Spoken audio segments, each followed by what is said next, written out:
It rests on a small YouTube channel, hosted by the wickedest lords of hell.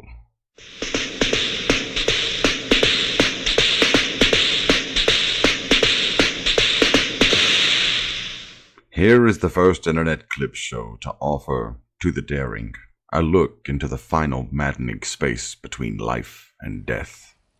A case of the Mondays. To avoid fainting, keep repeating. It is only a live stream. Only a live stream. Only a live stream. Videos and songs far beyond anything you've tested. A case of the Mondays.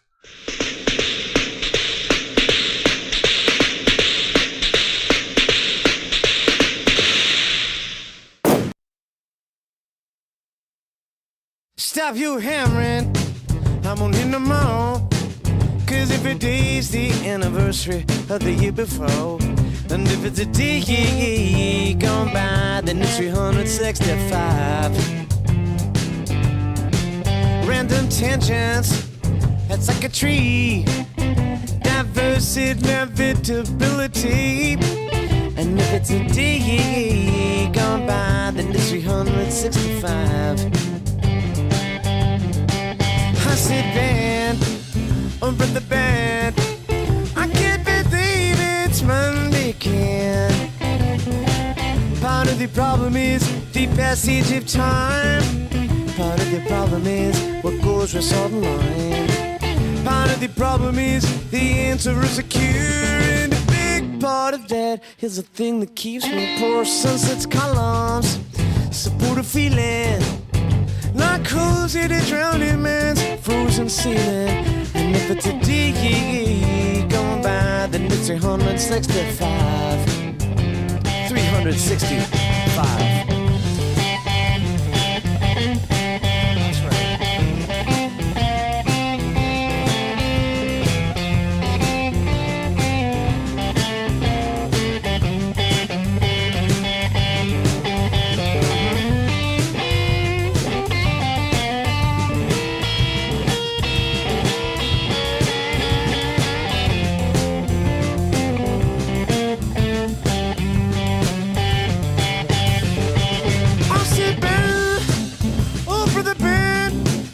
I can't believe it's Monday again. Part of the problem is the passage of time. Part of the problem is what goes with salt and lime. Part of the problem is the answer is a cure. And a big part of that is the thing that keeps me poor. Sunset's columns support a feeling like holes in a drowning man's frozen ceiling. And if it's a day gone by, then it's 365. And if it's a day gone by, then it's 365. If it's a day, if it's a day, if it's a day gone by, if it's a day gone by, if it's a day gone by. If it's a day gone by, if it's a day gone by, if it's a day gone by, if it's a day gone by, it's 365. Welcome everyone to Case of the Mondays. I'm your host, Gene Skinner. Joining me tonight is Weeb. Weeb's here because he didn't work today because he worked on the Super Bowl. So he's here tonight, early. Yes. He's here, right when the show starts. That's right. Are you ready for the show, Weeb? I'm contractually obligated to say yes. I'm contractually obligated to say yes, or my intestines will be removed violently. There's C4 strapped to my kidneys. Yes. It's, all right. Don't gamble on fictional horses, guys. Health. What up, Ramon? Nate? Spermoot minus Garfield. So these are Garfield comics that are not Garfield comics. We're excited about Milky John. Milky. Milky John promotes bone strength. So. It's almost like a YouTube poop, but it's not. So just keep that in mind with how weird these are. So it's square minus Garfield. It just makes it strange. The other one we'll watch is the same too later on. That's hit list. Garfield, did you eat my licorice?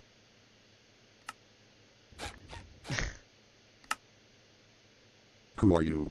Woo. A possum. Very funny. Jonathan Cuorbicle, you killed me. What time is it? It's your time. Come on, grab your friend. Oh, jeez. Hoagie. An acid balloon. A Oh, claw. shit. Jump back. Who is this boy? I'm a wild man. Didn't comb his hair. No one returns my calls, Garfield. Either I've alienated everyone I know, or Weedles have chewed through the phone lines. No, John. You've alienated the Weedles too. Oh Oh, no, boy. you chewed up my newspaper again. Hey, this isn't the paper I get. It must belong to a neighbor.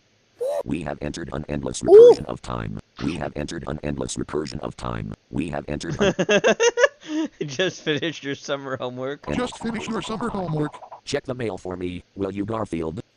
Anything for me? Yes. Hey, wait a minute. That's a bomb. Now comes the good part. Eek. Funny those moments. Oh, Jesus. Eek. Trevor's halfway to Hong Kong by no. Bernice. Eek. Oh, God. Garfield, rip. Hot pepper eating contest. Jalapeno. Cayenne. Habanero. The merciless pepper of Quincelzac. Oh, that's a Simpsons reference. Mango. Oh, jeez. Oh, yeah. The fucking... Because Homer ate it and he fucking hallucinated. No Pepper does that. Eek. Oh, whoa. Yeek. Watch this. Ooh, what's this? That brownie has green mold growing on it. Oh, God. You disgusting pig. Oh, yeah. Wow, literally Porky. Oh, damn, got murdered. And the winner is Cocoon. What a horrible nightmare. I dreamed that Pizza Tower got nominated in the Game Awards 2023 and lost. But at least the good thing is Pizza Tower is also nominated in the Steam Awards. Yeah. I'm Pizza dreaming. Tower. I'm dreaming. Ah, that old screamer. Lazy edit, yeah. Looking snowman. What? Item duplication. Oh. Happy Valentine's Day, John. I hate Mondays. Oh, their faces switched. That was terrifying. I can't shake this awful feeling that something dreadful is going to happen to me. Do you like that? Do you like the low res of this? Look how low res it is. I don't like the low res. a friendly face. Oh, Jesus. The You audio. don't have to play with that pathetic little ball of yarn. Vermal, I'll get my own personal ball of yarn for you. How nice. Maybe Garfield likes the Oh. An unguarded hamburger. Nitroglycerin. Gotcha. Oh. Garfield. He's just a fucking skeleton. Cleric's here. Cleric's here. Woo woo woo. The actor is being filmed escaping from the enemy. I just finished drawing a mustache on every picture of John in the house. I just grew a mustache on my face.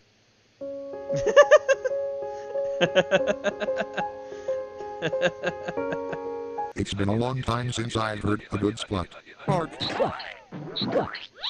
Split. No, you're not. Split. Split. But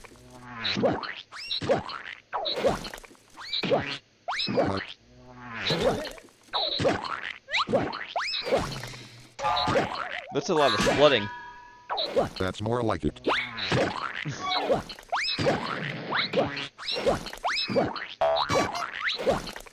Fuck. Fooled you. Oh. Garfield. Hey guys, check it out. I really outdid myself for the cookout this year. For this treat I used a good amount of strawberries with Pocky sticks and wafer bars, then I seasoned them with sprinkles. I gave the banana split a nice amount of drizzle with cherries on top. How sweet is that? But something's wrong here. Where's the chocolate? Chocolate. Chocolate! We go without nuts. I hope Oh, you liked God. these edited comics. Stop hitting me with stuff. I hope you liked these edited comic strips. Oh, I guess that's all I wanted to say. Yes. All right. Here we go. Someone has But a drug above problem. all else, Bob sent this in. we're doing this because we love you, Derek, and we're gonna be here for you no matter what. Oh boy. Oh no. What's gonna happen? I don't like that. I don't like how this starts. That's gonna happen. All right. Thank you, Patricia. Derek, this addiction isn't just hurting you. It's hurting. What the fuck? It's hurting us, the people who care about you, Oh who jeez. care about you the most. What? This isn't an attack. You know, we're not trying to ambush you. We just want you to know that we miss the Derek. God damn it, Mike! Just turn it off! What the fuck? I can't. I can't. Once it starts, it doesn't stop until it runs out of dominoes. Oh, that's perfect. That's perfect. You're acting like this is my fault. It's like a fucking. It's like a fucking Rube Goldberg fucking breakfast machine. What the fuck am I looking at? It's got a bunch of shit from like Mousetrap on it, just like hamster parts. What is this? You said we were bringing Derek to an invention. Oh, Is it- to an intervention. You said invention. It's so crazy that I thought you meant my invention. Yes. That I've been building for months. Yes. That's literally insane. Well, I'm not the one who made a typo on the no. poster. What poster? The billboard. I sent a Billboard? text. A text in the group chat. Well, my phone ran out of gas. Oh Jesus Christ! Look at it. Oh, it blew up. Back a different time. No, we're doing it now. Shit. Fuck. Mike, get that thing out of here. I can't actually, because the whole thing bolts itself to the ground so it doesn't rattle apart. What the fuck? Oh shit. Well, that's not good. What does it do? What does it even do? I don't want to give that away. It'll ruin the surprise party. Intervention. It's an intervention for Derek's drug problem. I can't hear you. I The can't hear exhaust you. just kicked on. It's like 90 kazoos. Happy birthday, Derek. Happy birthday, Who Derek. wants to party? Oh, he brought cocaine. God damn it. Porky. I do. I do. No. Oh, shit. Does anyone have a I do. 3-joint spanner? What? A spindle winch? A Spindle winch? watch? I needed to calibrate the pedometer. You made that up. He made that up. Great. All the Twizzlers I used for heat shrink just melted. For heat. Wait, you used Twizzlers for heat shrink? What? No, the central can of silly string's gonna blow up like a pipe bomb. Well, I guess it's my turn to talk. You might want to wait on that. Son. Derek, my brother, my brunch buddy. My brunch When buddy. you do drugs, we can't do brunch. Okay, so we're just gonna ignore this? Yes. Please, it's Chris's turn to talk. Actually, I'm done. Really? done. Just the brunch stuff? Don't interrupt. Wait, what? You said you were done talking. You can't then yell at him. You can't yell at him after you say you're done. You're done. Oh shit. Fuck. I did it again. You said you were done. Good news, guys. I figured out how to turn it off. Finally. The bad news is I got my security question wrong. Does anyone know what kind of dog I had? Security measures engaged. Oh shit. Now it's gonna start defending itself. Oh my god. Firecracker? Derek, before you started doing drugs, we used to go to the aquarium every week. Now that you're on drugs, you have Do you have a feather? What? What? to go to the aquarium every day. A feather. Why? Never mind. I already have one. For my sake, So Gene, hypothetically, how drugs. long would your skin radio last for you? Like as many songs as a single stream? Because I might find the golden record and make a playlist tonight. But I also don't want to do overwhelm for your you could still go to the aquarium. tastes. Frank! Sorry, Robin. I see your question. Usually I'll say a Skinner radio will be anywhere from like, I'll be generous and say most of the time I try to keep it to like 3 hours. So if you want to you want to buy the golden record and make this like a ramen special for this upcoming a Skinner radio this Thursday, go ahead. You go right ahead and do that. Just be like, make it 3 hours or so, or 2 hours and a half or 3 hours is usually what I usually go for. That's fine. God damn it, Mike! What the hell? Frank! What? You have a problem! What? Me? You have a serious anger issue. We've actually been meaning to talk to you. Oh, the intervention turns on him. That's funny. It's the power of interventions, man. Once one starts, they keep going. But Mike, he's the... Guys, I think we all just need to chill out and do some drugs. I agree. No, Derek! Ooh, my machine's done. Great. And I think you'll find it was worth the wait. What the fuck?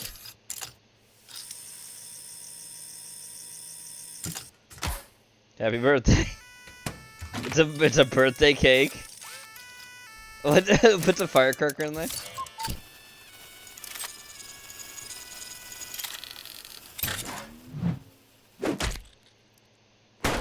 Oh God.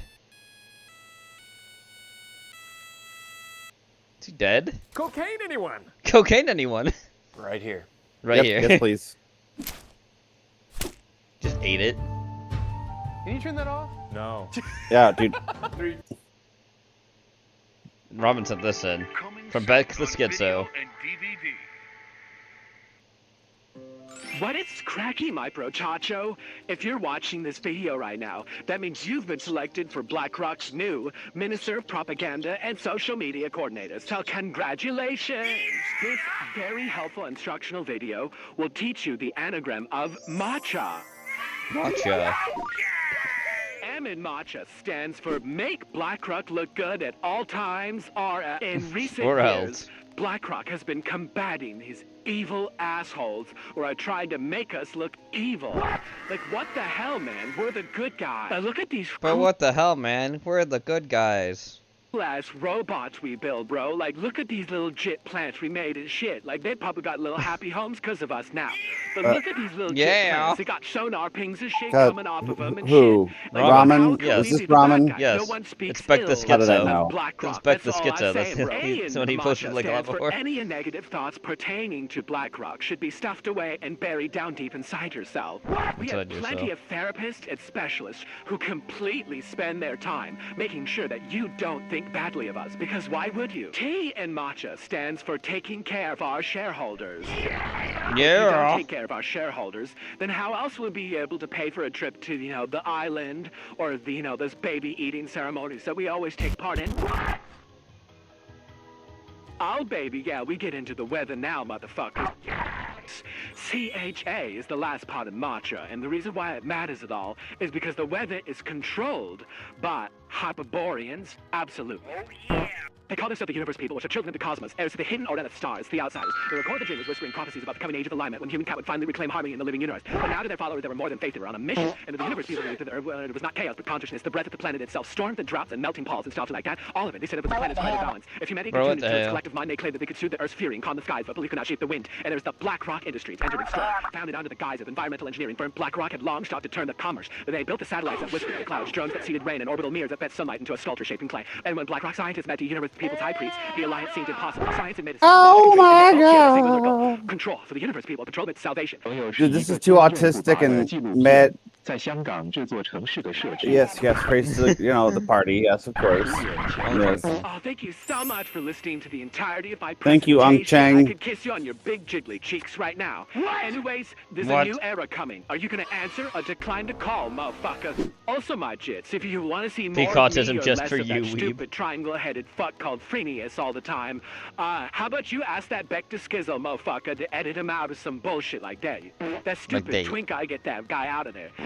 Okay, now Bro, we're what gonna the hell? about to get some matcha around here, homeboy. I'm fucking fiending. Yeah. All right, let's get to the meme thing, all right, before we get to anything else. Toast drugs all and right? listen. It's none other than Ghost Politics reacting to memes. I'm gonna speed this up though, cause it's like 20 fucking minutes. 1.25 speed. Now, for all those folks that are wondering, I posted a post on X asking folks to go and post some memes and, just to see what happens, all right? We're going to try to make this a Baller Friday segment, all right? We're just going to check through. We're going to see what's going on here, all right? Now, for all those that don't know, I posted this post earlier, put the PC shot on. This was Ghost Show meme post. Post your funniest Ghost Show Sora, Grok, and or other AI memes here. AI memes for Ghost. Here you go, Jenny. They're the best ones tonight on the show. All right, so there was a few of them. All right, so this one is by Cheekbuster here. Cheekbuster? Partner. Yeah, hey, color suits. Are you serious right now? Come back Dude. here. Chief, keep painting the town. What the fuck was that? Painting the town? That took you to infinity and beyond. Comes a story about facing the things that scare us most. Woodshed. What? Woodshed? Wood? Are you fucking kidding me? And beyond. Comes a story about The facing the woodshed? things that scare us most. Woodshed. All right. Coming this. Fuck you, Cheek. Oh, there's another one? You got another one here? Please, I didn't mean it. Every lie's got its price, boy. The woodshed. Oh my god. This is what you guys are being inspired to make by Sora. And look, fucking Lemon Got Squeezed got me next to fucking Nick Cage at a bar. Let me tell you something, that would never happen because he'd be put down on the ground. He's talking his mad shit. Oh, what an idiot. What a big old dummy. Truly, all right, and just because of all the garbage that he's put out cinematically, all right, he's Francis Ford Coppola's nephew. That's the only reason that he's fucking relevant, and it makes me sick. Hold on, Cheekbuster again. You telling me y'all ain't got a single cold one back there? It's a gas station, partner, not a church. Sorry, sir, the delivery truck didn't show. We won't have any until tomorrow. Tomorrow don't help me none tonight. I've ridden 30 miles of dirt for nothing. I can't. You telling me y'all ain't got a What single the cold fuck? one back there? Why are y'all making me out to be some fucking piece of like redneck cheese whiz guzzling trash? You hear me? All right, I wonder why, Ghost. I don't get You it. hear me, pal? One Yeah, I double wonder ride. why, Let me Ghost. Go back to this. This one. Okay, let's play it. Play it. You hear me, pal? One double ride, no water, no lecture. Just pour it. I already told you, Bones, you're banned. Toilets don't clean themselves. Oh, come on. I fixed your jukebox last After you week. carved your initials into the... Oh, You hear me, Jesus. pal? You carved your initials in. Deputy, she just stumbled into my bullet. Swear on my spurs. That's enough. I sentenced you to 10 trillion years in the Diddy room. Let's go. The Diddy A billion years. The Diddy room. Dude, where are y'all coming up with this fucking kind of crap? Oh, here's Hambolius. Howdy, ghosts and ghouls. Y'all excited for Ghost Con? Ghost Con. What the fuck? I'm being attacked. What the fuck is that? I'm being attacked. Howdy, ghosts and ghouls. Y'all excited for Ghost Con? I love how he's in a wheelchair. He doesn't mind that. All right, that's fucked up. Dude. He does. Yeah, he did That's the same fucked thing up. with the wheelchair. Oh, because he hates being told that he's a Vietnam vet. Dude, you guys are sick in the head. You guys are fucking sick in the fucking head, man. I'm not even fucking kidding. There's another one? Hold on. Hold on just a second. The ham bones. I just retweeted this fucking sick one. Ham bone. Oh. Ham bone. All right, yeah, you know, I think this is a bad idea. Well, you're the one. I think this is going to be a once and I think this is a bad idea. You're the one that did it. and for all segment, all right? And Dance Gang said, hey, Ghost, I hope you're having a good Friday. Well, I'm not having a very good one. I'm telling you that right now. And Hambolia said, I won't stop posting real videos of you. Great. I'm so sorry, All sir. right, shut up. Shut that one up. Hold on, what the hell is this? There's 1,000 of them. We're just 3. My costume's not armor, man. We're capitalists, and we deserve the respect according What to the that fuck is that? Troll War? Was that supposed to be Jag and some kind of Down syndrome? Just 3. My costume's not armor, man. Hey, hold on, Rando. We'll get to yours in just a second. He's got another raid. Rando McFlando. He's getting rated. I forget what Ghost is on. I think he might be on Kick now or something. I don't know. That doesn't look, or I don't think it's Twitch. Fucking Troll War, for Christ's sake. Hold on. I wasn't at the World Economic Forum unleashing the new Gaza with fucking Jared Kushner. Get that shit out of here. Don't drink and drive. Of course, it's Wild Nor'Wester, a fucking tanky over there. And there's a tanky face on top of that. Here's another one. More by Hambolius. I'm a Oh, shit. I'm a Hold on, let me make sure. Okay, the volume's good. melting pot of friendship. I'm a nice guy. Damn it, engineer! I wanted bottles. Oh, fuck off. I'm a Are you melting kidding? pot of Take friendship. this shit All right, out this of ain't AI. This is radio graffiti. You're live. Ghost lived it. Hey, no! Trying to get my address. Why am I in a wheelchair and I have no legs? Why are you now noticing you're in a wheelchair? This is radio. I've got no legs. I got no legs. I've got no legs. No, trying to get my address, you piece of crap. Get him out of here. Shit What do you mean I'm banned? Everyone loves my services in the bathrooms. That's exactly why, partner. Everyone loads my services in the Oh bathroom. no! Come on, that's community outreach. What do you mean What? I'm... Glory Community holes or outreach. community outreach? Who the fuck did this? Hambolius? That's projection on you. Glory holes, community outreach. I fucking heard it all, dude. Help! My brakes went out. And Luther's. Oh, God. All right, take this shit. Help! My brakes. Shut this shit off. Jesus Christ, this is a bad idea. You know that? This was a bad idea. Oh, there's me with a French fish fry. And for all those that don't know, I've mentioned it a couple of times on the show that if you're in San Antonio, Texas, and you drive in a part of town where there's a Fred's Fish Fry, you're in a bad part of fucking town. All right? And does that mean with a fucking, like, look, I got fucking fish. You know what I mean? And I'm pantsless. Why am I pantsless? Jesus Christ. We'll fake the rage for fuck you, fucking Ghost's landlord, you fucking piece of trash. We'll fake the Hold on, rage. what the hell is this? Jack is okay. They call my show a dying show and say I'm diabetic. I'm not. Mrs. Ghost, can we do that thing again with the cow costume where you call me Ribeye the cow? She's a pig. You, fuck off. Fuck you, Jack is okay. Capitalist man, you fucking trolls. Ghost has my back, and I'll have his back tonight. Oh yeah, Ghosty, I'm gonna have. Oh no. Oh no. Oh no. Oh no, no! Ah! Dude, you guys are fucking disgusting and you're fucking sick, man. And arrogant bastard, come on, Dan, these are great. The community loves you. They had me almost by some Winston Fujimori looking son of a bitch over here. What is this? Oh! Oh no, Wes Watson. Get out of here! Good God. Hold on, what the hell is this? I'm there with the Ayatollah. Target, Texas. Fuck you, Monkey De La Roche. All right, fuck off. Dude, oh no. What's this? Oh no. Oh, shit, I'm sorry. Sorry for what? Oh jeez. Oh no. Oh no. They spliced him over the gaming. Sorry for what? My mama said never be ashamed of our bodies. That's that fucking meme. Oh no. Our dad had taught us not to be ashamed of our dicks. Dude. Especially since there's such good Animus, you fucking sick pervert, man. Yeah. Oh, God, hurry. See that? Your daddy gave you good advice. You're a sick fucking pervert, man. Bigger when I pull on it. I get bigger when I pull on it. Sometimes, I'm pulling it so hard, I rip the skin. Ah. My daddy taught me a few things too, like how not to rip the skin by using someone else's All mouth. right. Steady. Someone else's mouth? Oh no. Hey, what up, Boob? What up, Tatsu? Oh, God. Jesus Hi, Bob. fucking Christ. And what is this? Me in a fucking shit stall trying to meet some big buck? And Froppy, you see, this is what the show needed, is your best idea. I think it's a bad idea. For $1. And cheers to Tisha, who hooked it up with a video. Cheers to you. I think these are fucking horrible. This is a bad idea. This is a fucking bad idea. Hold on, what the hell is this? A Slime F41. What is this?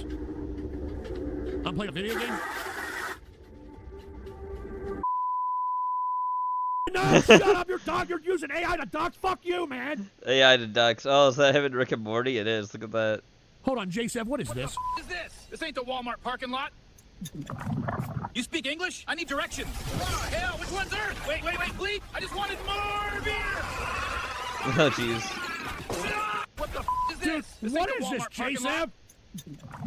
You speak English? I need You, directions. you speak English? Oh, hell, which one's Earth? Wait, please. I just wanted more beer.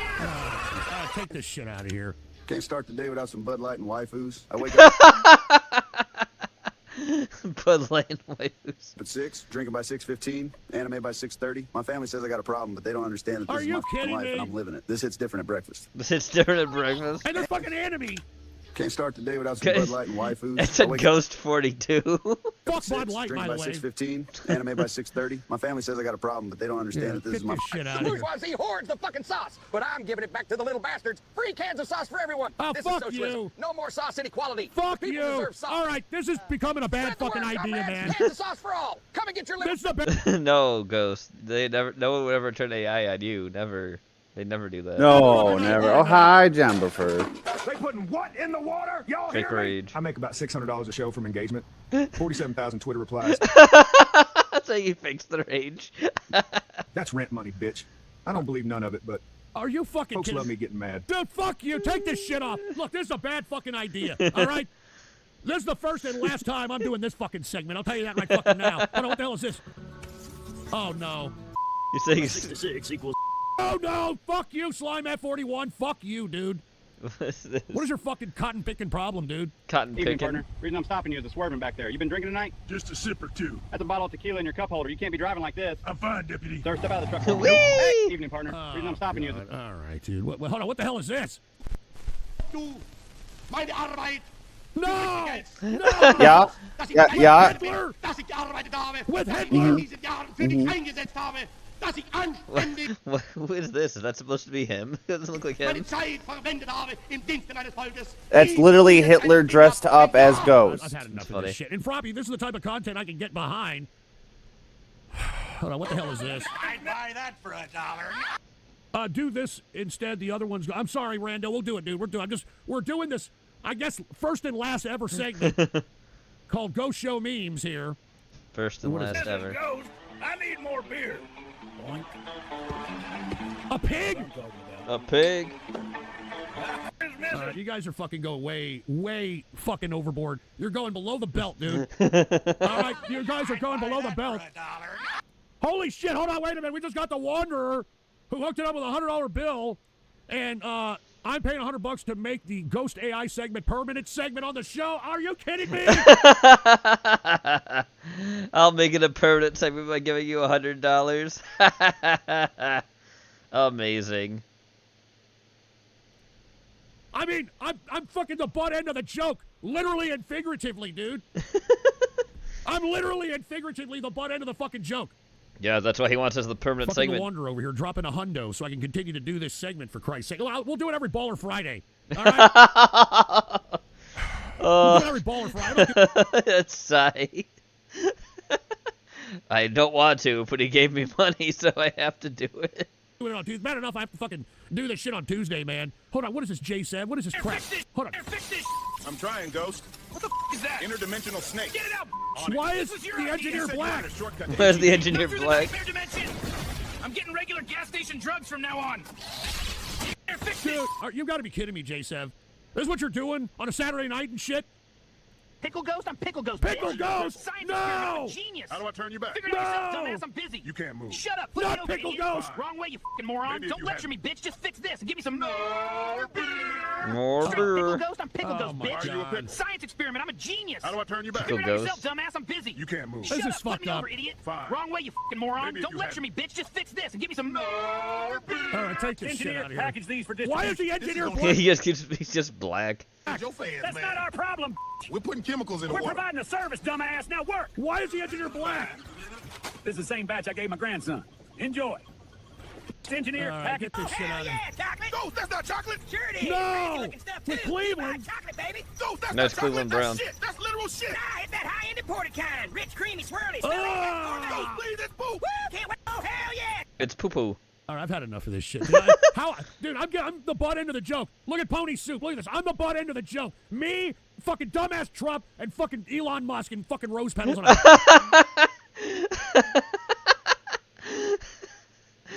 Look at that. Jesus Bad. Christ. Oh no. Oh no. There's a bunch of Oh, happenings in it's the back even of me. I gayer. don't know what the fuck that's about. And then you got me calling Oh, this no. My Little Pony fucking shit. And then you. Oh, get this no. fucking shit out. All right, fuck you, Pony Soup. And here's Twinkle Trot. Doing Oh no. Oh God. All right. Oh, no. They've got me in the bed with ponies. If you're not watching, it's fucking disgusting. You're not missing much. All right.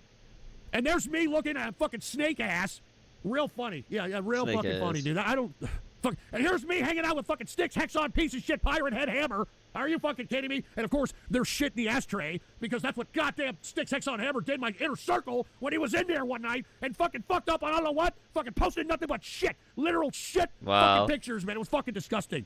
Wow, Sticks went into his inner circle and this? Oh, posted and posted poop pics. That's hilarious. With a fucking pony now at a bar. That's fucking great, all right? Is that a pony? It looks like. I don't think that's a pony. I think that's a fucking. It's Mallow or whatever that fucking creepypasta thing is. Here I am being knocked out by Pepe at the fucking UFC fight. Is that going to be the one by the fucking White House? Astrology wins again. Hold on. Double Swee. I'm so cool, I'm a meme. Really? You're a meme? That's you jogging? That's your jogging without the shirt off and shit? Will you be inspired by the movie Rocky? I'm so cool, I'm a meme. Anyway. Ghost reports IQ 65. What the fuck? Fuck off. All right? Fuck off. And Monkey De La Rocha, I already saw this, man. I already saw. Hold on. What the hell is this? If bro had a casino. Oh boy. Casino? The KKK casino? A slot machine that says all black. And it's exiting as the fucking prize. On the slots takes the money. All right. AI was a mistake. All right, AI was an absolute fucking mistake. All right? And what is it? So glad I grew up doing this and not this. Whatever the hell that's supposed to mean. All right. And who the hell, Brandon Mullis, can I get more pathetic? Hey, you got a fucking cat in a profile picture, for Christ's sake, pal. That says a lot about you, all right? That means that's the only pussy that you're fucking getting. All right, folks. Anyway, that concludes, all right, I guess the new Go Show meme post, all right? And I'll be making another one on Baller Friday for everybody to, hook it up. Oh, boy. Up with their own fucking memes, I guess. I have no fucking idea. Hold on just a second. There's one by Green Thunder. Put the PC shot on for a second. There's one by Green Thunder. Real funny. All right? And let me take a look at some more here. Hold on. Who the hell is this?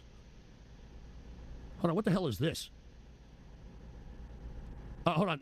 Is this you, Helmet? Well, what is it? Put the PC shot on. West Coast Capitalist footage leak. Go stab me from the IC.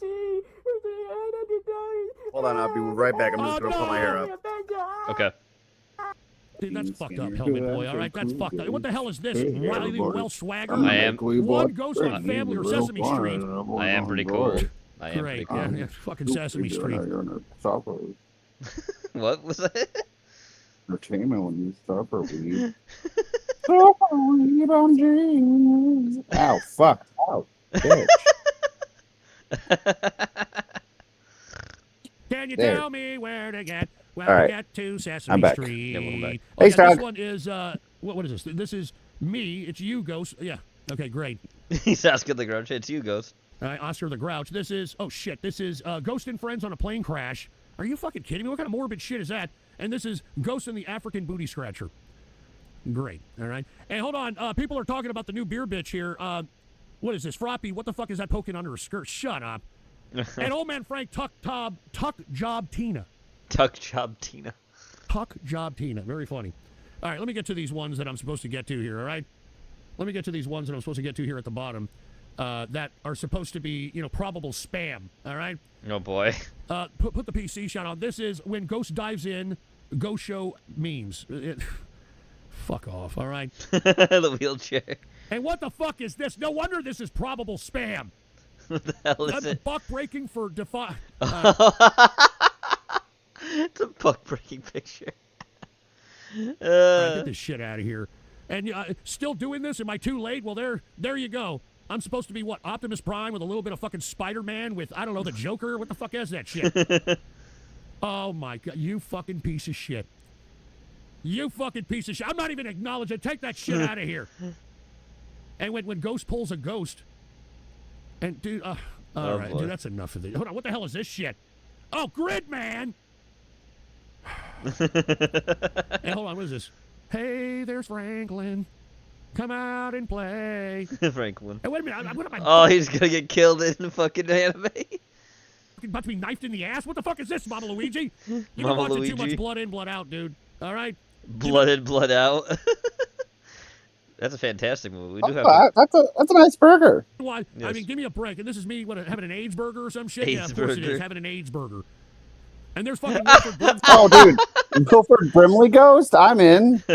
Diabetes. All right, diabetes. Diabetes. And here's some more Mama Luigi. What the hell is this? Me and Cleveland Brown. My name is Cleveland Brown, and I call the show. I always talk shit because whatever the fuck. Skeleton with tits. This is supposed to be me dressed up as Hooters, like I'm a Hooters. That's like looking at Brock Lesnar's daughter. It just And then we looks got too me much as a like tanky. Brock. Oh, I don't I'm like sure it. The Tankies are going to love that one. Jesus Christ. And then there's me being a Home Depot attendant. That's great. Yeah, that's what I wanted to aspire to be. Oh, And boy. what the hell is this? Dude, fuck off with this. And here's more. Ghost, we're just not going to talk about you hanging out with Epstein and Trump. I'm not even acknowledging this Anime. rainbow crap, dude. Hey, what is this? I'm not like Styx or anything, okay? Yeah, I'm not. Turn into an anime girl. All right? And Ghost is a psyop. Ghost is a psyop. All right. That was And hold great. on, wait a minute. Bloke is dressed as a hot dog. Fuck you. All right, Mama Luigi, I've had a fucking enough of this shit. And look at this crap. The island. Look at this crap. And hold on, I don't like this ghost scat memes. What the hell is... Oh, shit. What the fuck is that? It's taking a dump. What the fuck? Get that shit out of here. Jesus Christ. And man with no... No, I'm not. I like I've feet. had enough. I all like right? feet. I've had enough. Wait a minute. The face you make when you zip up your ball sack. And what is this? Pumpkins in my pockets? Real funny, Zamboni. Pumpkins in my fucked up fucking pockets. All right, I've had enough. Take the shit out of here. We're going to get to rated graffiti right now, all right? I'm sorry. We had to go through that. It's a new segment that's going to be on... Now speaking of autism, here we go. Big Oil is Hey, super what's up, awesome. guys? This is Phineas from Phineas and Ferb here. And you know, last time I made a video about reactor plants and stuff, you guys really requested that I made one about Chernobyl and you know all the flaws that went with it. So in this video, we're gonna get straight into. Nope. Yo, what the fuck is sizzling, my matcha munchers? I'm here to hijack this boring broadcast from that stupid triangular troglodyte so I can actually teach y'all some shit about Chernobyl and shit, man. That's what we're gonna be doing today. Okay. You Bob Blackrock, motherfuckers. Yeah. Hey, yo, DJ, play some of that funky Fruitiger era music, because I'm about to get some of my shiz on. You know what I'm saying? So you know how y'all was playing that Fallout 4 with shit, and there was that glowing sea with all them funky-ass shit-ass creatures and shit that y'all didn't want to fight? Well, guess what? This funky-ass reactor complex called Chernobyl has it 10 billion times worse, okay? There's these vile, evil, primitive creatures called Eastern European. These vile, evil creatures called Eastern Europeans. Yeah, yes. That are the fucking worst, okay?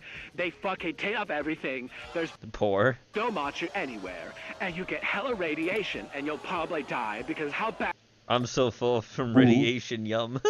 everyone is, and everyone smells, and they all look ugly as hell. You see, the issue with these shit twat Soviets was that they was hella strapped for cash, man, and they couldn't build no good-ass reactors on a good budget. So they built these shit-ass reactors with crazy reactor design flaws, man.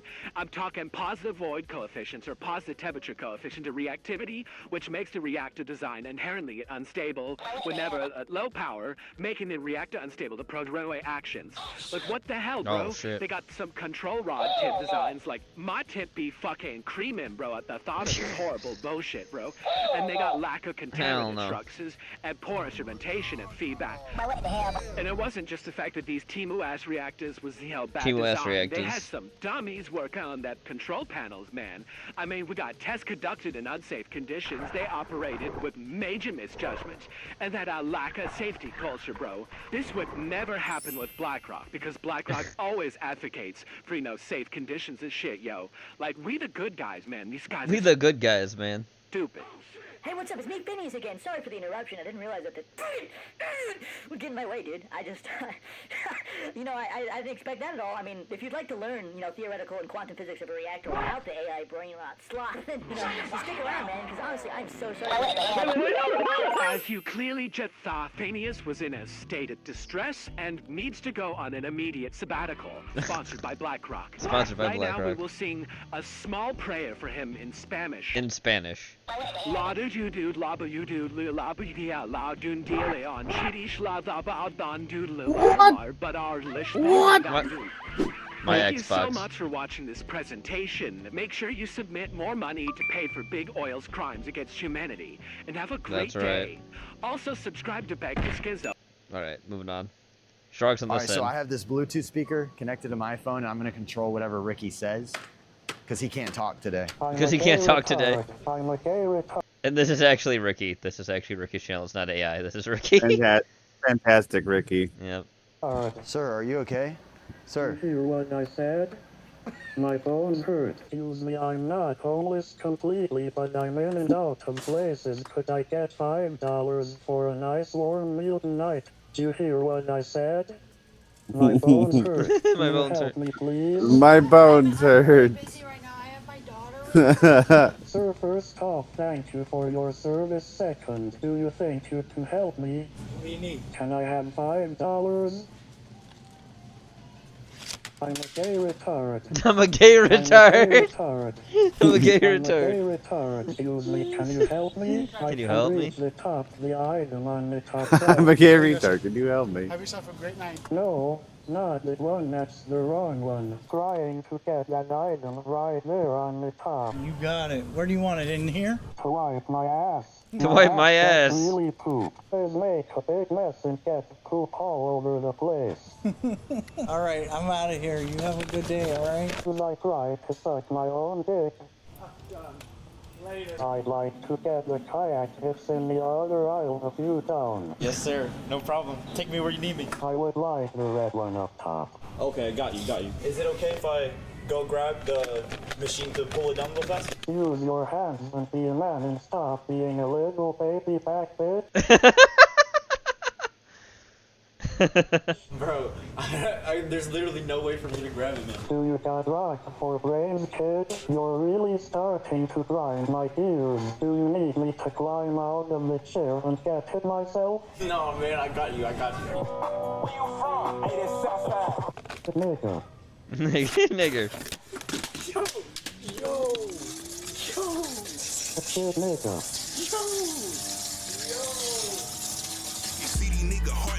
He got it.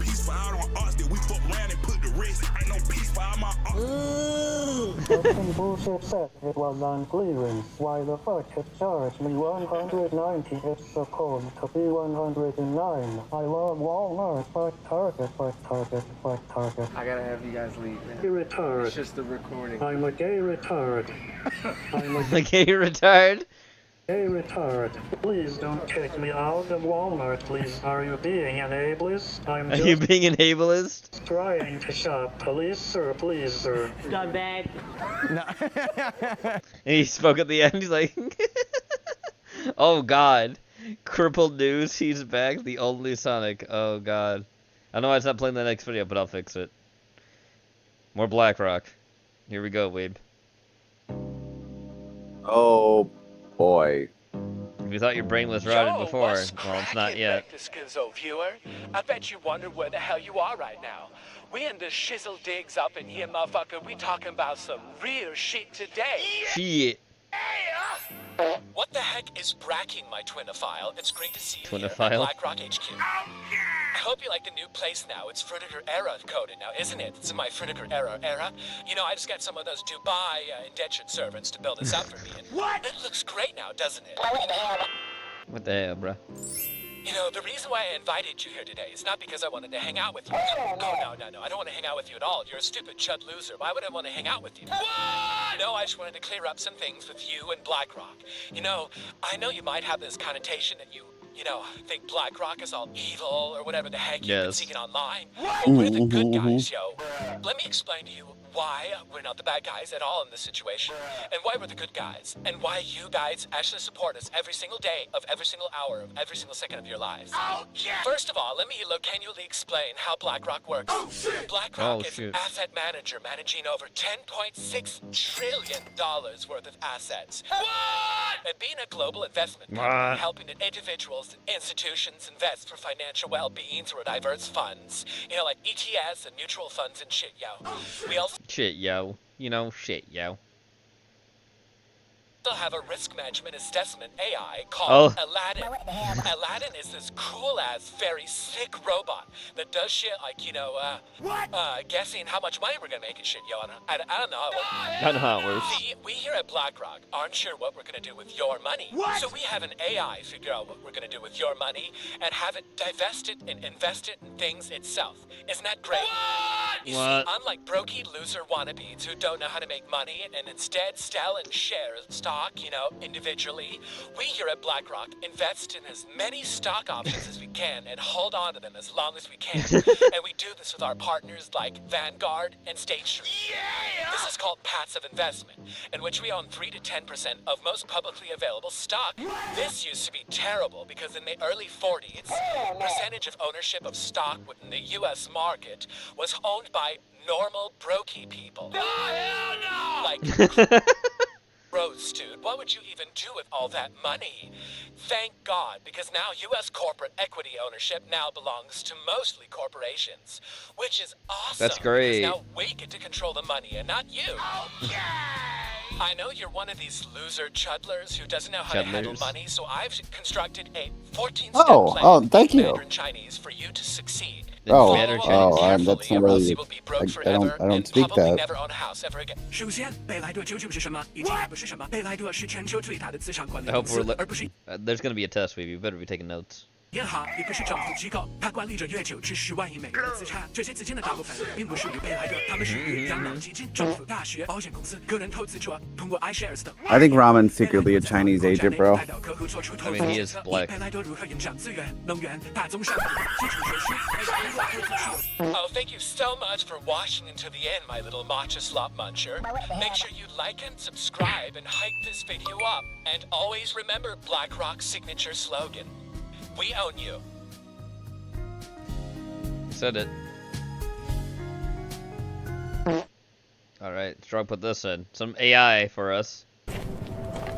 Grey Hulk versus Doomsday, the movie.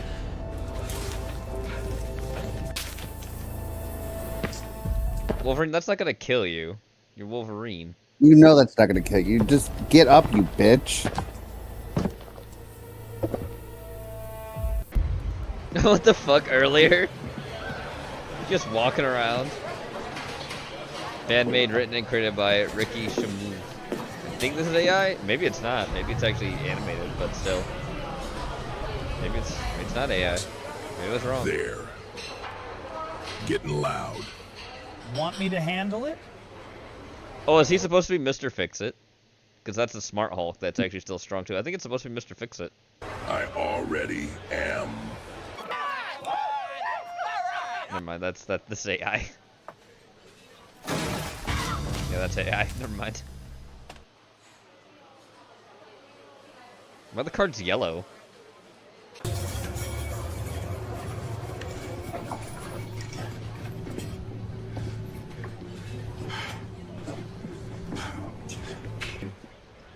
Hey, Patch. You got a minute? What's up, Joe? This about work? Or trouble? No, jeez. Meet me in the lounge.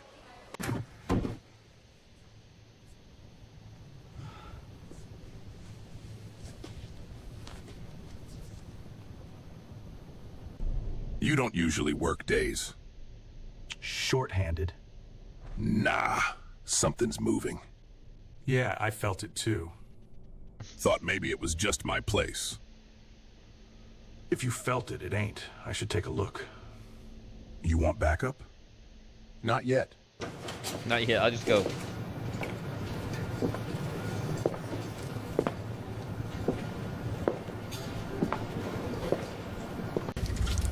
That casino, if that was a casino, that had like nothing in it. Yeah, right? That was an empty ass casino. That guy, did that guy not have a head and then just manifested one? I'm scared. Oh, the writing. Wait, he's Wolverine? That's supposed to be Logan? Look, what the fuck? That's Logan? What? I don't remember Logan ever being balding. Also, why is he working for Fix-It? Money? I'm so confused. Oh shit. You're fine, Wolverine. You're fine.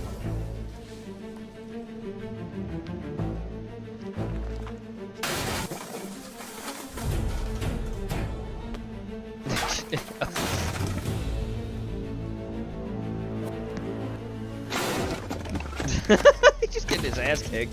What was that? What was that fucking moving up? Ah!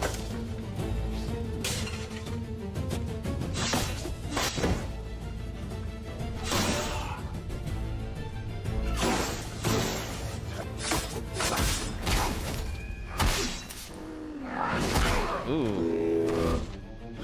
Fuck.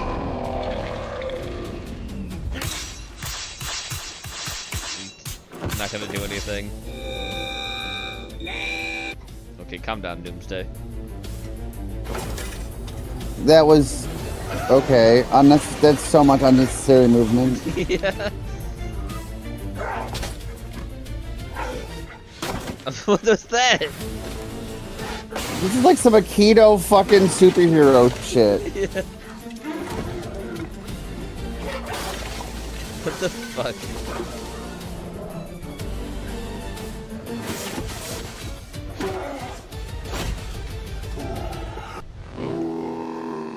What? Wait, what happened with Logan's body there? His like whole spine bent a different way than it What was the facing. fuck? What the fuck?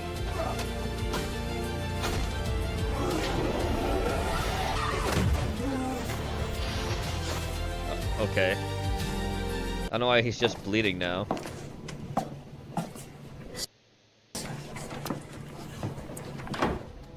Where's Patch? Stepped out a while ago.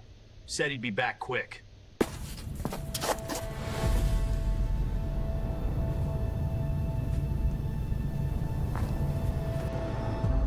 So for no reason we're calling fucking Wolverine Patch. Just take off the shirt, it's fine. Okay, he's called Grey Hulk for a reason. He's not green. I don't know why his chest was green there. Also, get up, Wolverine. You're fine. You have a healing factor. Get up.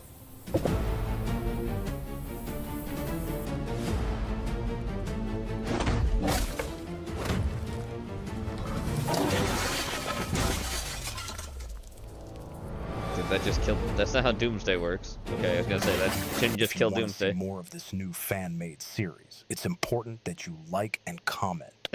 All right, we're moving on from that. Dakota sent this in. This is called "Disney is Moving On."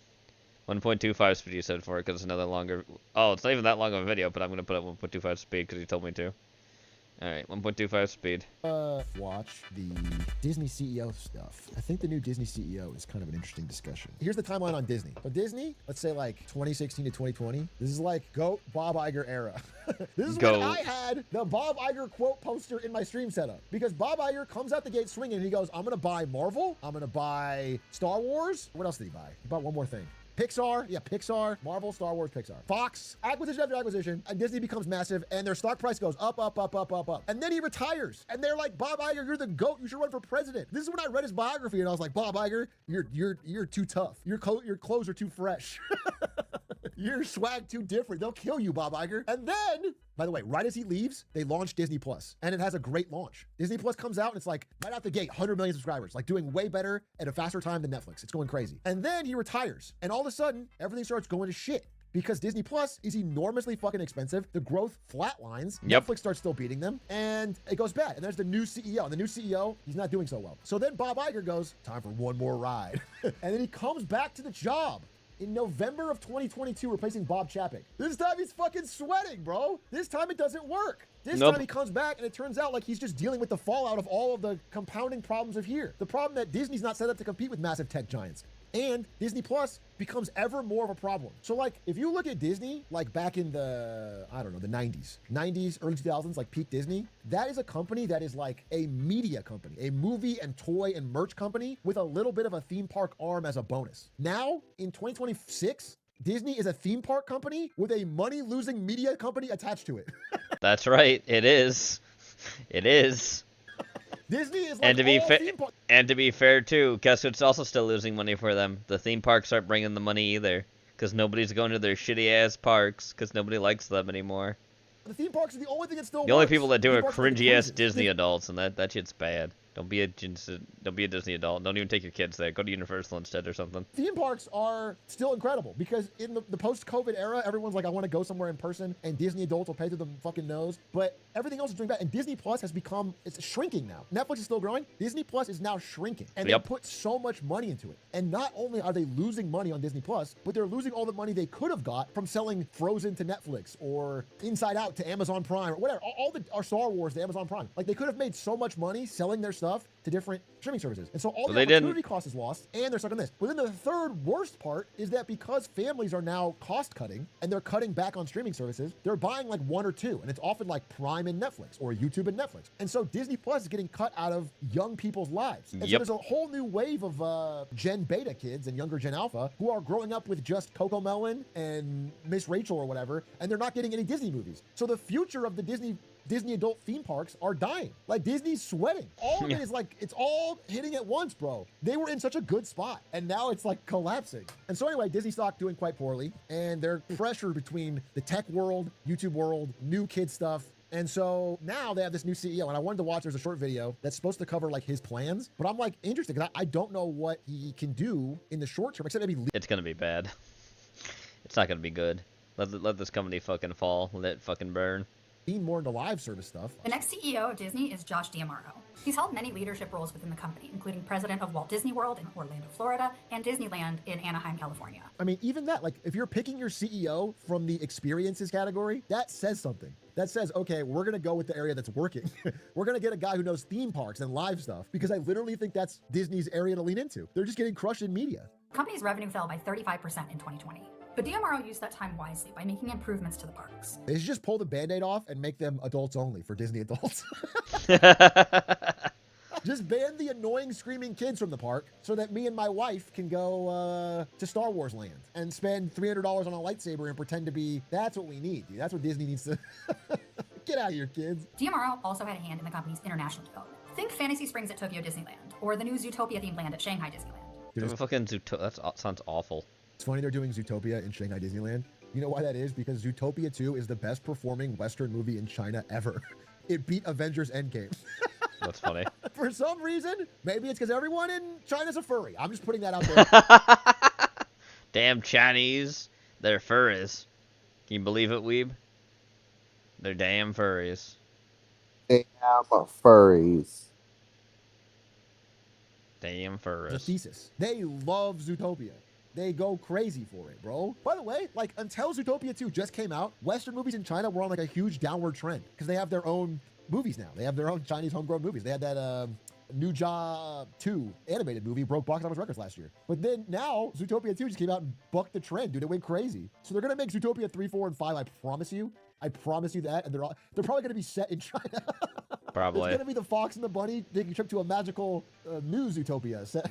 There's going to be a panda or a dragon character in the next Zootopia. I promise you that. I'm hand of godding it, dude. Promise you. Walden is co-chairman of the Disney Entertainment Unit, so the TV and streaming realm is really hurt. Tim, no disrespect. I'm not doing appearance judging here, but something about those eyes are kind of soulless. it's Mr. Oh, look who it is. Look who it is on their side there. Oh, no, not Jim B. Campbell. That's right. That's what it is. It's Mr. B smile. Something about the way she's smiling without her eyes, it's creepy. D'Amaro has been more public-facing, especially as Disney invests in its theme parks. Frequent Disney visitors have told me it's not uncommon for... Why does he look like fucking Newsom? Yeah, right? Holy shit, he's a Newsom clone. Fuck. Even newer scum. Oh, God. He's kind of got it too, honestly. Disney invests in its theme parks. Maybe if you're a 30-year Disney executive, it just comes with the territory. He looks... That's intense. He looks soulless. Oh, yeah, he's, of course. He looks... Actually, in this picture, he looks like a fucking... Oh, he looks like more fucking Indian version of New Scum. That's creepy. Iger, who called the shots at Disney for the better part of 2 decades, leaves behind a notable legacy. So D'Amaro does have some pretty big shoes to fill. But as someone who's been around him a dozen times, it does feel like he has that magic Disney touch. And it helps that he's got a pretty good track record. It's just fucked because if Iger had left the first time, his legacy would have been untouchable, bro.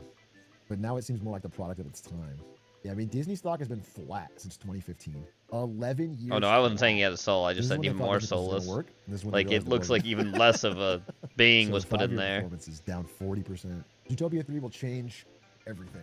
The traditional argument that Disney's trying to get acquired. There was a thought a while back that Apple might buy Disney, but I think Apple's not interested anymore.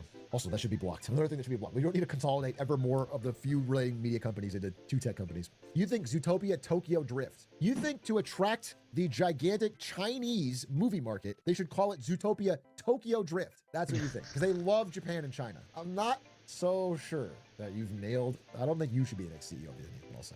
Oh, wait. One more? Why Disney is more expensive than ever? Because they raised the prices. Yeah. This is like the Jimmy High Roller video, bro. I can answer it in 2 seconds. Basic Mickey ears are up 67%. And the Mickey pretzel is up 108%. Who the fuck would buy that? Just pause, first of all. Well, for $3, I would. Not anymore. No, it's $8. Not any. Fuck that. For $9, dude, I better get a blowjob from fucking Minnie. On a single family salary to get Mickey ears. Mickey has to watch. In the back room. In the back. Myself, well, what's my in the chair. When will I say, oh, he knows which one. I shouldn't have to say it. Disney's going for now. All right, I'm gonna go take a shower, Gene. I'll be right back. Consumer. Disney is made up of Whatever three you main do, segments, don't and let Jenny entertainment into led the the way for vault. decades. Okay. Bro, Disney Channel was cinema growing up. Oh boy. Okay, you can't. Disney Channel was good. It was bangers. It was a very competitive TV service for children. A lot of good stuff on Disney. I think pound for pound, Disney Channel beats whatever the fuck they're watching now. Cocomelon and what channel has like kids shows like that now? Where do you watch that now? What is the current like Sweet Life of Zack and Cody or like a movie like Brink? Just YouTube? Brink? It's Twitch. It's Kai Cenat. It's fucking YouTube. Damn, bro, that's kind of crazy. High key. Disney committed an enormous amount of money to catch up with Netflix. It committed tens of billions of dollars. At one point, Yeah, did it spending work? more No. than double what Netflix the was Big spending. Eclipse channel, yeah. As time went on, Dude, spending double what Netflix is spending. Oh to God. get Mandalorian and Look, there's Loki. There he is. There's Tom Hiddleston. Roku. To get, like 18 different fucking Marvel shows that are all like, damn, bro. She-Hulk and that's why Andor was good, but even Andor I heard was like, unfortunately, not a hit. Like for the amount of money they spent. They spent crazy money on it. I'm glad Trash. we got Andor. It's a lucky fluke, but it didn't make the money back. Or it didn't drive enough subs. There's a whole industry built around planning a Disney vacation. Search online and you'll find countless groups, some even directly affiliated with Disney. Isn't NL the one that always goes on Disney cruises? Are they pivoting to a Northern Lion based strategy? They're all in on bald mid-30s single child families. If prices keep rising, Oh God, there's a Disney adult if I've ever seen one. Oh, that's bad. Oh, that's horrid. yeah, we're probably going to have to cut back on how often we go. But I also think that yes, Disney fans will find a way, and sadly, that is to go into debt. Going to debt to go to Disney? Shut up. Oh my God, I was joking. I problem. was joking. No, Don't- it's serious. Don't find a way by going into debt. I was actually For joking. That's Disney. insane to say. She couldn't even like pretend to be like, yeah, Nope. I'll cut back if they raise the price. Like maybe I'll cut back, but realistically, Nope, I'll I'll go probably- into debt for Disney. Debt. It's not finding a Hashtag debt way. for Finding Disney. a way would be like sneaking in food Also, and, chat. like, doing Weeb everything comes you can back to make after I it mention something. this year I didn't even blink I an eye. almost I forgot just gave about my it. credit I card and shouldn't. I renewed the pass. Yeah, so But someday it's something I might... important. I'm going to say it actually now. Right now, since it came right back to thought. Chat. Gotta name the heretic lands. Gotta name the actual continent. Put up some names. Tell me what you think it should be called. Heretica's a name I came up with. Heretica's definitely a name. But come up with names for the continent itself. What should that be called? Where all our continents are. What should we call the continent itself? Just thought I'd throw that out there. might get to that point where I'm like, really? Gonna go for the No, vote but I on it. haven't reached So that come with point. some I names. don't think I'll reach that point for a couple of years, yeah. That is wild.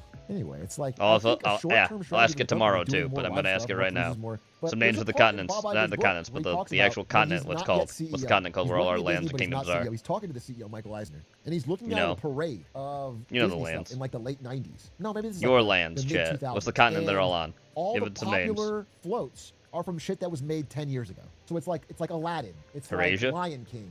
It's like but it's all getting kind of old. And Yeah, all the I'll new stuff copy from that one Disney. down, Remember Disney early Nathan. 2000s? They have like Atlantis. They have like Brother Bear. All that shit. I mean, people love it, but it flopped.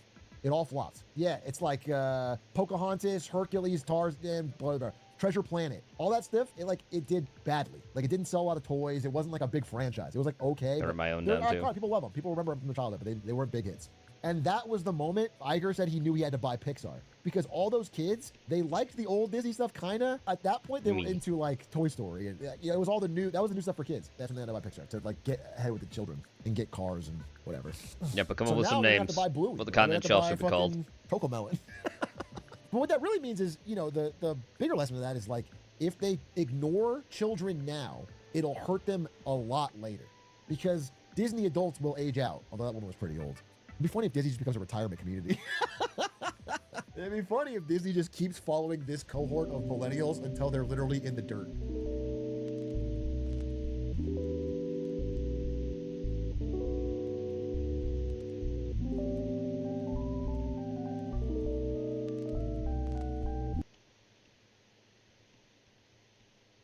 Screensavers are pretty cool. Originally created to prevent burn-in on the ancient technology known as CRT screens, they quickly became synonymous with fun and flashy animations that are so mesmerizing you could probably stare at them for hours. They added so much character and customization to your personal computer, which led to them taking the world by storm in the 90s. You got the classic DVD screensaver, the 3D pipes, the Windows 95 maze, freaking flying toasters. But with the invention of newer monitor technology, burn-in just isn't really a thing anymore, and screensavers quickly went out of style. In this video, we'll be taking a deep dive into the history of these nostalgic screensavers, checking out how the art form developed over the years and the eventual fall that came with it. I'm Polygon Donut, and welcome to the history of screensavers. One of the very first examples of a screensaver starts all the way back in 1983. The Apple Lisa computer shipped with a screen dimming option that would dim the screen after a few minutes of inactivity. Later that same year, John Socha created a program called Save for IBM computers, which basically did the same thing. This is also the very first example of the term screensaver being used. And to be honest, it could have just ended at that. Making the screen go dark after some inactivity is all you need to do to solve the problem of burn-in. Adding cool animations on top is actually completely useless, so nobody really came up with that idea for quite a while. 5 years later in 1988, what's known as one of the very first screensaver animations ever created was released by Bill Stewart and Ian MacDonald. It was called Magic Screensaver for Windows 2. It featured a very basic and slow animation of some lines moving around, but little did they know the sheer influence this doohickey would have on the world of computers. 1 year later in 1989, a program called After Dark came out for Macintosh. It was another screensaver pack, this time getting a little more creative with the animations. Most notably the one titled Starry Night. Hundreds of little pixels lit up your screen, slowly materializing into a city skyline. It's a very calming and surreal visual, almost like it's representing the dreams your computer has when it's not in use. Yes, thank you for the suggestions. After Dark. I'll put them this forward. Pretty visual paired but with there the will be subtle more. theming And other people can put in things too. They quickly teamed up So, with the company Berkeley keep coming up with Systems names. and began work on And what another the continent screensaver itself should be pack for called. Windows. Another year later in 1990, After Dark for Windows, also known as After Dark 2.0, was released. This version featured a multitude of silly new screensavers that were filled with so much creativity. They also started using images for the first time too, and every screensaver had a bunch of settings to personalize to your liking. And due to the overwhelming popularity, in 1991 they released an expansion pack called More After Dark that featured even more screensavers. The era of screensavers was finally upon us. But before we move on, let's take a look finally upon us at some of the most interesting options from these packs. First up, Aquatic Realm, the classic fish tank screensaver. Dominoes had 3 different style options to choose from as you watch random domino pieces get placed around your screen. The Snake screensaver auto-generates a bunch of mazes and you watch the computer quickly figure it out over and over again. Down the Drain did this cool effect on your screen. Gravity put a bunch of bouncing balls everywhere that all leave a trail behind that eventually covers your whole screen. Mowin' Man features a man mowing some grass that keeps growing all over your screen. Puzzle turns your screen into a randomly shuffling slidey puzzle. The Tunnel screensaver is really trippy to look at. I love this one. Can of Worms releases a bunch of screen-eating worms all over your desktop, but I guess it's time to address the elephant in the room, the flying toasters. This quickly became the single most popular screensaver of them all, and basically became the flying toasters. Entire company's goddamn mascot. The flying toasters are iconic and really solidified After Dark as the quintessential screensaver program. I mean, what's not quintessential screensaver program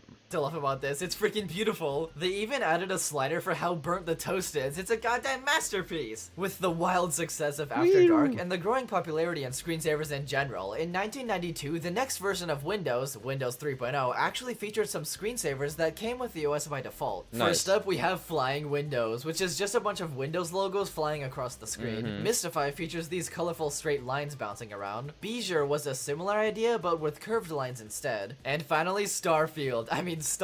That made it look like you were flying through space, with stars constantly whizzing by. But After Dark didn't stop there, and a few years later they dropped After Dark 3.0, a new version that features a bunch of new screensavers. The most notable addition is Flying Toasters Pro, an upgraded version of the original Flying Nice, that's a good one. It features a bunch of new animations, which makes the scene a lot more chaotic to watch. They even added a theme song with lyrics on the bottom of the screen. It came with 2 different song options, either Anthem that sounds like this, or Wagner that sounds like this.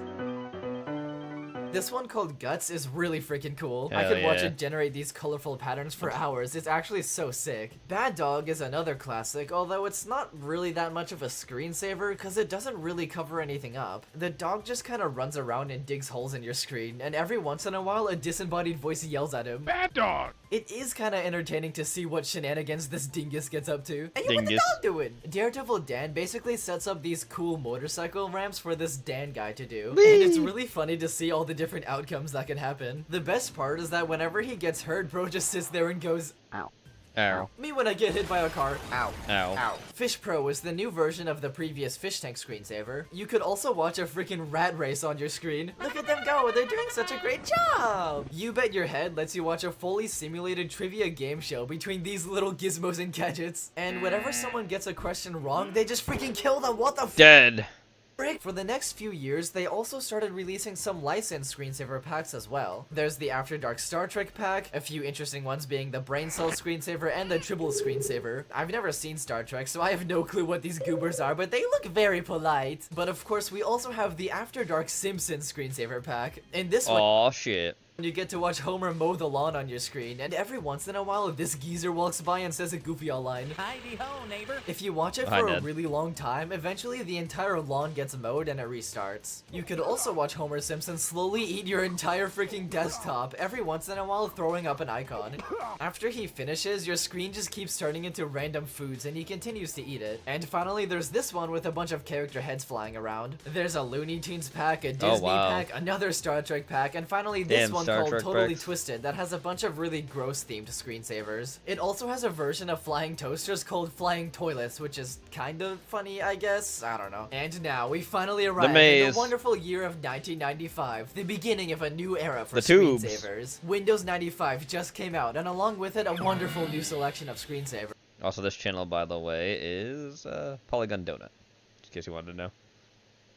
Featuring live 3D graphics for the first time. Some of the most memorable screensavers of all time were introduced in this version. Let's start out with 3D Pipes, because 3D this is my Pipes. personal favorite screensaver of all time. It's such a mesmerizing and dreamlike visual, watching these complex pipe systems infinitely generate, and my dumb freaking child brain stared at it for hours on end. There's various settings to play with, and obviously the first thing I did was change the textures to some funny cats. But there's Cats. also a little bit of an Easter egg on this thingamabobber. If you select the textured option but don't choose a texture, it defaults to this candy cane texture. Yep. Christmas just a week away. I can't wait to spread holiday cheer. Although Cheese memes. there's actually another neat little Easter egg on this screensaver. If you set the joint type to mixed, every once in a while a freaking 3D teapot model will spawn as the joint instead. It's Wow. apparently a 1 in 1,000 chance for it to spawn, and Wow. it's pretty unnoticeable when it does. The teapot model itself has a bit of lore too. It was created all the way back in 1975 by Martin Newell, and has since been used by 3D graphic artists as a standard reference object for things like size and Huh. lighting. It's known as the Utah Teapot, and The went on Utah to become Teapot. an inside joke with 3D artists for decades, and has been hidden in many 3D softwares Oh, and movies. yeah. Next, let's talk about the 3D maze. This has got to be the most recognizable screensaver ever. It feels like peering into another world with rules you don't quite understand. And every once in a while, you spot a few anomalies, like a floating OpenGL logo, or this weird picture on the wall, or even a goddamn rat walking around. The And rat. whenever the player runs into this floating rock, they turn freaking upside down. Yes. And finally, at the end of it all, a silly little smiley face patiently sits, waiting for your arrival. And the process repeats again and again, Ooh. infinitely generating maze after maze like clockwork. These are the default textures of the maze, but you can also change them to whatever you want. A selection of Yee. psychedelic looking textures come with it by default that look freaking horrible. Some other funny textures people made on the internet include Minecraft, Rainbow Road, Oh, boy. Wolfenstein 3D, Quake, Doom, Germa 985, Oh, and God, more. Germa. I made this funny setup with a bunch of cat memes. I also tried out some other random colorful textures, and the final one I made is the Wise Mystical Tree Maze. I'm too Oh, lazy to shit. explain how to do it, so here's a tutorial. If you follow the steps correctly, you should end up with this. Whoa, wait a minute, what the devils is going on here? Oh, the shit, other three Doom. that were added in Windows 95 are the 3D flower box screensaver that has a few different options for some funny shapes to make, the 3D text screensaver, and finally the 3D flying objects. This one comes with 3D flying windows Windows logo, rainbow flying Windows logo. Yes, but like I said, if anyone wants to come up with a name for the actual continent all our kingdoms are on,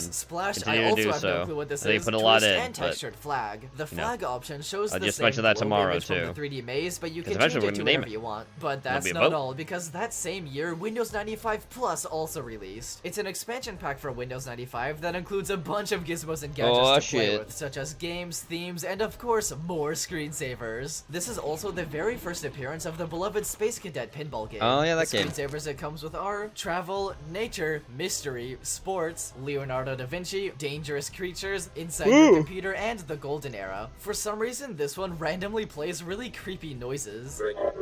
The mystery screensaver also has a freaking intro song. It does, find I remember really the mystery. Weird that screensavers even started to make sounds at all. Like, wouldn't it be really annoying if your PC just started blasting random noises while you weren't using it? The last one in this pack is this screensaver that's literally just called Windows 95. But that's really confusing and dumb, so most people just call it something like screen blocks. 2 years later in 1997, they also released Microsoft Plus for Kids, which is another expansion pack but kid-themed. The screensavers they added here are baseball, bugs, jungle, messy room, which plays a bunch of goofy-ass sounds, it's so freaking silly. Snowboarding, I'm sorry, but what the frick are these noises? They sound more like Minecraft cave sounds than snowboarding sounds. Space and underwater. And after all that, the final version of After Dark came out, After Dark 4.0 Deluxe. This package includes all the original ones and a bunch of new and improved ones. First up, the final update to the Flying Toasters. This time it's got a full-on intro sequence and a new song. The toasters themselves once again have fully upgraded designs and animations, with many of these scoundrels getting up to all sorts of antics. It's so much more chaotic than the original. There's also a new baby mode, which changes the music and turns all of them into baby toasters. Of course, we also have another update to the fish tank screensaver, which looks like this now. This one called Rock, Paper, Scissors is really weird. There's just a rock, paper, and scissors wandering around the screen, and whenever they run into each other, they get into a fight, and the fighting animations are so silly looking. Look at them go! Around this point in time, Berkeley Systems was really trying to make After Dark into a full-on franchise, and they even ended up releasing a goddamn video game called After Dark Games. It features a bunch of miscellaneous minigames that are based off of the screensavers. Also in 1998, there was even an entire animated TV show called Bad Dog, based off of the Bad Dog screensaver. And at one point, there were supposedly flying toaster plushies too. It's just so weird to me to see things like TV shows and video games based off of literal screensavers. What's next? Are we gonna have movies about the freaking Windows 98 wallpapers? That's Gex playing in the background. That's Gex 2, I think. That's Gex 2's music. Let's listen to it again. Speaking of Windows 98, toaster plushies too. It's just so weird to me to see things that's like that's TV Gex shows 2. and video That's games the menu based theme. off of literal screensavers. What's next? Are we gonna have movies about the freaking Windows 98 wallpapers? Speaking of Windows 98, that came out, and it didn't come with any screensavers until the Windows 98 Plus expansion pack. First up, there's this one called Cityscape, although I have no clue why it's called that because this has nothing to do with cities. There's also... Well, I didn't mean to do that. Fuck. Sorry about that. Trying to do something else. Go back. Sorry about that, chat. Screensavers. This package includes all the original ones and a bunch of new and improved ones. Yours is really weird. There's just even ended up releasing a goddamn video game called After Dark Games. It features a bunch of miscellaneous minigames that are based off of the screensavers. Also in 1998, there was even an entire animated TV show called Bad Dog, based off of the Bad Dog screensaver. And at one point, there were supposedly flying toaster plushies too. It's just so weird to me to see things like TV shows and video games based off of literal screensavers. What's next? Are we gonna have movies about the freaking Windows 98 wallpapers? Speaking of Windows 98, that came out, and it didn't come with any screensavers until the Windows 98 Plus expansion pack. First up, there's this one called Cityscape, although I have no clue why it's called that because this has nothing to do with cities. There's also this one with a bunch of water ripples over the Windows 98 logo. Organic art cycles through a bunch of weird looking 3D visuals, and it comes with a lot of different presets to choose from. There's the rock and roll one where you get to watch a bunch of electric guitars do a little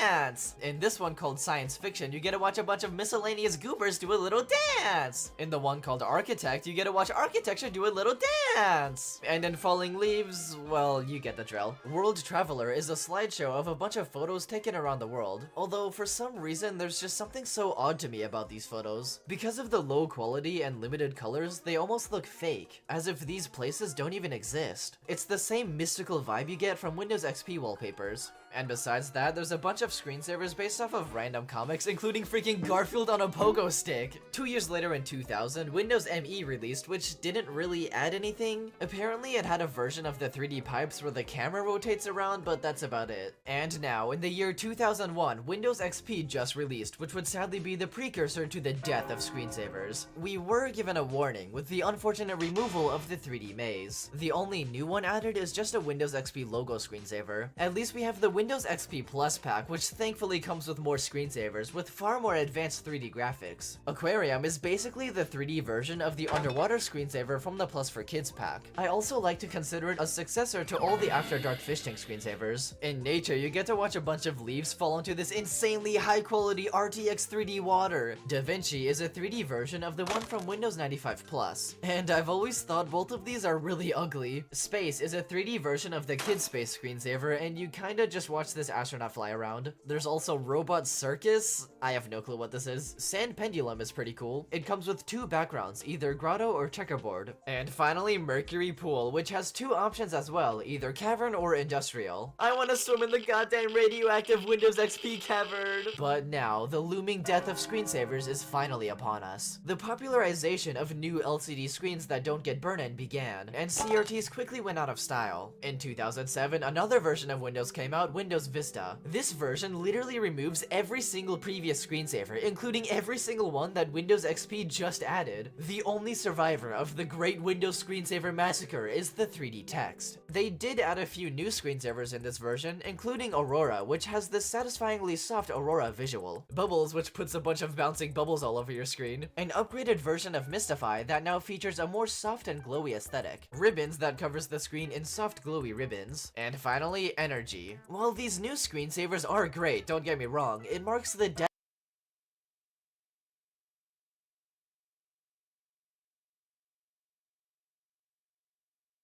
of the original aesthetic. They essentially removed anything that looked too 90s or unrefined, transitioning into a more soft and shiny aesthetic. This new aesthetic is known as Frutiger Aero, and while it's an amazing aesthetic that I quite enjoy, the whimsical 90s screensavers will be greatly missed. A few years later in 2009, Windows 7 released, which didn't add a single new screensaver. And to make matters even worse, they removed the Aurora and Energy screensavers. Sorry about that.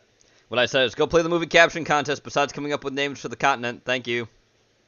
Which were literally just added. If you haven't done so, be sure to play the movie caption contest. Thank you. Animated screensavers to choose from. In 2012, Windows 8 released, which didn't budge the screensaver selection at all. And continue to come up with names for the continent. Windows 10 released, yet again with no changes. Then in 2021, Windows 11 released, yet again with no changes whatsoever. Also, throughout the 2000s, Mac computers received some pretty cool default screensavers, such as Flurry, Arabesque, Drift, I really like this one, Monterey, Ventura, and Shell. Even though the era of cool screensavers is over, they never truly died. There's tons of websites out there that let you download custom screensavers made by people all over the world, and many old screensavers have been converted to be used in modern Windows. And now that it's been so long, the screensavers that used to be so new have solidified themselves as nostalgic and historical art pieces of the early world. They are archivable art pieces, Even though they're completely useless and always have been, they deserve to be appreciated for the creativity and customization that they added to computers. But before we go, I'll leave you with one final screensaver pack. For April Fools in 2021, also, I got you, Robin. I got your playlist. That will definitely be this Thursday. For a Minecraft screensaver pack that perfectly parodies the style of the classics. They also named it Minecraft Plus, which is obviously a joke about Microsoft Plus. There's 12 different screensavers that get randomly selected. There's the Flying Creepers, which is the Minecraft version of Flying Windows. This one has a bunch of 3D items floating around. In this one, you watch a bunch of dirt slowly grow into grass blocks. This one has a random block bouncing around, and the texture changes on every bounce. The Glow Squid screensaver is obviously a parody of Flying Toasters. This one is a 3D block that has a different texture on each side. This one is a massive grid of every block texture rotating around. There's even a screensaver of an in-game menu panorama that was used in a few versions of Minecraft. Look at that. And with that, make sure to like and subscribe if you enjoyed, and check out my other hyperfixation videos while you're at it. Okay, bye!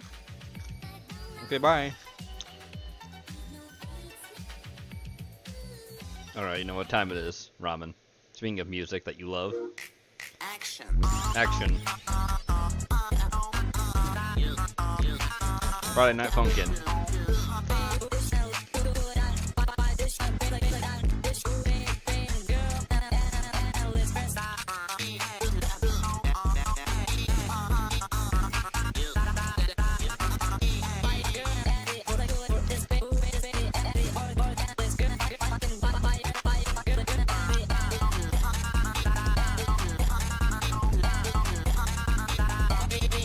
can't tell who's winning.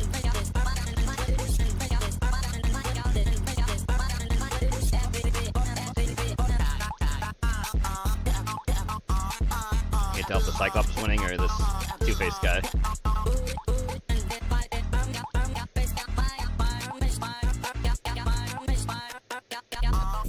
Porky injected himself with half melanin and is spitting bars like a swine. That's funny.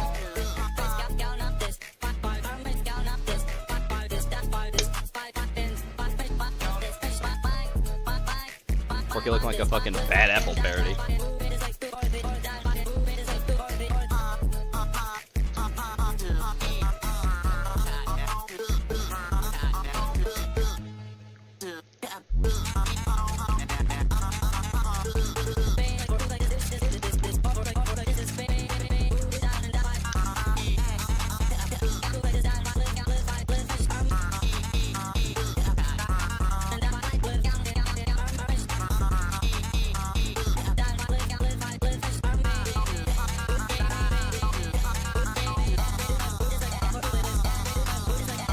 Also, I'll say it again. Be sure to play the movie caption contest. There's a tie right now. Be sure to undo that tie. Thank you. Just vote. Just go vote. Please, thank you.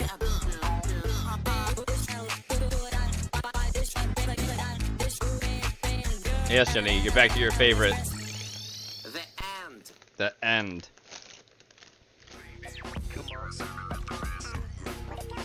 Thank you for that, Ramen. It is still a thing. It is still a thing, Jenny. Anyway, titty time. Welcome to St. Pete Bike Fest 2025. Awesome. Time for the bitches and the bikes and the booze. It's time for bitches, bikes, and booze. Here we go. From Awesome Documentary.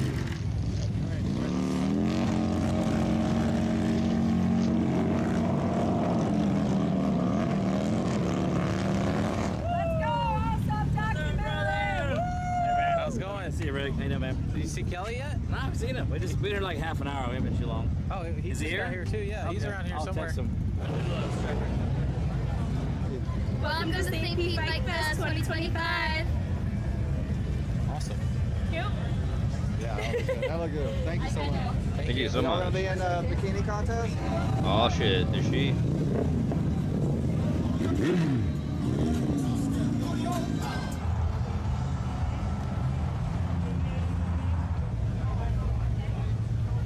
Coming in hot. Right. I like that one. We possibly Gabby content, possibly. He's still showering. No, he went to shower, Bob.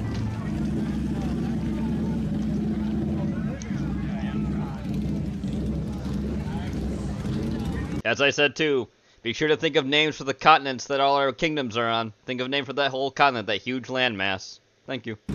Just gotta remind people if they didn't hear me before. Come up with names.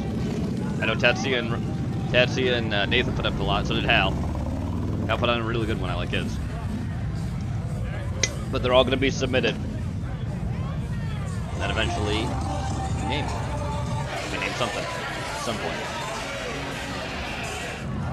Titties! I work during night shift, you guys. What's your name? Night shift. What's your name? That's Svetlana. Svetlana. Bring it. Svetlana.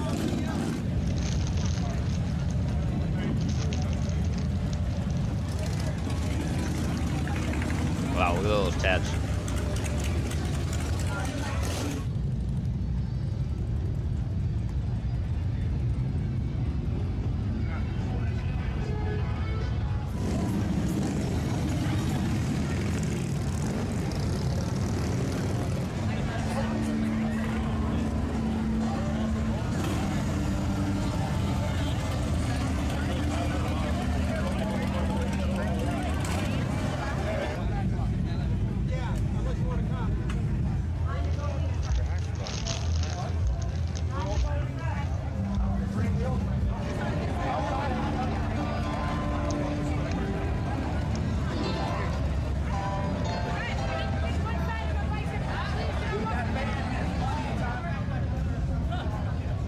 Puppy!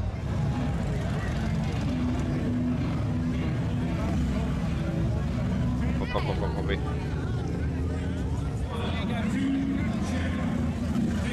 You forfeited, Gabby. She shows up. She might not. This is the St. Pete Bike Fest. Booty.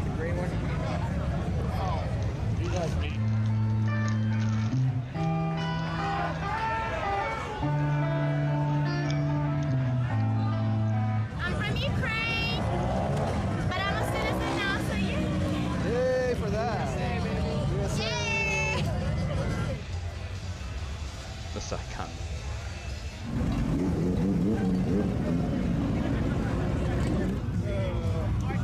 She's not, no. She is not.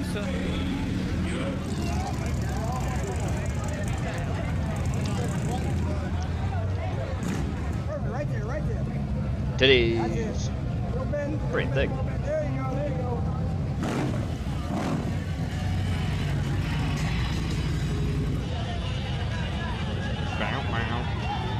Oh my god.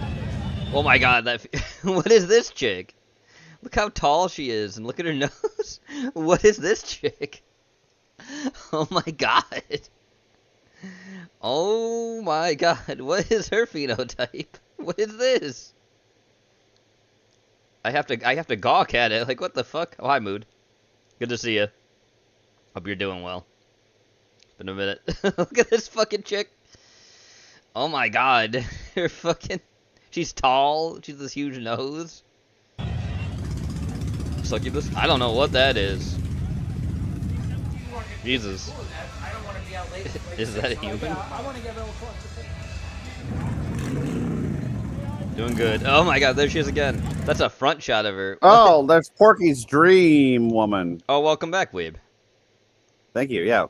You're welcome. There's Jenny right there. Yes. You know, before the, you know, ice cream depression of the Porky divorce.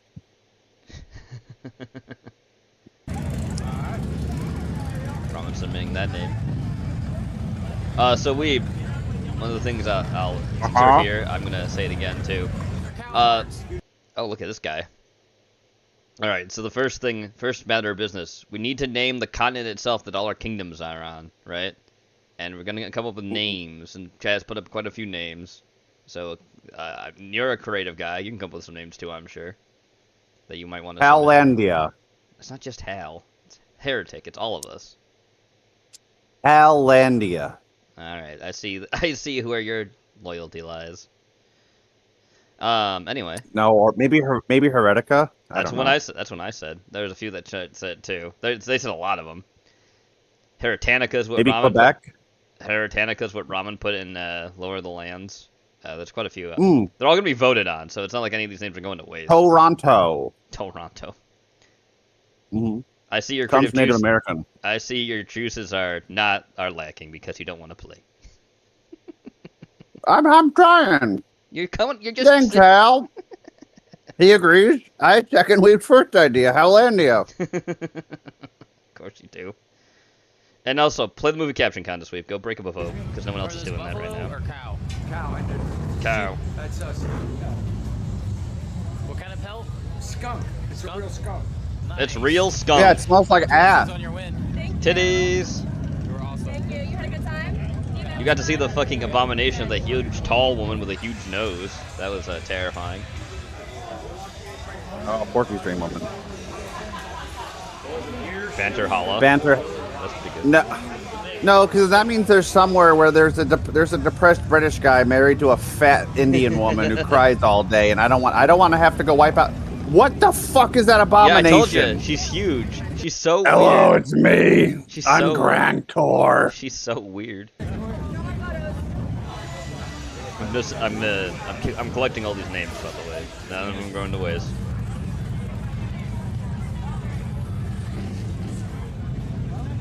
So Hallandia is included? Yeah, Hallandia is included too, yes. Fuck yeah. Everyone vote for Hallandia, you're gay. Well, when it comes to a vote, I don't know when that's going to be. But... Gay. Look, puppies. Doggo. Arnold Cunningham. No! That's not a name, that's a curse. Bob, and you know it.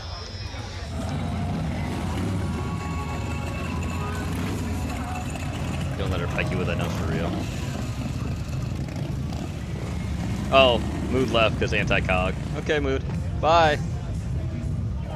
No, we're not really anti-cog, just me.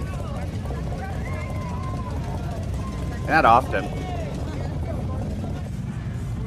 But have a good one. Later.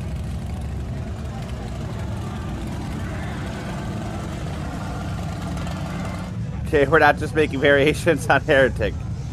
I'm sure that's what Gene would like, something along the themes of Heretic related, but Haledonia. Oh, New Haledonia. There we go.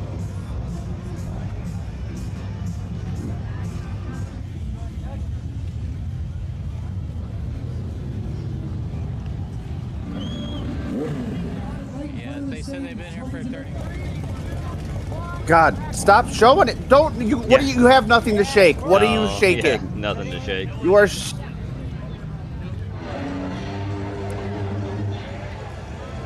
The fourth Herrick. I get it. Busiest I've seen it. The fourth Halreich. Good idea, Tatsu. It just needs a little bit of tweaking. It didn't say you know, to make it fit. It didn't say Halreich. Wait. Yeah, I'm sure that's what he said. No, it doesn't. I read it right. Can you read? Nope. Nope.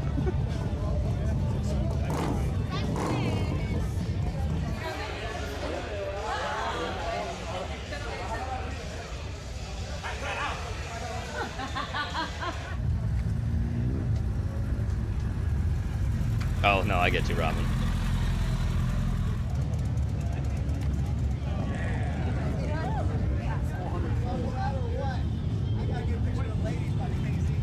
Hellison, I get it.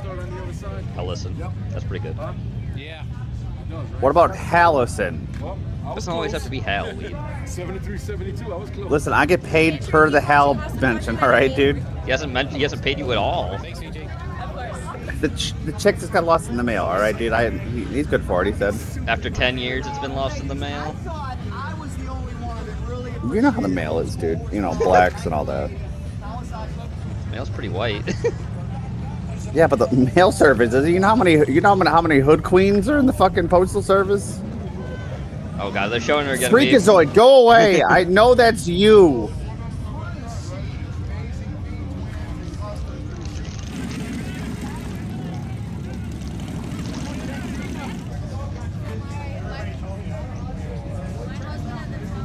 Florida bike life.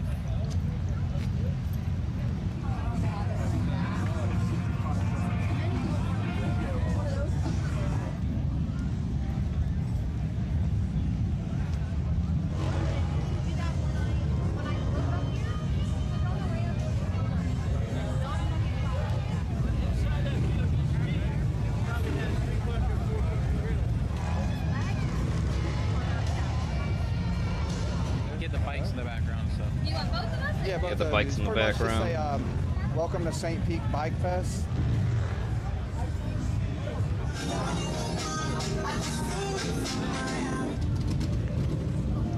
I said New Haledonia.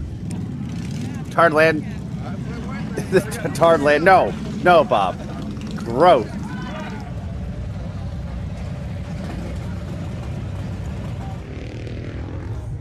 Mood didn't just leave the chat. He left the Discord because he was in there too.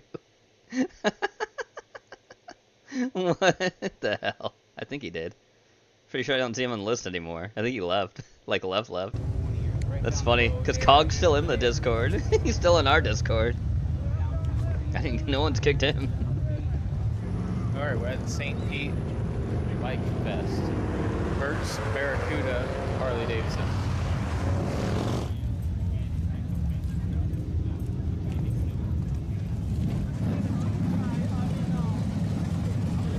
Mood left. He was the Danish guy. He's got from the Netherlands. Knew for a long time ago. Out the R8, baby. Look at that car. Yeah, I think he left the Discord just because we said he didn't like Cog. It's funny. Cog's still in our Discord. He's not left. Our tables ready? Booty.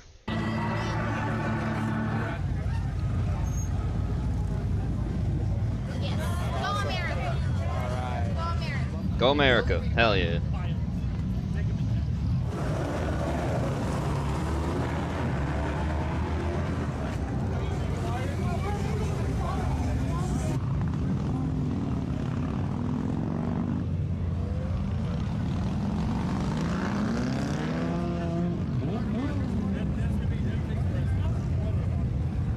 The sun was better from this side, yeah.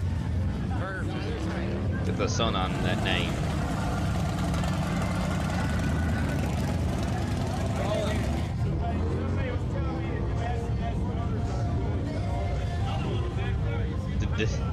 The disunited kingdoms of Heretic.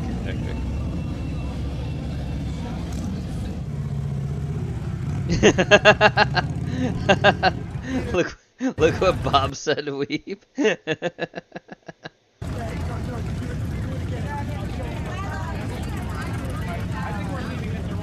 You see what he said, Weeb? Exactly. I just wanted to wish him a happy Boxing Day. And like, you know, friends. And you did. You did wish him a happy Boxing Day. But then he's like, I got Yes. mentioned. I got mentioned in I here. agree with Ramen. Sweet Sonia. That has my official backing. Sweet Sonia. That's right.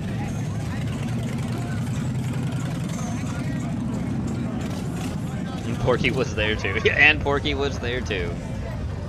Titties.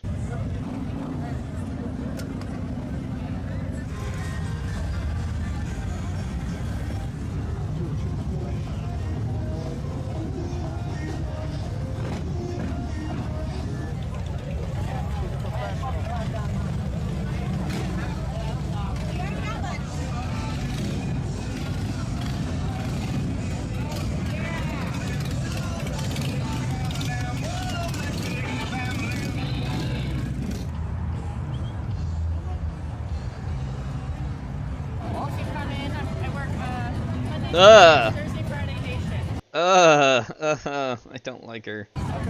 What's your name? Jade. All right. She's Jade.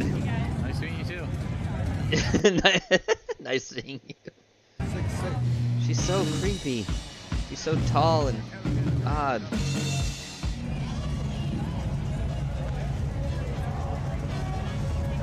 Hey, isn't that Chopper Dave's chopper right there? Greenland. Yep, doing alright? Yeah. How about yourself?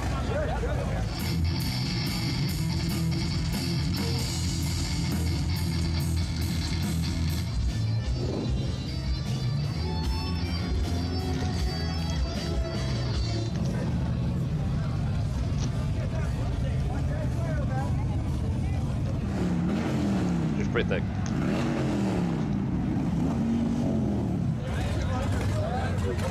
He's been good for us, though. He's helped me win money before. I know, that's why I wanted to ask this pick, but now I don't like it. Arizona Bike Week. This isn't Arizona, I guess. I mean, he's just wearing an Arizona Bike Week shirt. It's gonna be a possibility too, because I think this is St. Paul, St. Pete. I think that's St. Petersburg, Florida. Anyway, are you ready, Weeb? Because they delivered pizza to the wrong neighborhood. This is Smitty. Oh. Hey. I'm gonna speed this up too. Where's the shop? Those 20 minutes. That way. See? Help.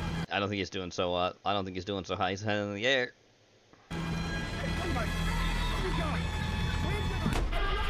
Ow!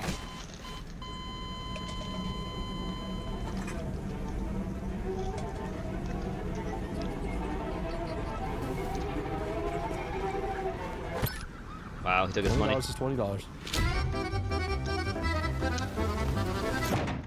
Oh wait! All we do is grab it. It's just pizza delivery. Yeah, that is what the game suggests. Basketball. I feel like I brought my nephew to the YMCA. He just be f***ing around with the ball, not even using it, not even balling. What the hell? What the hell? How the hell he get up there? Did your nephew get there? Oh. How Wow, look at this place fancy. Hey, here's the goal. Shut the fuck up. Pizza Death delivery. Can I see that? Thank you. Weeb had just said the thing about Cog, and that was it. And he just left because of that. He just literally left because of that. That's funny. Yeah, but no, he legit left the stream and he left the Discord. Which is, again, that's funny to me because, you know, who is in our Discord still? Like I said, Cog's not left. He's still in here. So, you know, we don't hate him. We just think it's funny that he thinks that he got some kind of clout here. That hit the rim. That actually hit the rim. We don't. Goaltending, bro. You're not on the table. Guys, don't play the table. I can't shoot it. Because it's stupid. You suck. Oh. I duplicated the ball. What a homer. Good Cardi ball. Pizza time. Okay, everyone grab pizza. What are you saying? Is this what you wish Little Caesars was like, Weeb? You wish it was like this? We could b-ball back in the back room? Hey, what the fuck is wrong with you, man? Lock in. Yeah, we can hear you. I'm too locked in. Where's grab the damn pizza? He's going to eat it. He's going to eat it. He's going to eat it. Hey, hey. Bro, what are you doing to that thing in the corner? Don't you dare. Why don't you start the mission before he starts doing it? I did start it. All right, did we leave? I don't know where we got to deliver things. Where are we going? We gotta go to Lettuce and Chili Street. Okay, let's stop at Hot Dog and French Fry while we're on the way. Is this bitch abandoned? What happened to the town? It's just 3 a.m., bro. We're the only pizza spot open at 3 a.m. I think it's highlighted on the floor if you deliver there. Like here. Oh yeah, we have ramen. On the floor? Come here. Looks like this. It's just, again, it's just the fact that, you know, if you say anything bad about any streamer, that it's like, oh, we're anti-cog. No, no one said they were anti-cog here. Not a single person said that. We just said what he thought, and that's fine. He's allowed to. I am, but I'm a special case. Yes. Thank you, I just found it funny we that hate each other. Okay. Well, apparently, close to him, you had no beef with each other when he came in here and decided to swing his shit around. That was so funny, wasn't it? That you said that. That alleyway for sure. There's no bad beef. Literally, you pushed up a happy boxing day. Yes. That's it. There's a flash. I have a flashlight. I can't go in. I was trying to. So clearly, that And means you jokes that two are. you would have made about other niggas back in the day harmlessly. He wants me to play the game. Yummy, remember me? I left the pizza at the door. Okay, have fun in there, buddy. But he wished. No, you see, we wished me a Merry Christmas. I was here. I will assault myself with my eyeballs. Yummy. I opened it. Get it. Hey, but you know, man, we've changed around this place. We've changed. You lead the way. Okay. We've changed so much, and we're not trad cons like him. What's behind there? It looks like. Is that a lever? Oh, there's a lever. Damn, it's like a maze? We found a church bell, bro. What the fuck? Weird looking church. All right. That was a nice little side adventure, Yummy. That delayed us. Anyone order pizza over here? Pizza. Pizza? Not again.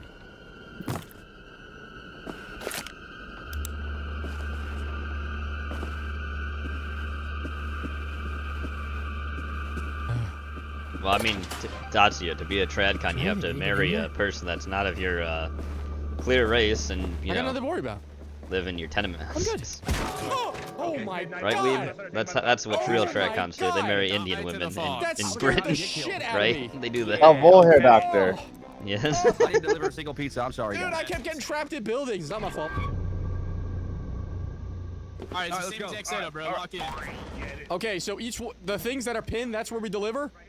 Look, they need. It's all in 2 buildings. Bro, block party. It's a block party. It's a block party. It's a block party. You're welcome. I just heard somebody breathing outside. Don't worry about that. That does not. Don't worry about that. That's just a local crackhead. Get back inside. That's a local crackhead. We locked him in. Hold on. Bring him out. Bring him out. Bring him out. What part of bring him out don't you understand? What part of? What are you doing? Just bring him outside. What's the beef, bruh? There we go. All right, now let us back in. Now let us back in. This ain't funny. No, this ain't funny. He about to kill my ass, bro. Bro, I hate all of you. You stupid motherfuckers. He can't even get on the table. Look at his dumb ass. Yeah, get out of here, bum ass motherfucker.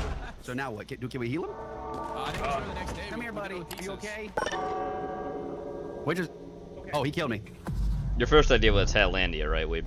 Oh, I'm in jail now. What? What's up? The first thing you came up with was Hatlandia, or was it Haltopia? Yes. Hatlandia. Hatlandia, okay. Just wanna be sure. Oh, Write that jail down. sausage. Yo, let's. All right, bro. Let's go. 1v1s. Come on. Yoink. Goaltended. That's goaltended. back, John. What am I saying? Step back. What the fuck? Step back. What? Man, I knew it was prison, but Jesus. Yo, we in prison, dog. Let us out. Oh, damn. I got killed by a local crackhead. I went to prison for it. Hold on, what's over here? I didn't put any money. Damn, Yummy. Yummy, come upstairs. Oh, could we have just left up here? I think we could have just escaped. Oh, shit, we're dumb. I'm bringing the money to the store. Let's go shop. I'm hearing something outside. I'm hearing something outside. Open that shit. Let's start the new day. I gotta start the new day. You don't hear me? No, I don't hear anything. See? You're overreacting. What the fuck? Oh, they chill. They don't care. They're friendly. I'm going to the store.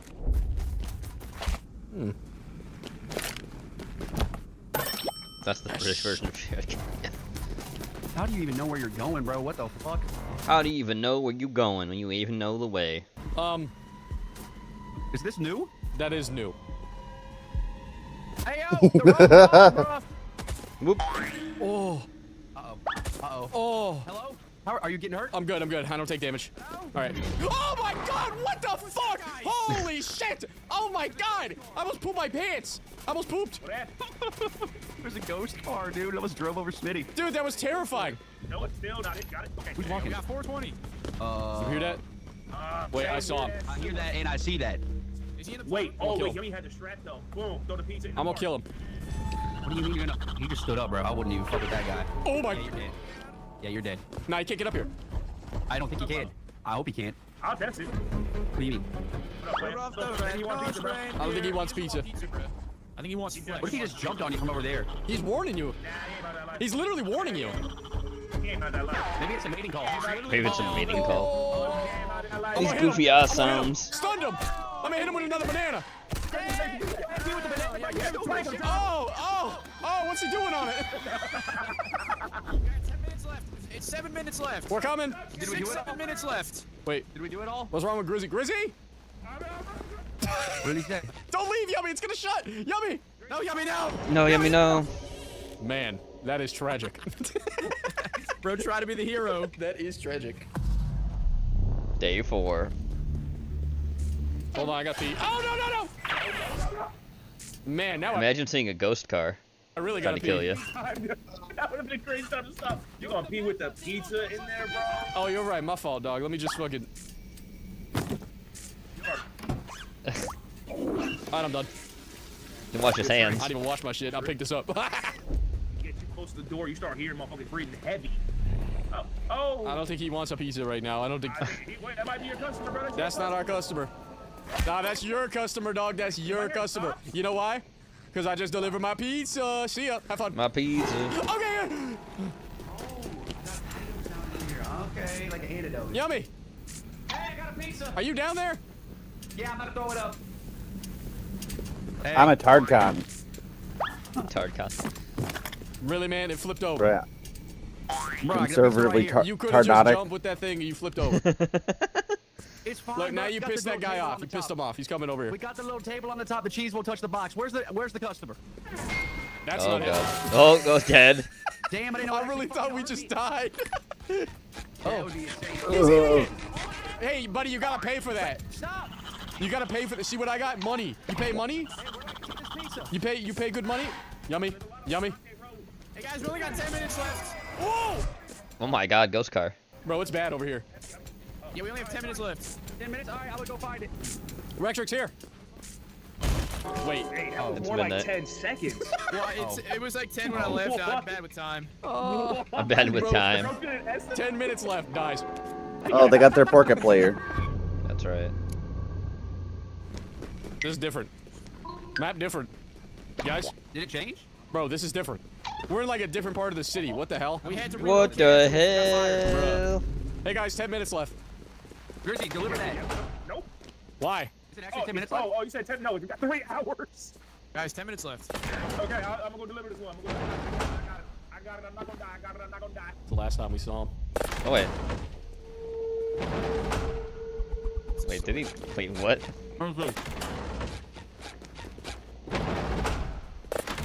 May I interest you in some pizza? Oh, what the What a fuck? dumbass, dude. He's getting killed. She doesn't want anything to do with us. You don't want no pizza. Wait, what? Okay, so. Hey, lock them up.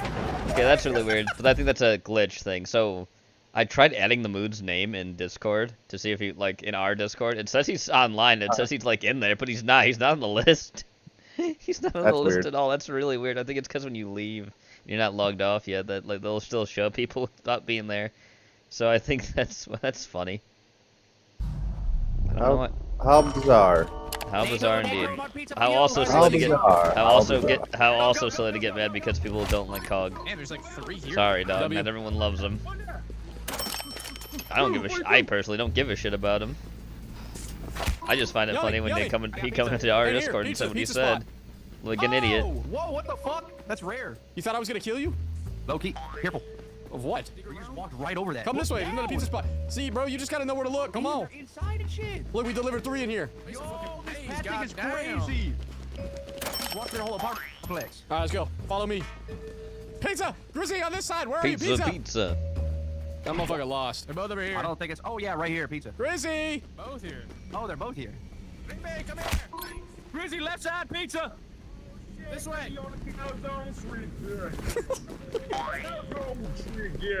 I heard. Another successful day delivering pizza. Day 3. Serving pizza the long ways. Look out. Oh! Oh, he's alive. Bro, you got What's that? Oh, no. Put the candy can away. No. Grumpy ass bitch. We good, man. We good. Two benches on this side. They just delivered that to the sewer. There was someone in the sewer waiting for fucking pizza. Gross. The back building's already done. Hey, Grizzy. Oop. There's the car. Did you lose the money? That's the money. Bruh. Bruh, he lost the damn money. Here comes another. Oh, shit. They got it up for you. This town is crazy. It's true, Bob. It's true. Cog did say Weeb was a nice guy. He did. We got the sound clip, don't you, Weeb, with Cog saying We gotta that. find that money, Grizzy. We can't let $20. Let me find it. Yeah, you got hit here, but I did see it go flying. How much time is left? Hour? Why would you go after Captain Weeb, the guy who tweets out some of the nicest tweets every day, to try and make... Oh my God! Yep, that's right. Facts. Dude, he came That's up facts big. right there. God, I would give so much for that ghost car to show up right about now. I'm just saying, dog. Dudes are pumping out there, bro. They're pumping. You hear that shit? You're safe to open it, bro. Let me know when it's clear outside. Yeah, you're good. Okay, drop the pizza. Drop the pizza. I'm glad you just ran over me, Sasha. Thank you. Yo, there's deliveries upstairs and shit now. Yo, there's deliveries. Yes. You gotta go around the back and come over to me. Oh, shit. Okay. You gotta find the staircase. Where the staircase at? Over this way, Follow my voice. There's a door over here where these foods are. Oh, shit. Okay. There's a pizza delivery. Honestly, I just here, left my and there's clip also shows a bit more. Oh my God. Okay, we'll come back. Where'd our piggy bank go, bro? Somebody got money. Roman, I remember the fact that you originally came here because Ocean was a shit poster that decided to come into our server, but you've stayed ever since because you liked the content. I remember how you came with her. I don't know. I'm down to overthrow Then she decided to lose her shit several times on several people. You were always cool. You still are. Oh my God. No, this one, and then Cool, there's 2 Ramen. more across the same way, like over here, in this building. God. We can drop here. Oh, you're right. You're so right. Hey, Guys, we got a map for secret treasure. we need help, bro. Secret map for treasure, secret bro. treasure, though. We're fucking grinding over here. You're talking about secret treasure. We're running out of time. Let's We're go. grinding. Like what Porky does to his Eric Estrada inflatable love doll. Well, I'm sorry, Weeb, you're wrong. It's David Hasselhoff. This guy's Whatever, it's still gay as hell. I'm not saying Hey, it's this is a not. problem. I'm just saying he chose David Hasselhoff. All right. It's not. You know what? It's the It's the inflatable one where he's drunk on the floor eating the burger. Ah, a classic. Yeah. Yeah, it's crazy in here. Yeah, we got some customers. They're hitting me. They're hitting me. Yeah, we got customers, bro. We gotta lead them out. They're hitting me. I'm 1 XP. They're hitting me. Wait, you're gonna die? I'm one. I'm literally one. Oh, they're leaving. They're leaving. Good. I wasn't gonna make it. Panic dropped the pizza in the wall. I think we're gonna get fired. Yeah, where'd you guys go? The store? Well, yeah, we bought Oh we bought shit! Yo, this Oh my dead. God! Wait, when That did guy's I dead. The guy's dead. What the hell? What is this? What the There's no hell? way I keep that dough on me. Whoa, San Francisco!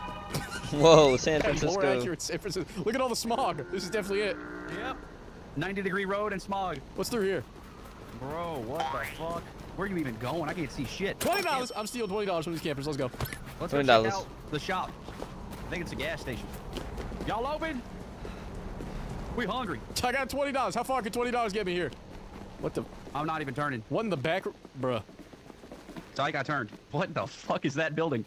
Where are we? I'm jumping. No. Yummy. Don't jump. Yummy, I gotta go back. Go ahead. Okay. Hey. Where's the shop? That way. That's me. Help. Oh god. Well, really, I've always had my start with Cog and the Bannerman's crew, then Ocean was someone I met from chat. I think I said before I talked to Sweets and Porky in Discord right before I met y'all. That's true, you did. You did do that. You did. You did mention that. Because you watched movies with them. Because you watched, and you also watched stuff like, Batsu. You watched Batsu with Porky and Sweets too. Okay. I remember.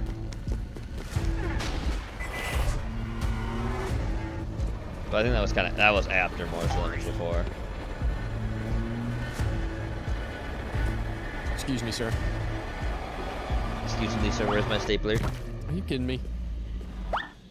Oh my fucking god, bro. Oh my god. Dude, what was with the balloons that round, bro? I grabbed the money on the balloon and I flew up and died. That's only our first warning, though. Not bad. Nope. No, we're fired because no one survived. Oh, this game's brutal. Alrighty. Thanks for that, Strog. Moving on now. High God is Concord level failure. It is. Last week, a truly horrible lore drop hit the world that It's bleak completely time. changed the public's perception of the institutions we've come to respect. News so bad, Jay-Z had to flee the country. That's right.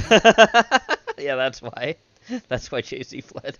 Know what I'm talking about. High Guard came out. High Guard is so bad, it made me jump out my window. Fortunately, I live on the first floor, so I walked back inside and uninstalled it. Then I left out my second floor window. From the people that made 2 dead games comes another dead game. It just goes to show the lack of creativity in this industry that 2 years after Concord's release, we're already remaking it. I'm not even done That's right. reviewing Concord 2 and Concord 3 just Yep, that's Concord 3, Hunter Gathering. Look at that. Look at this fucking piece of shit. Crap. Look at that crap. got announced. What the fuck? God damn, it's just one Concord after another. Oh, I can't wait for Horizon Zero Salads. Horizon Yeah. Forbidden Trade. That's the fat fuck.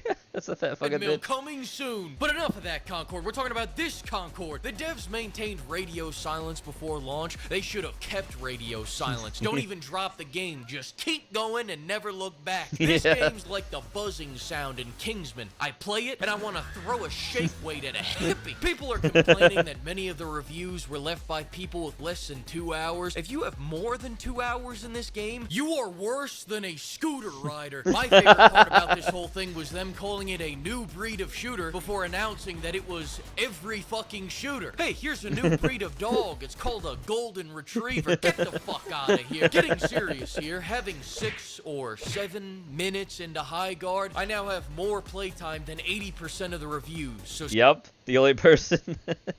speaking with that seniority, this game fucking sucks. High Guard is a generic game in a saturated market. Look at it, Games Weeb. can Look at High succeed in a Guard. saturated market, but the incumbent cringe. has to fuck up, It and is, the other isn't it? guy has to understand what It's hole bad. he's filling. Fellas, Arc Raiders is Tarkov for VR chat players. Marvel Rivals is for people that are tired of looking at Overwatch porn. High Guard is a nothing for no one. They say they made something we've never seen. I see it right there. And there, Yeah. and there, and there, and there. It's an arena Yep. shooter with resource gathering, team deathmatch with battle royale looting, and Rainbow Six defense tactics, but all the prep time doesn't matter. This Nope. is like taking chlamydia, AIDS, and herpes, mixing it into a jar and drinking it. Why am I fighting 3 people on a map the size of Bulgaria? People say the new 5v5 mode fixes it. Now I'm just worried we won't be able to fill out a lobby in a few months. My biggest gripe about this game is that it's boring. I don't want to play it anymore. Find it Boring. Take it from a kindergarten level to a 3rd grade level. They don't want me to shoot people in my hero shooter. There's big maps, few enemies, long spawn times, long run times, long TTK, looting to get gear, farming to get good gear, waiting to capture the flag, waiting for the siege, waiting for Daw to get his badass over here. And if you think it's bad for you, imagine how your teammates are holding up. ADHD diagnoses are at all-time highs. Imagine if you were on the point in Overwatch and your teammate was off farming for a diamond fucking pickaxe. Well, you don't have to. That's high guard. That's Before high you guard, say, yes. Yeah, get good. I'm going to get a better game. Yeah. His new game called Overwatch Rip. just came out, and it looks pretty interesting. Much Nope, more it's not. promising than Overwatch 2. And you know More what that promising game than has? Overwatch 2. Heroes that actually play differently. And Rivals, Wolverine thrashes people with all 4 inches. Spider-Man goos people up. And Visigow claps them with a round rumps. Here, we're all just dumpster divers looking for a less shitty gun. Okay, fine, you have abilities, so I take that back. Every 5 minutes you get to remember who you're playing as, then you remember what they look like, and you get sad. Greek get philosopher Janet Jackson once Janet said, Jackson. You don't know what you got till it's gone. Dog, I'm sorry, baby. I didn't realize what we Leave it all muscly. Look at that. It's terrifying. had together. Developers these days have 2 modes: boardroom approved and Lovecraftian horror. Overwatch characters. I remember when we had the red stream for Red Red Theater on Steroid YouTube, Man. and we just had a link to watch together in chat. Yep. Salad Dodger. That's You right. look at them, you get harder than Daw at an all-you-can-eat buffet. This is just hero shooter avowed. God. Oh, there you are, Daw. Hey, I saw your mother the other day. I guess nothing runs in your family. You and your mama so fat, they had to put you in separate games because you wouldn't fit in the same game.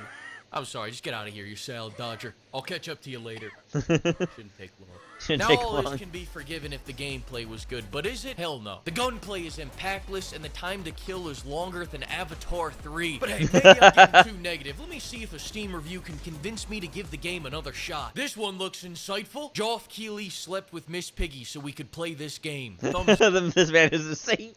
up. Except most people can't play this game Nope. because the game can't fucking run. Even Nope. DSL 2.3 can't save this game's performance. You got people crashing out of the tutorial. Just as a note to those playing, if your game crashes in the tutorial, here in Texas, we call that divine intervention. Take the money Divine you would have spent intervention. on skins, throw a little bit of it into the plate on Sunday, then take what's left and go buy this big titty shirt for 10% Aw, off. shit, big using titty code shirt. PIMP. I'm sick and tired of these premature babies. You shouldn't release a game if you need 2 more years to finish it. People Yeah. say, oh, don't say mean things about the game. Give them time. Let them cook. That's No. what the dev time was for. Yeah. You had years to cook. Don't bring the chef out of the kitchen once the meal is on my table to finish sodomizing my beef lo mein. They're talking about fixing the game and bringing back the 100,000 players they got on launch. I hate to break it to you, but unless you can tweak this game into being Titanfall 3, you don't have a shot. Nope. This game was developed in secrecy. It should have been released in secrecy, and it should have died in secrecy. And I mean no respect to Geoff Keighley, but you did this. We all He did do this, yes.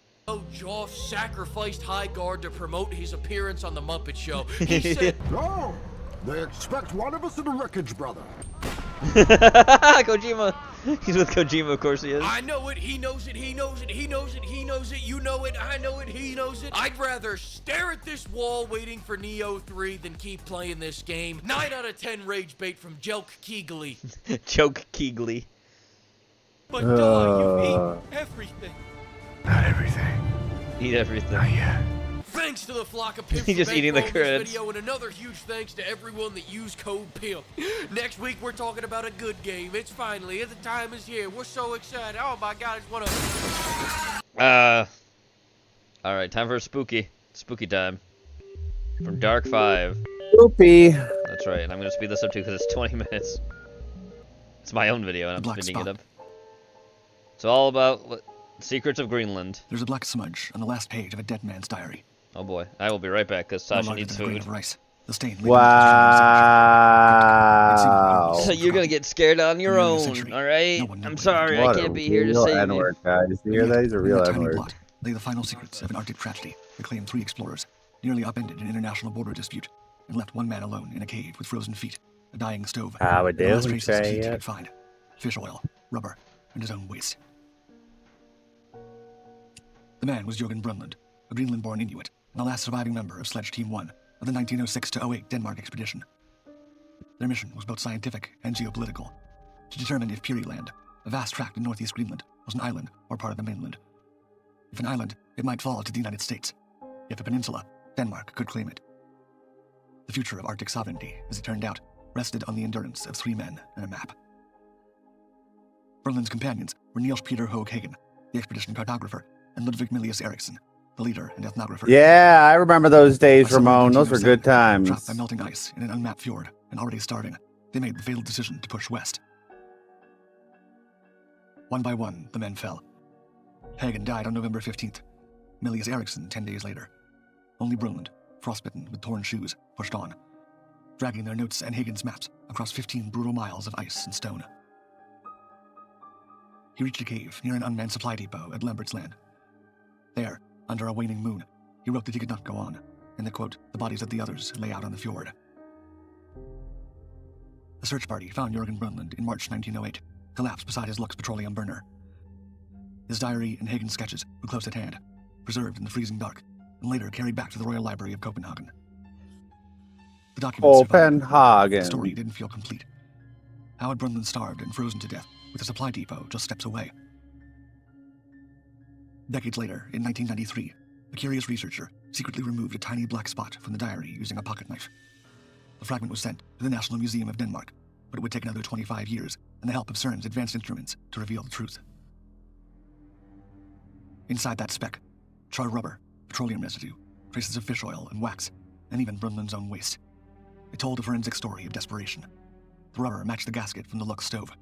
The rest pointed to a last-ditch attempt to coax a flame from anything that might burn. Brundtland had matches. He had fuel. But in the Arctic cold, the petroleum had gelled, and without alcohol to preheat the stove, it was useless. So he tried everything in a frantic attempt to make the fuel and bring the burner to life. Welcome back, Gene. And still, even then, he didn't burn his diary. The smudge on the final page suggests he wrote his last words after those failed attempts. In the cave, as frostbite crept up from his feet, he protected the one thing he knew strangers would one day read. That diary, along with Hagen's maps, proved Peary Land was a peninsula, not an island. It secured Denmark's territorial claim over Greenland's northeast. Milius Eriksson's body was never found. That's a face. But his hidden field notes, discovered 5 years later in a stone cairn, echoed the same conclusion. Stone cairn? The Peary Channel does not exist. The expedition succeeded. The land stayed Danish. And that black stain the size of a grain of rice, pressed into paper under a waning moon, preserved the the land final stayed cost Danish, of that knowledge. but it's still it's gonna belong to the U.S. eventually. Hobo 28. It's gonna belong to us. They just don't know it yet. Somewhere beneath the ice-blasted waters of North Star Bay, just off the coast of Tula, Greenland, lies what may be the most dangerous beer keg in the world. About half a meter long, wrapped in classified alloys, and armed with uranium and lithium deuteride, it was once the heart of a hydrogen bomb, 100 times. Oh boy! More powerful than the weapon dropped on Hiroshima. It was just lost buried on out there? January 21st, 1968. Oh, so it's just buried out there in the ice. Great. Yeah, it does do that. Okay, now we really need it. Or it never happened. That could be true. Part of Operation Chrome Dome. These bombers orbited Operation Pork Skank. Live nuclear weapons, tasked with watching for attacks on the ballistic missile early warning system at Tula Air Base, and posed for retaliation in the event of not pork stank, pork skank. Routine patrol. John Hogg's crew. He shakes his ass for money. That's what Jenny said. Anyway, you know. It triggered a chain of errors. The cushions caught fire. The fire disabled the instruments. Smoke choked the cockpit. Hogg gave the order to eject. 6 parachutes opened against the dark Arctic sky. One man, co-pilot Leonard Svitenko, was killed attempting to escape through a lower hatch. At 3:39 p.m., Hobo 28, uncrewed and ablaze, slammed into the sea ice at 560 miles per hour. That is true. That is true. The 4 BF-28 FI hydrogen bombs it carried exploded, but not with a nuclear detonation. Instead, the conventional explosive triggers detonated with enough force to rip open their radioactive cores. The crash tore a 160-foot gouge in the ice, with the explosives throwing a radioactive blizzard of plutonium, uranium, americium, and tritium across 3 square miles of the Arctic. The cleanup effort, codenamed Crested Ice, was a feat of Cold War desperation. American airmen and Danish contractors, assisted by Inuit dog sled teams, worked through darkness in minus 75 degrees Fahrenheit to collect 550,000 gallons of contaminated debris. Workers shoveled radioactive snow into steel tanks.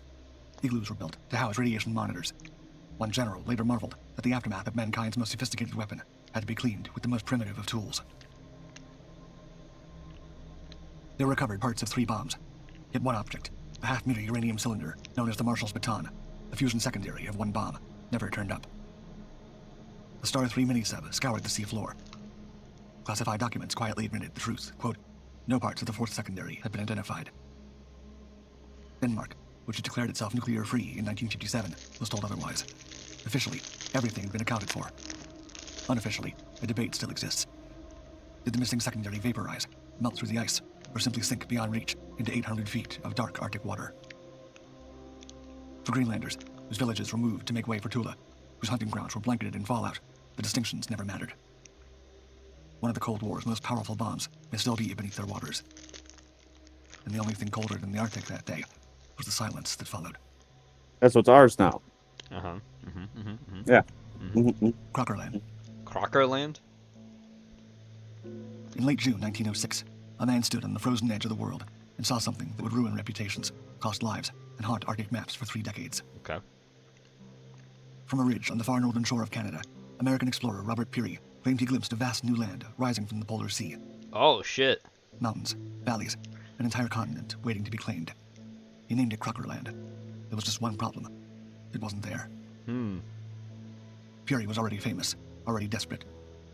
His latest attempt to reach the North Pole had failed, and his funding was drying up. A new discovery, especially one named for his wealthy donor, George Crocker, was a convenient miracle. Convenient. When Peary returned home, Crockerland quietly slipped onto official maps, a pale, hook-shaped island hovering just north of Greenland.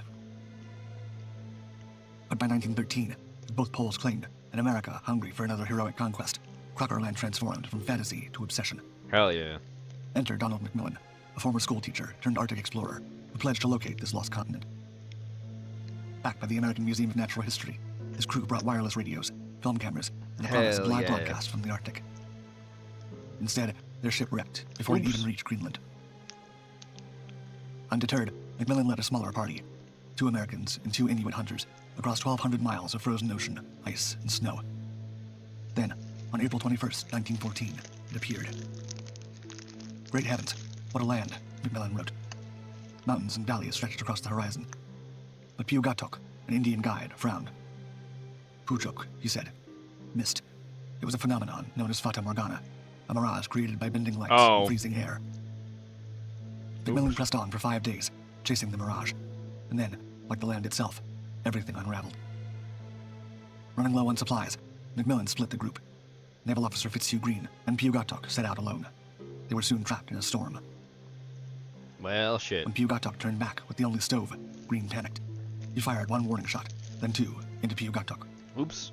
He buried the body behind an iceberg and returned alone. Green never faced justice. Peary's supporters buried the story. The Inuit mourned in silence. Macmillan, stranded for another 3 years, finally returned with film reels, frostbitten feet, and the truth. Crockerland didn't exist. It was a mirage the whole time. A mirage killed a man, stained reputations, and exposed the fragile line between belief and delusion. In 1938, a pilot finally flew over the site Peary had described. There was only ice. Only ice. Nazi Arctic bases. Alright, let's go. In the stillness of Greenland's frozen tundra, 3 patrolmen approached a remote hunting hut. The chimney smoked. Footprints marked the snow. Inside, Nazi uniforms, polar bear meat, and half-empty mugs of coffee. Polar bear meat? Delicious. Within days, a firefight would erupt. Oh, a shit. soldier would die, and a Nazi officer would be captured and dragged across 400 miles of Arctic wilderness by dog sled. Damn. What began as a routine patrol would spiral into one of the northernmost battlefields of World War II, and the forgotten front of a secret meteorological war. Oh, shit. The Cold Wars. At the start of World War II, Denmark's surrender in 1940 left its vast Arctic colony adrift. Oh, yep. So you got Greenland, that's where the... Yeah, okay. Makes sense. Greenland, frozen and isolated, seemed an unlikely prize, until you looked up into its skies. Whee! Or Borealis. European weather is born over Greenland. Storms crossing the North Atlantic begin with air pressure systems shaped by Arctic wind. The Aurora Borealis? Could read Europe's future, days in advance. He's not going to pay you. To Germany's war machine, this was invaluable. He will. Accurate forecasts and precision bombs, this time. submarine ambushes, and safe passage for ships. So in 1942, Hitler dispatched meteorologist Gottfried Weiss and Lieutenant Hermann Ritter aboard the Suction, a repurposed fishing trawler to install a secret station, codenamed Holtsaga, the Wooden Eye, on Sabine Island, northeast Greenland. Okay. They succeeded. For 6 months, Holtsaga fed vital weather intelligence back to Berlin. Oh, because it would tell them the Greenland wasn't European on guard. weather. I see. That's why. After Denmark fell, Governor Escabrun created a patrol unlike anything else in the war. The Northeast Greenland Sledge Patrol. Danish policemen, Inuit hunters, and Oh, trappers shit. moving by dog sled across the eastern ice. Puppies! Look at the puppies. Papa's. On March 11th, 1943, a three-man patrol, led by Marius Jensen, discovered the secret German weather station Holtsaga. Oops. The patrol turned back That's so toward their secret now. headquarters at Eskimonish to warn their commander, but the Germans reacted fast. I imagine so. They On got the found retreat, out. A Nazi search party almost caught them at a hunting shack. The three patrolmen fled into the Arctic night, with only rifles and the clothes on their backs. All right, Behind the boys, logs, girls, three whatever sledges Gene and is, Jensen's patrol. I'm actually going to go pass out. The earliest I've passed out in a long time. Yes, it is. All right, you have a good sleep. Peace. Yep. Good night, everyone. I will be here all day tomorrow for the show after 4 p.m. my time. I'll be there all day. All right, bye-bye, everyone. Have a good show. Gene, good. Have a good time. Bye-bye. Good night, Love Weeb. you, Bye-bye. Sleep well. Overlap. On March Alrighty. 26th, Corporal Eli Knudsen, traveling with Jensen and Peter Nielsen, Oh, it's just me, unaware Chad. Eskimonish had already been destroyed. It's reached the hut just at me Santon unless Porky and walked shows into an up. ambush They by probably Ritter won't. and his Nazi soldiers. I Knudsen mean, was he has killed. from time to The time, patrol's but only fatality usually very rarely during the war. for a Monday show. The two other patrolmen were captured. Jensen didn't panic. He played a longer game. He convinced the Nazi What Lieutenant was that? Ritter to let Nielsen go bury What the did my dead. phone go off? He escaped to warn Where the is others. my phone? Jensen and misdirected I just German heard troops it. into I battle don't know where it terrain, is. waited for his opening, Where the fuck? disarmed Ritter, and fled. After finding that the rest of his patrol had already evacuated, Jensen returned It sounded 100 like it miles was back across muffled. the ice, grabbed I'm Ritter, looking under and hauled shit. him to Scoresby Sound as a Where prisoner. the fuck is my phone? The station in Holtsaga was later bombed by U.S. planes from Iceland and captured by American Coast Guard troops. The remaining Nazi team was extracted by a The flying boat. remaining Nazi team. Oh, Though nope, rarely not remembered, there. the Greenland Weather War shaped Where are Allied you, victories. phone? Accurate forecasting enabled the Normandy landings. The fuck? Delays could mean disaster. A handful of fur-clad sledders. I heard ensured it, and I Hitler don't stayed know where it blind. is. It's somewhere. Is it Today, under a sheet? the outhouse of Eskimonish still stands. All else was burned, buried, The fuck? or blown into the snow. But once, for a few frozen weeks, Greenland was a battlefield. That's gonna bug me. Project Iceworm. Where the fuck is it? I think it's Beneath under the Greenland sheets. ice, the U.S. Army once tried to hide the end of the world. Oh, did they? In October 1960, far below the snow, a nuclear reactor coughed to life inside a glacier. The men who flipped the switches Oh, stood shit. entombed in ice, older than civilization, listening to Geiger counters tick in the dark. Minutes later, something went wrong.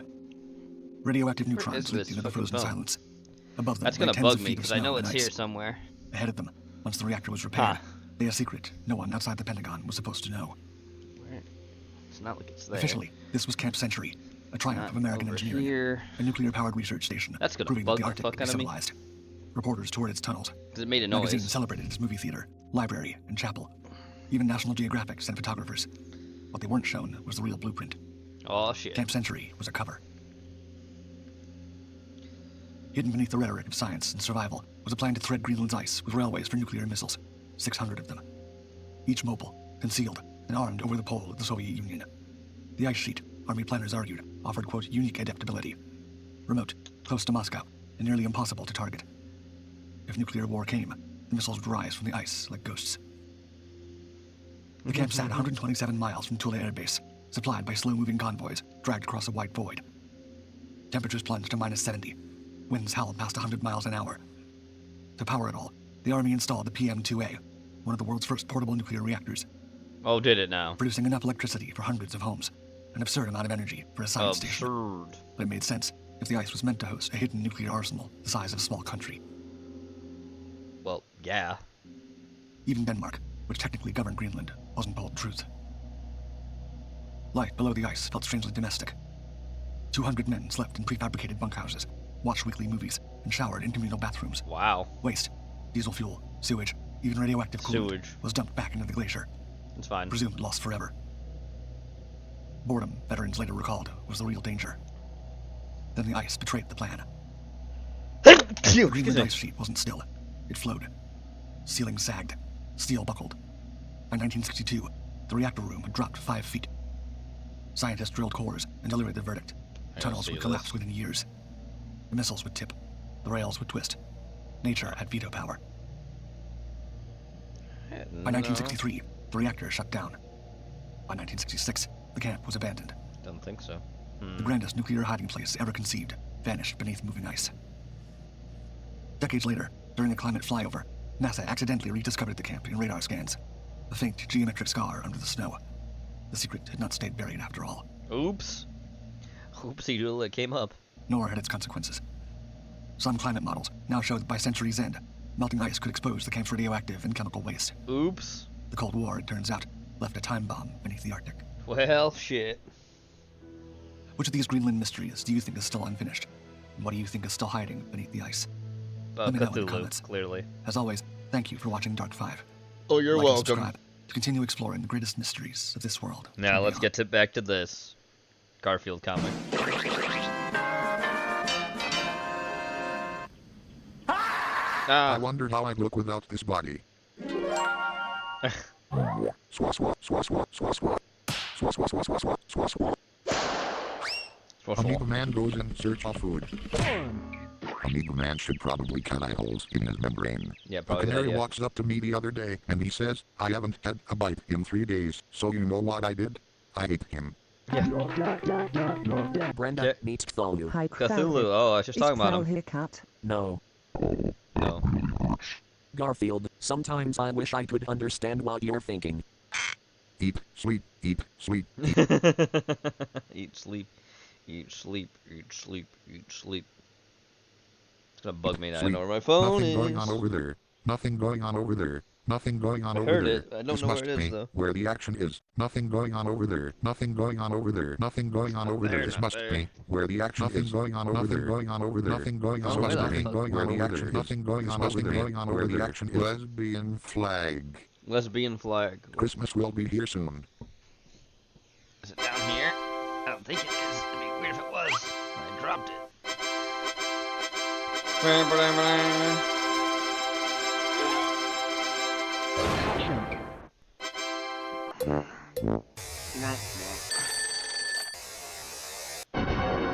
Garfield. Lehman's Revenge. Lemon found inside John's basement, missing since 1983. Oops. Lyman. John. John. TikTok. Garfield, how you been? John's gonna pay for locking me up for 39 years. You have betrayed me. You have betrayed me. Nice stinker. You nice stinker. Arf, arf, arf, Arf, arf. I don't know where my phone is. It's gonna keep bugging me. Because I heard it. Please, Rod. Oh, showing more out. Mirrors are more fun than television. I wonder whose glasses these are. Cartoon Networks. Okay, so Cartoon in the first Networks. panel, John walks in and says good morning to Garfield. Garfield says good morning back. Well, Garfield thinks it. You know what I mean. Then in the second You know panel, what I mean. Garfield takes a sip of coffee. John is just staring You know what I straight mean. ahead at something. He's wearing a striped shirt. He was wearing the same shirt in the first panel too. I should have said that before. And Yeah, then in the should've said third that panel, before. John, he's wearing the same shirt, but that's not really important. John says that he What thinks the the poster is fuck? short. Like, as It's in gonna the short bug circuit. me, And Chad. Garfield says, or rather thinks, or Because rather I don't asks, know where but it John is is. electrician all of a sudden. I heard I it. mentioned that John's hair is pointing out like he's been shot, and he's sort of glowing and smoking, and his eyes are bulging out. That's why he was staring straight ahead in the second panel. It's fine. I guess you had to be there. You had to be there. Words being said. Alright, cinema's being made.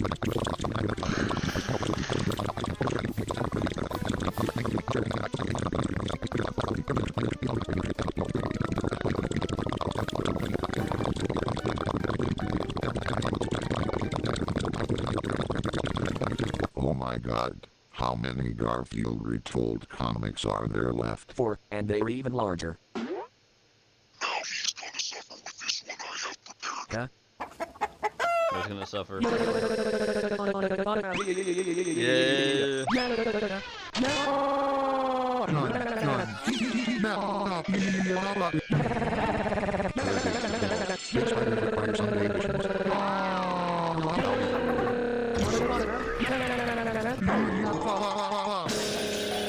It's fine.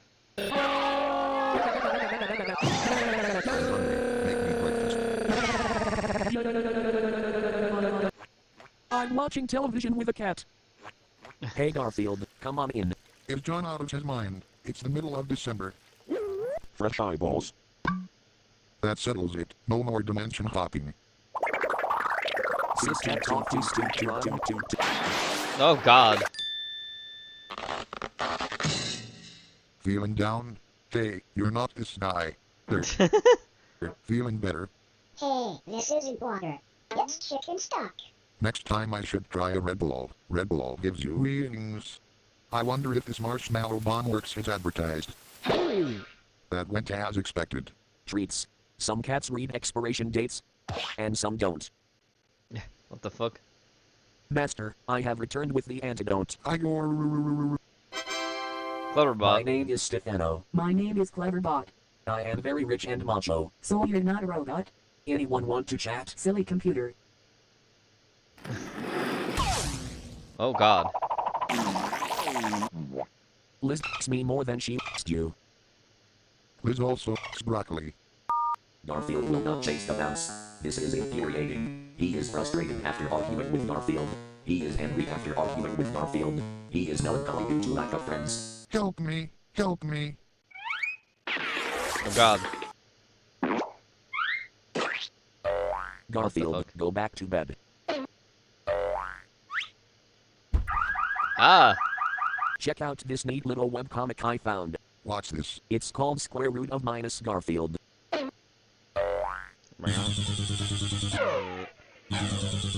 Garfield is choosing his wardrobe for the New Year's party. No, polka dots just aren't you. Try the stripes. Perfect. Perfect. I like you, cut Jay. I like your cut, Jay. If you finish John Arbuckle, rip. your carrot, you may have another. No. Finished. Is he dead?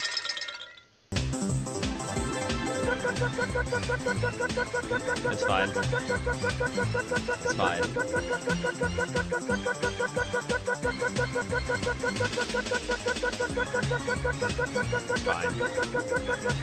okay? Stop worrying. Thanks for watching. Your decoy sprung a leak. How did you know? Disclaimer, this video was not copied from anyone. That's right. Anyway, Shrugs, listen, AI, Jenny, your favorite. The ultimate holiday parody. Wow, Scorpion, you're gonna burn the fucking food. Is that Goro if it was played by The Rock? It is. And fucking Johnny Cage if it's played by who was inspirational as Jean-Claude Van Damme. What the fuck? Reptile. Oop. I thought I was about to eat fucking Katana's head. Play MK1. Raiden, you're cheating. Molina and Brock have the same teeth. Shao Kahn pressing his mic, literally. Oh, yeah, that's just, yeah, we're gonna break. Okay. I put this in. Have you ever heard the world's saddest sentence? For sale, baby shoes. Never worn. Never worn baby shoes. The yard sale. Thank you. For sale baby shoes. Never worn. Oh, yeah. Sorry, those are $6. Oh. I'm sorry. Thank you. Sorry, what's the catch? $6? That's what? It's not even. I'm sorry. What's the catch? $6? Like $3 a shoe? I mean, these are pristine. They're fucking mint. $6 is a steal. For real. Your baby little asshole or some shit? What? Like, is he grateful? Why didn't you want to wear them? Little shit. Kids these days. So fucking always on their leapfrog. What? They're not exactly my size. But He wants the shoes for himself. What? this deal's insane. Come on. You yanking my dick? I'm not Come on. yanking your... Nah, there's always a catch. He's taking a Send this picture. to my guy.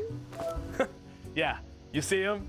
$6. There's gotta be a catch. I know. There's gotta be a catch. Is somebody dying them?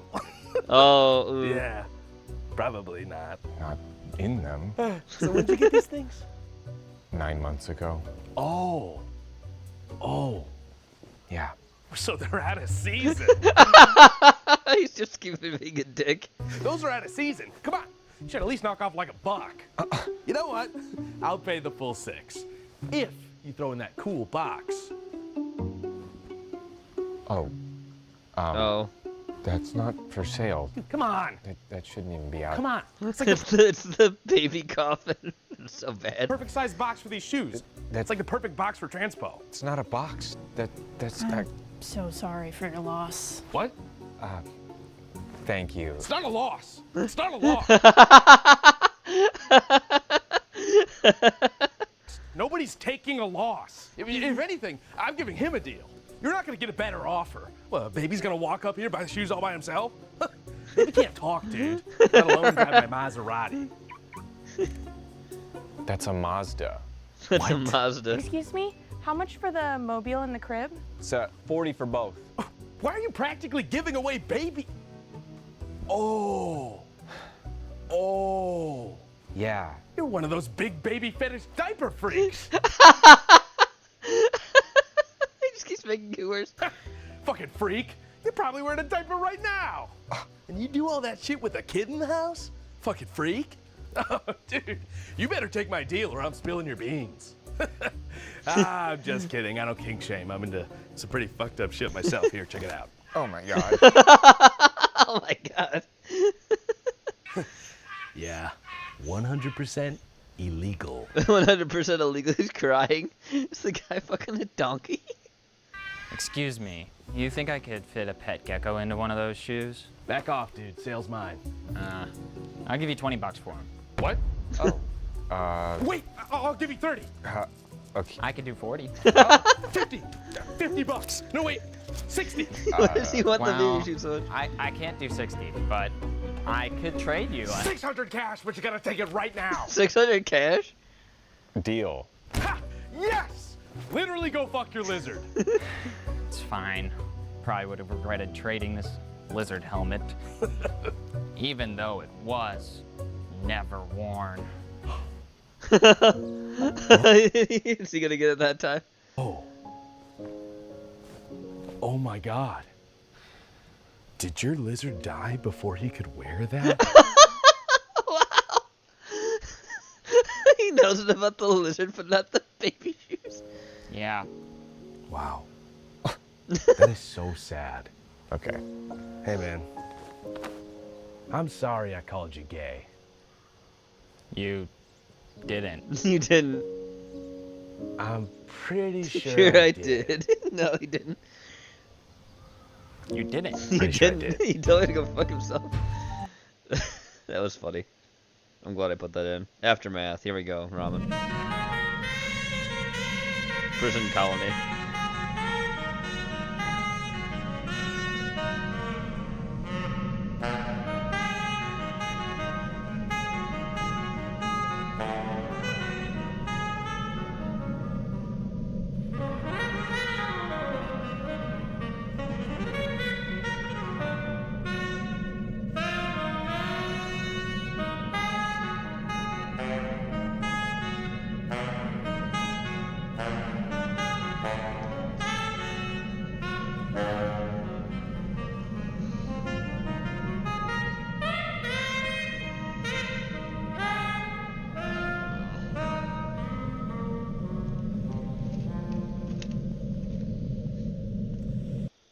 Nope. Here we go. Look, man, okay. This is my last option for you other than death sentencing, man. I can't really do anything else. Okay, the people want blood. They want an answer for what happened, man. And the only people that can really help you or rehabilitate you are going to be coming in a second, man. So please try your best to be friends with them, man. Try to do something with them, man. Appease them. Okay, because without them, you're screwed, man. I can't really help you. Good luck. Hello, how you doing today? What the hell is this? What the hell is Sorry, this? I was just asking how you were doing today. I don't know what's up with all this annoying orange revival bullshit you guys are bringing in, but I asked for help, okay? Not for you two fruity fuck choices to come in here and ruin my day. Okay, get the fuck out of here. What the fucking type of issue does this guy have with us? I don't know, he's being an asshole, even though we are helping him. I'm expecting my qualified lawyers to thank me Qualified from lawyers. this. Okay, so I don't know why the hell you two are here to help me, okay? Where the hell's my lawyers? Listen here, you stupid dickhead. There is okay footage of you destroying the entire tri-state area downtown. I already pulled a few strings and got some development teams to rebuild the entire city, so I don't see what the issue is. You killed I get ya. 243,000 people, dude. That's like kinda messed up. It's kind of messed up. That's just kind of messed up. But I already talked to my lawyer earlier, and he said that we can just put the Sora AI watermark on the video, so that way nobody believes it's real. Isn't that great? We can get away with it. Dude, the point of this crap is not to help you get away with anything. We are taking time on our day to help rehabilitate you. We will start tomorrow and begin your first step to not being a complete piece of garbage. Well, nice. Alright, Strong put this in Hellboy versus the Thing. I think it's from the same channel we watched the other AI thing from. By the way, I'm pretty sure it is. So thanks, Strong. Hellboy versus the Thing. I told you you could never beat me. You'd better stop. Two Jews fighting each other. Stone Jew and Devil Jew. Live in the movie introduction.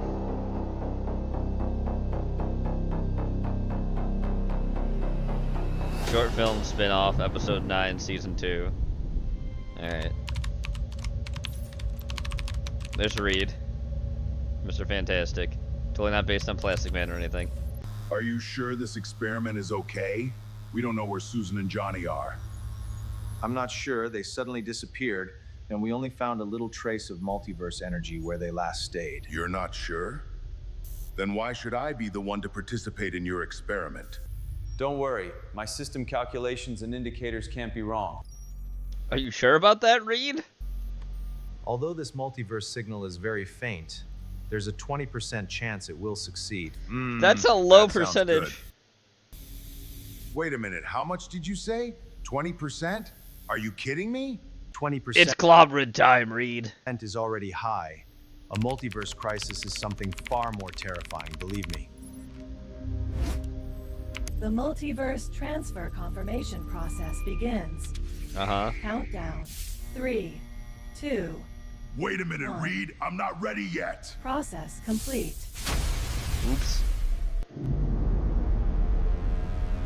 Well, good job, Mr. Fantastic. There goes the Thing.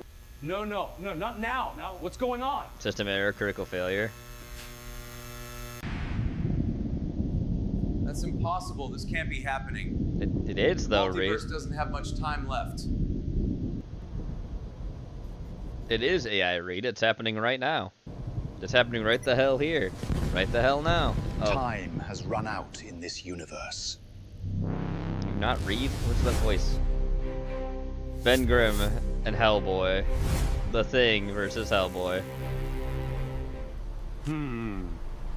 Ron Perlman. This is a joke, right? Or did I drink too much yesterday?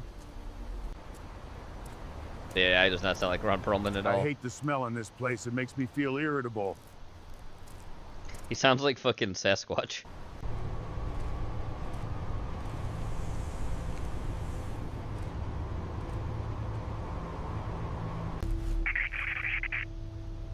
Abe, can you hear me? Where are you?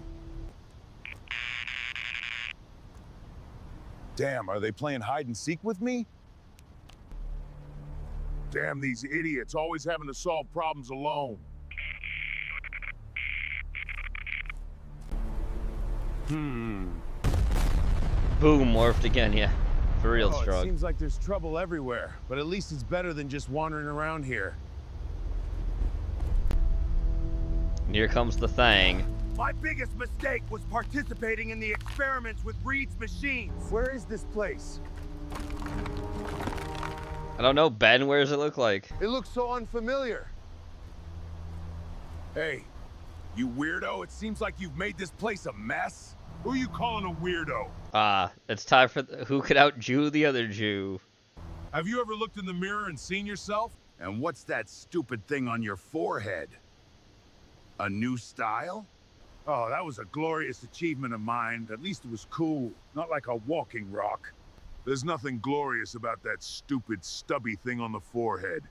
It's simply ugly. I don't have time to argue with you. An idiot like you probably doesn't know anything about this place.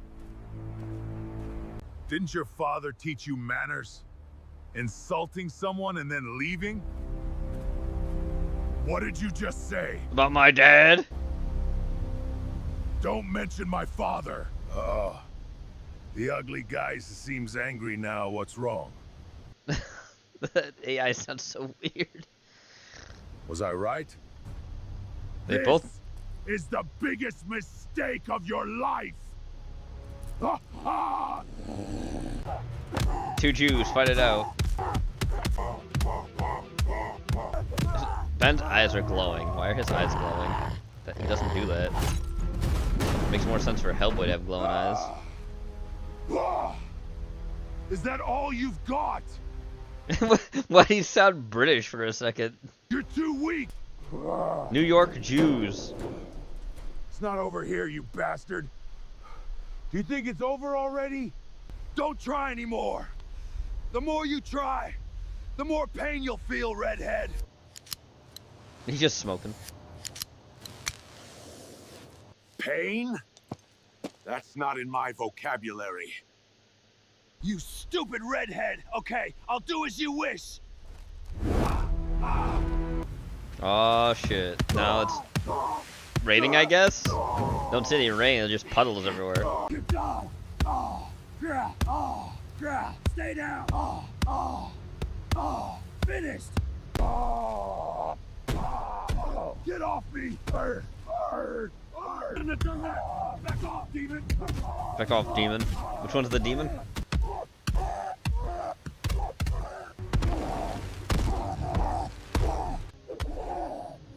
This is over.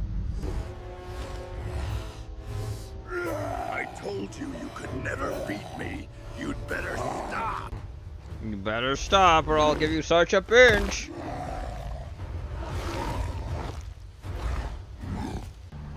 Oh, hi, Sue.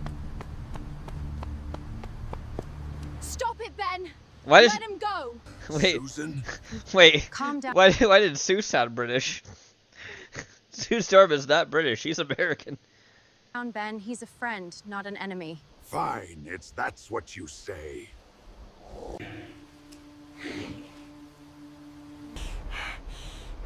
Hey, you alright?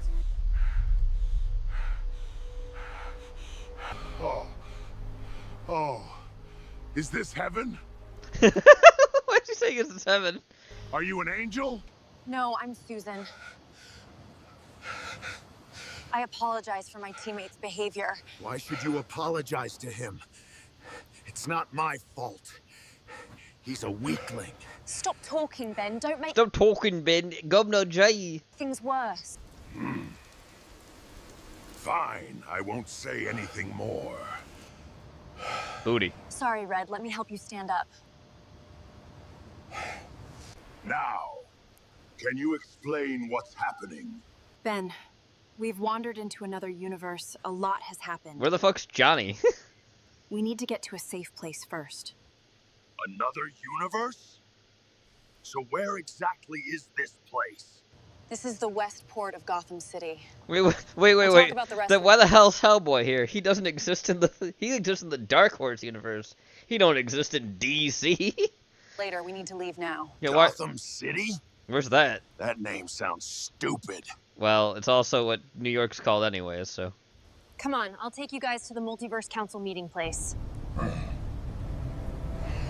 Booty. We're not finished The here. multiverse meeting place? Here, you big, stubborn rockhead. This loser is still talking big, huh? If you're so brave, come Okay, we get it. You're both the biggest Jew. Shut up. here and fight. Both of you stop it! Ben, put that container down right now! Susan, you're Oh stronger my than God, both of Susan, them. you didn't have to do that. And what about you, Red? There's a just There is a Hellboy and Batman crossover, but he's still not owned by... He's still not owned by DC. He's owned by Dark Horse. I'm just saying. There can be a crossover or anything, but it doesn't matter. He's not owned by DC. He's just here because he's here, I guess.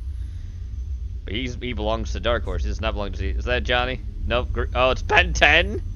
The fuck? It seems like I'm lost. What are you doing here? You also aren't a shouldn't part have of this gotten involved universe in Glenn's either. stupid magic And you were game. created by Joe Kelly.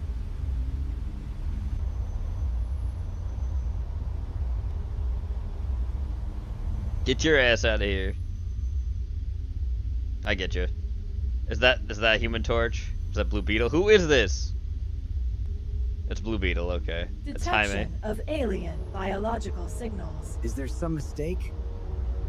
He's just an ordinary guy. The signal emitted is very strong, concealing the power of various Shut up, alien Scarab. genes, warning of a high level of danger. Hopefully you're right, but I don't want to get into trouble for attacking a civilian. So now we just have a Blue Beetle / Ben 10 crossover? Or is that advertised for next time? Or is this happening right now? So they couldn't even pen out the whole thing between Hellboy and Ben Grimm. Now we got Ben 10 versus fucking Blue Beetle. What the fuck?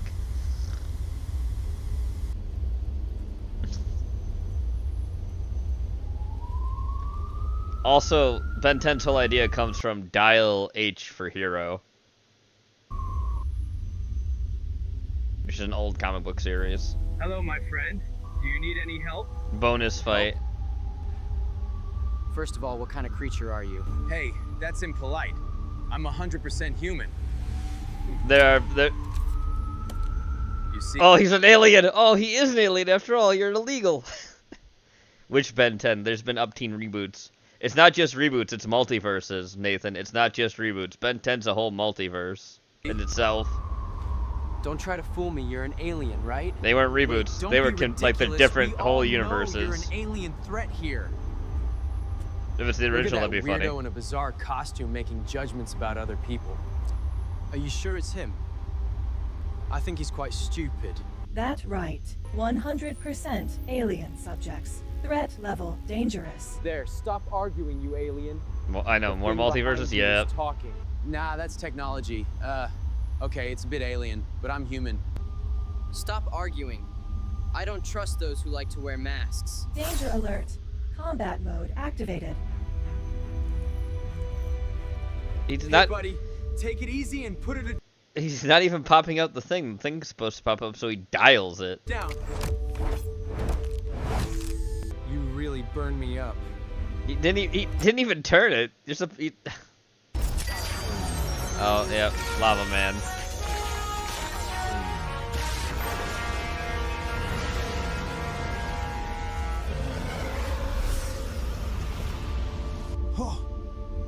Damn, that looks cool. It's time to burn you, little bug. Wow, that sounded more like the Thing than the fucking Things actor.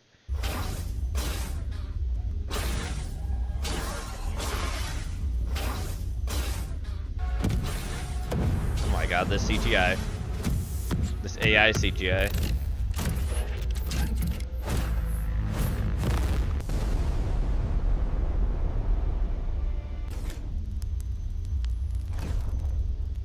I told you to calm down. Why do you have to make things worse? Yeah, why'd you do that?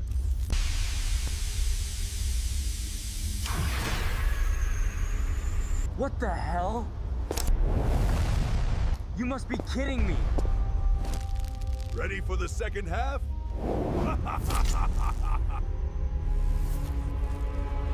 Is fucking Johnny gonna show up to break them up too? Oh my god, the AI CGI.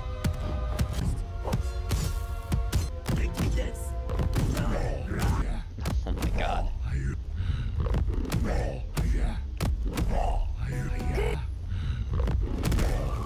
Oh.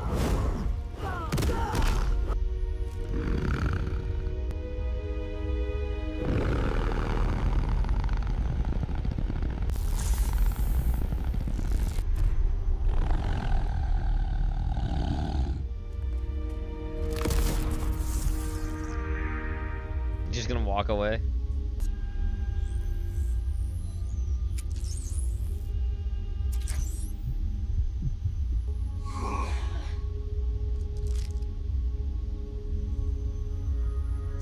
Oh, I thought you wouldn't be able to stand up anymore. Why does it keep giving them British accents? They're both American. Even Jaime being a Mexican American that he is, a little. He's a fucking American. But why's Ben got a British accent? You haven't used all your strength yet, have right? Yes. You haven't used all your strength yet, have right? That's lines. No reason for me to kill you. You're really strong, I'm Blue Beetle. What's your name? You can call me Ben. And it seems like I don't know where I am right now. This is Gotham City. Then why are you here, Jaime? You don't live in Gotham. It seems you're from another universe. I was just transported to another city because of my cousin's magic trick. Your cousin can use magic? Yes, Yes. she could, but would that have any impact on this universe while I'm here? I don't know. This place is becoming unusual with so many people from other universes coming here like you. That sounds And we're only putting Gotham because fuck Metropolis. bad. So, what should I do now? Don't worry. I'll take you to meet Or someone fuck who Star City, or definitely knows fuck about anywhere this. else. Okay then, sorry for what just happened. Me too, anyway. I'm sorry for what just happened. I have a British accent. I'm Ben Tennyson. Of fighting. I think we should leave now. God. I thought Johnny was gonna come break him up because he's missing too. Thought Human Torch was gonna be just right there. So you can transform into 2 different alien creatures? More than I can that. transform into about 60 different types. Damn, really? That's awesome. That's the start of the fucking Omnitrix. There's more than that in there. Thanks. I also like the backpack that can talk on your back. Ah, it's called a scarab. You could think of it as an alien beetle. Cool. Can I Cool. touch it? Please don't. It'll go crazy. Ha ha ha. Okay, what's in the sewer? What's the cliffhanger? There's not. Oh, the turtles, of course. The turtles are down in the sewer. Leo? Oh, it's Donnie? Michelangelo. Ralph? Oh God, it's the fucking. Oh, it's the Michael Bay turtles too. Sensei! Where are you guys? What the hell? He's gonna run to Killer Croc. For a little while, and now everyone's gone? He's gonna run to Killer Croc. This sewer smell, full of the smell of He's got a fucking skateboard. crime, is different from the musty smell of New York. No, it's pretty close.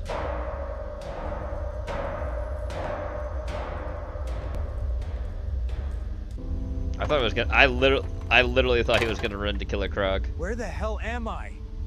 This isn't where I live. What's all the fog? Mike, you want to put a fucking? Did you want to put the thing back on there, buddy? This is so dark and terrible. Where are my brothers? Has everyone abandoned me? Also, Michelangelo, you live in a world that was literally based on Daredevil's comic books. Shut up. I don't want to become the last Ronin. The last Ronin.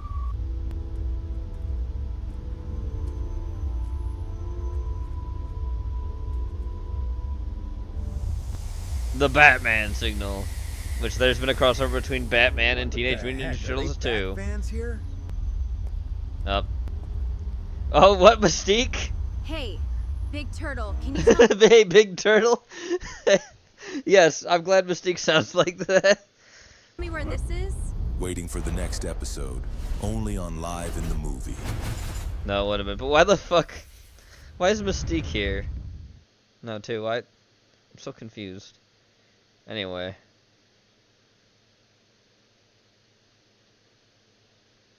Here's another thing. I don't know. I thought I had something between this, but apparently I didn't. Sure, I put this in 2.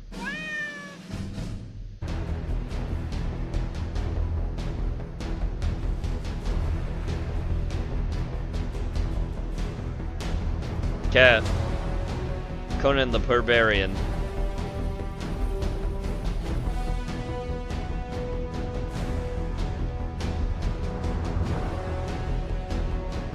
I just like this more because it's cats.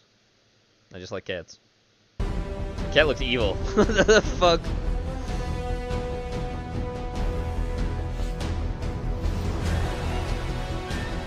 Cats. Oh, it's also Doom.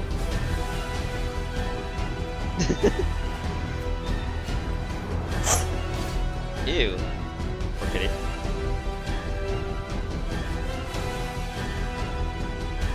Running dogs like mounts.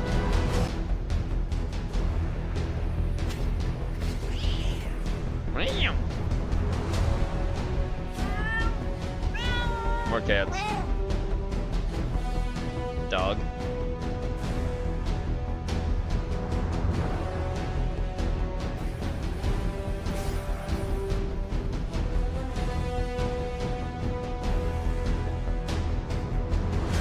Conan the Barbarian.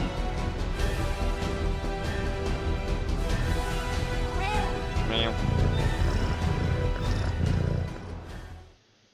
Thanks, Shrog. I like that one. Tatsuya sent this in. Germany started World War I. For over a century we've been told that. Textbooks, Hollywood films, and even It's all the lies you've been told in history. Here we go. the Treaty of Versailles itself hammered home the war guilt clause, blaming Germany alone. In reality, the war was the result of a continent-wide system of entangled alliances, secret treaties, imperial rivalries, and reckless mobilization timetables that turned a Balkan crisis into a global slaughter. Yes, it France actively sought revenge for the Franco-Prussian War and funded Russian mobilization. Russia was the first great power to order general mobilization, knowing it meant war. Britain had secret commitments to France while pretending neutrality. Serbia's Black Hand orchestrated the assassination of heir Archduke Franz Ferdinand, which led to Austria-Hungary declaring war on Serbia, which in turn led to a rapid escalation of conflicts between European powers. Germany certainly deserves blame, especially for the reckless blank check to Austria and the invasion of Belgium. But the idea that Kaiser Wilhelm single-handedly started the war was deliberate Allied propaganda that made the Versailles punishment seem justified. The Vikings wore horned helmets. This idea came from 1800s opera costume designers who added horns for dramatic effect. In reality, Viking helmets like the Järmundby were simple, practical pieces of armor, often with a nose guard but never horns. Since horns would have been dangerous and impractical in battle, giving enemies something to grab onto, and the horns could get stuck on tree branches during a raid. Archaeologists have found authentic Viking helmets confirming this. There it is, actual Viking helmet. The confusion likely came from horned helmets discovered in Denmark that were over 3,000 years older than the Viking era. These were ceremonial, more like crowns than combat gear.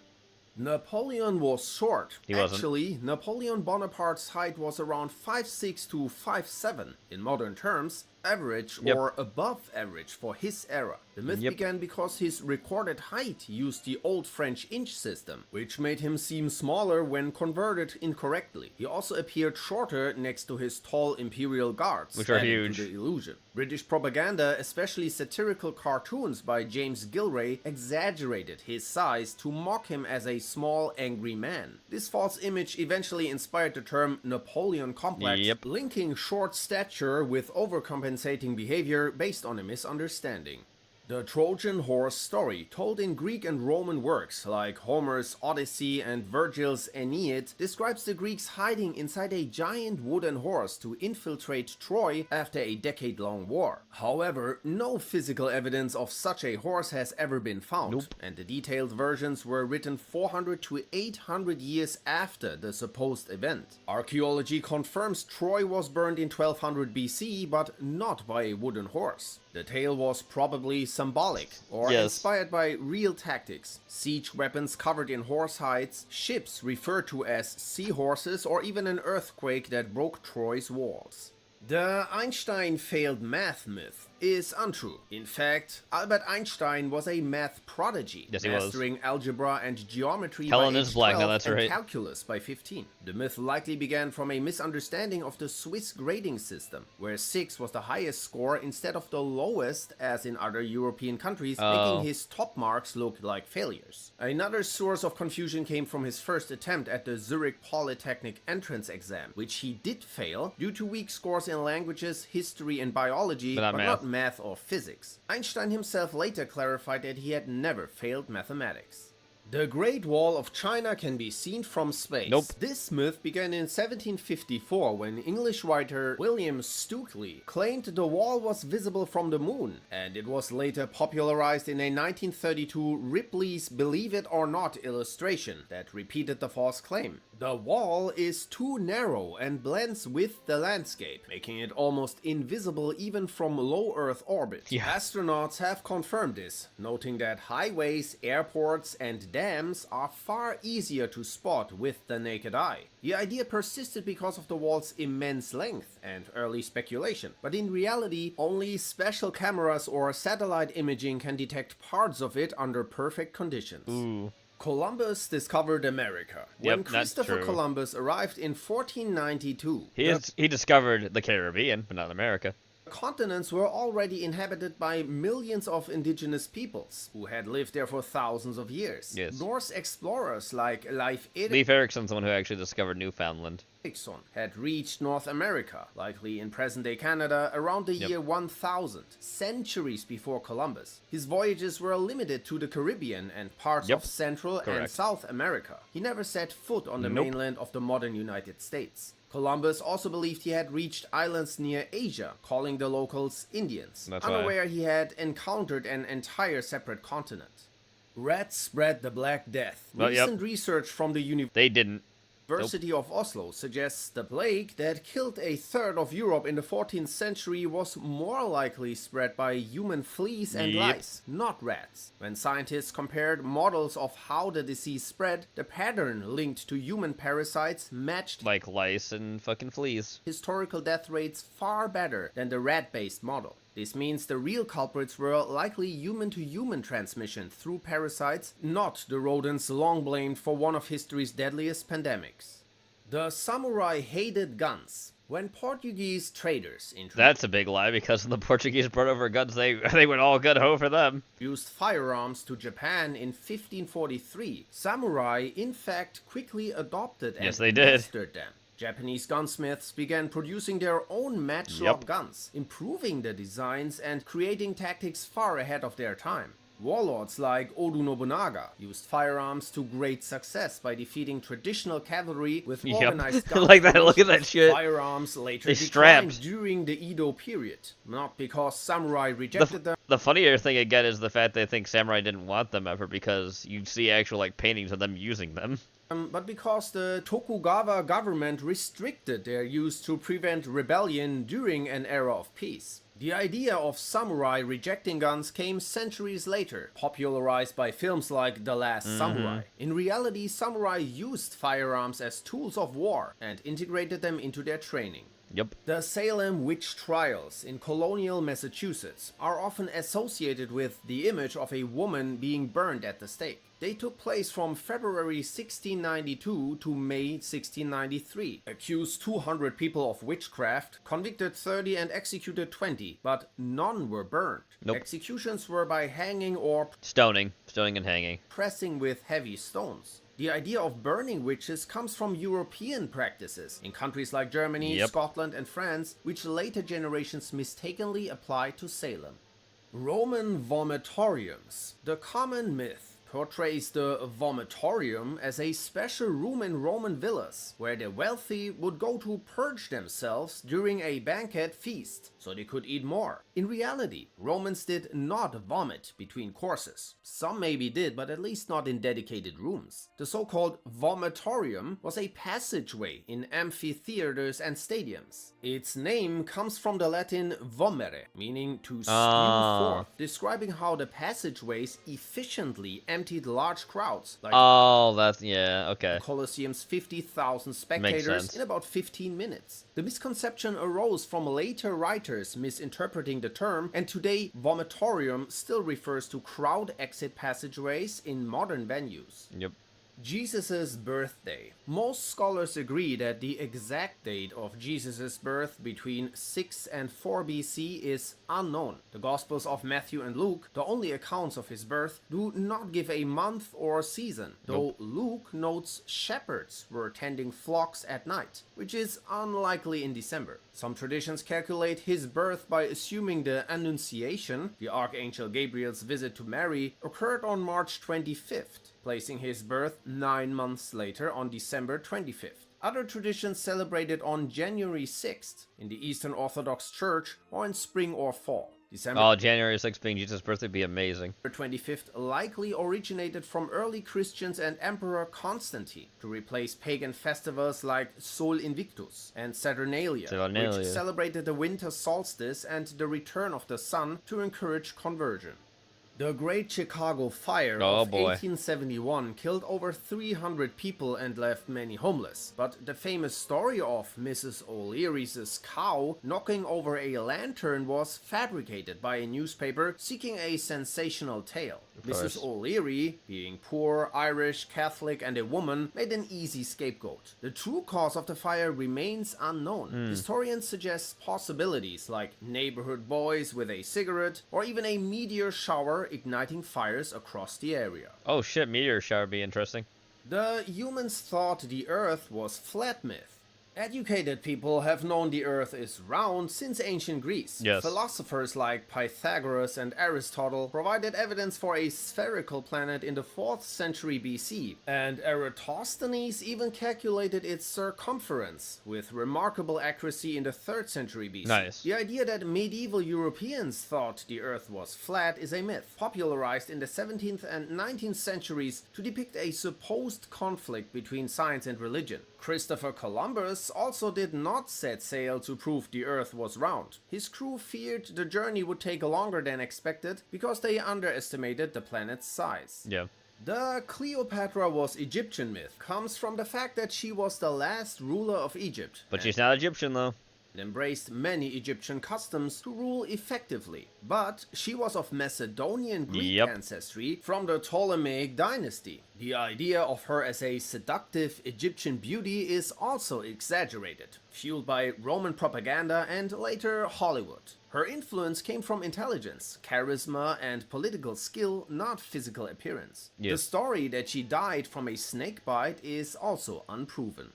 Vincent van Gogh's ear. Yep. The story that Van Gogh cut off his entire ear in a fit of madness is untrue. He severed only the lower part. Yep, he severed the lobe Of his left earlobe during a period of severe psychological distress. The act may have been triggered by a heated argument with his friend Paul Gauguin, financial pressure, and fear of abandonment. People in the Middle Ages only lived to 30. The concept of life expectancy in ancient and medieval times is misunderstood. While average life expectancy at birth was around 30 to 35 due to high infant and child mortality, those who survived childhood often lived well into their 50s or 60s. The low average reflects deaths in infancy, early childhood, and the dangers of childbirth, not imminent death after reaching adulthood. No. Skeletal evidence and historical records show many adults lived long lives. And since life expectancy is an average, the lifespan metric is heavily distorted by early deaths.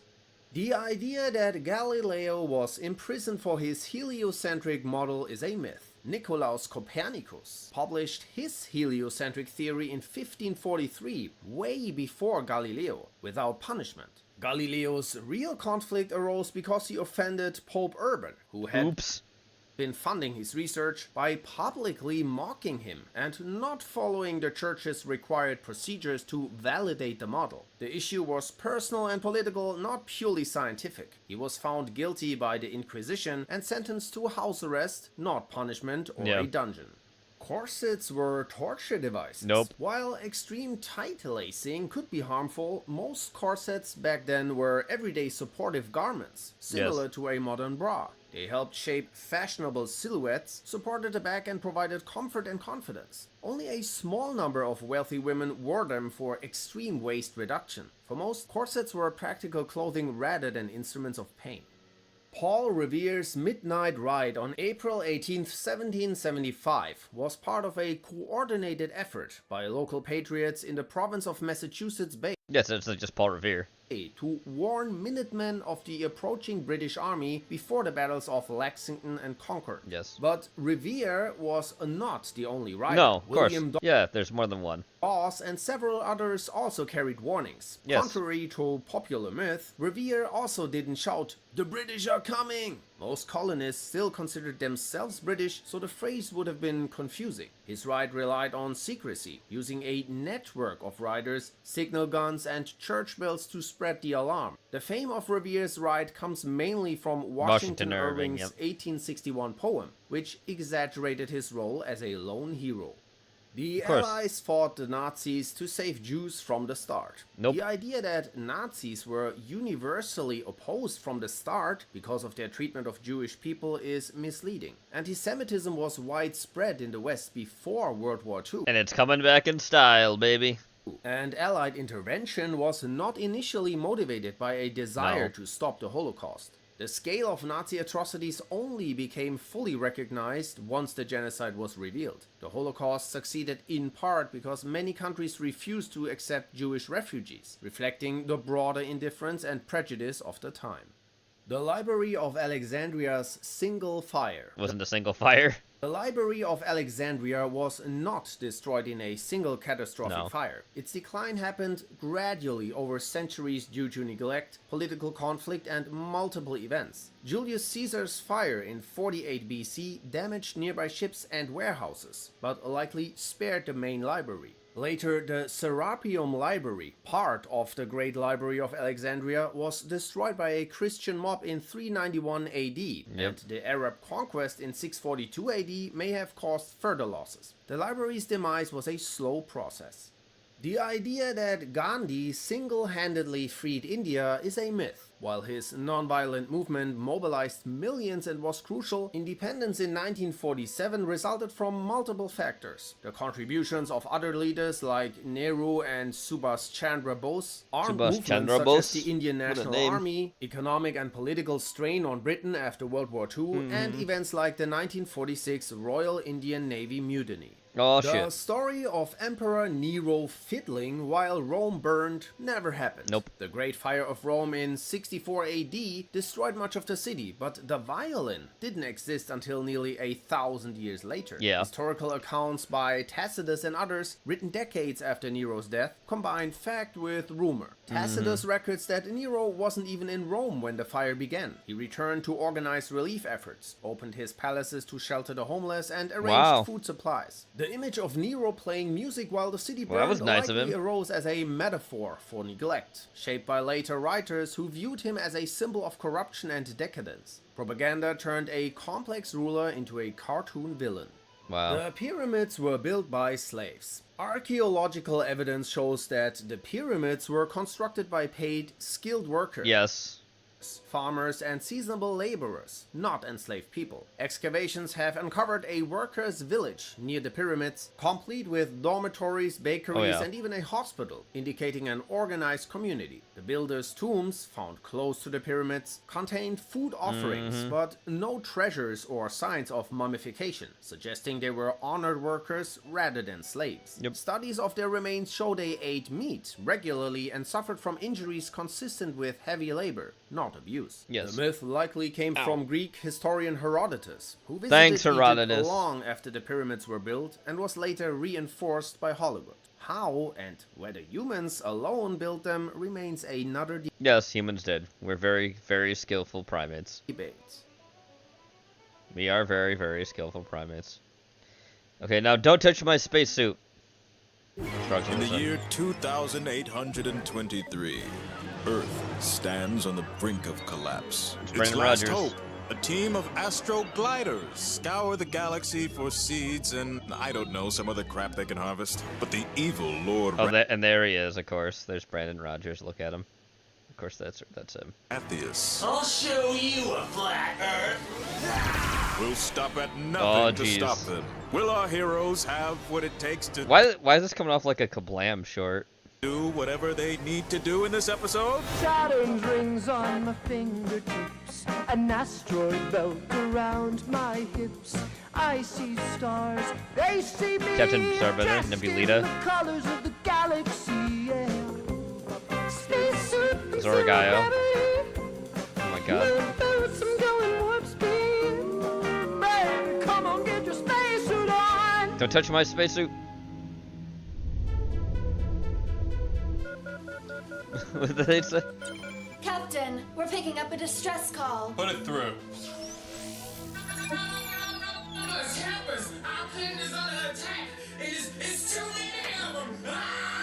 Can you trace the signal? Analyzing signal core. It's coming from the Gamma Quadrant in the Norblian sector. Also, major respect for a Kablam reference. Yeah. Quadrant. Hey, I'm from that Gamma Quadrant. Sorry, I thought that was pre-recorded. It is. I just knew what you was gonna say. I just knew you were gonna say it. This planet appears to be entirely uninhabited. Creepy.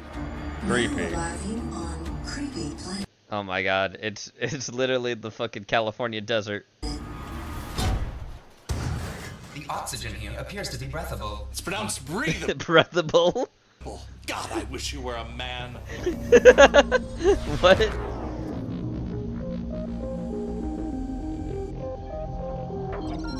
I am detecting 4 life forms to the east. We don't know what fucking east is here, dumbass. Yes, walk right into my trap, you ugly human homos.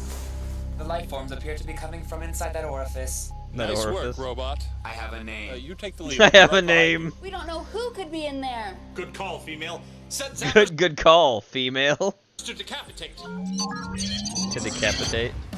Hello? Is everyone all right here? Welcome to Future Res's Fountain, travelers. Can I get you thirsty motherfuckers a cocktail? We picked up your distress call. Is everything all right? Oh, that? I was high and scared. I was high and scared. And the only thing I'm scared of is my dancer giving your robot a space boner. You're sure nobody needs our help here? You can help me finish these drinks on the house, Captain Starbender. I seem to detect 2 additional life forms.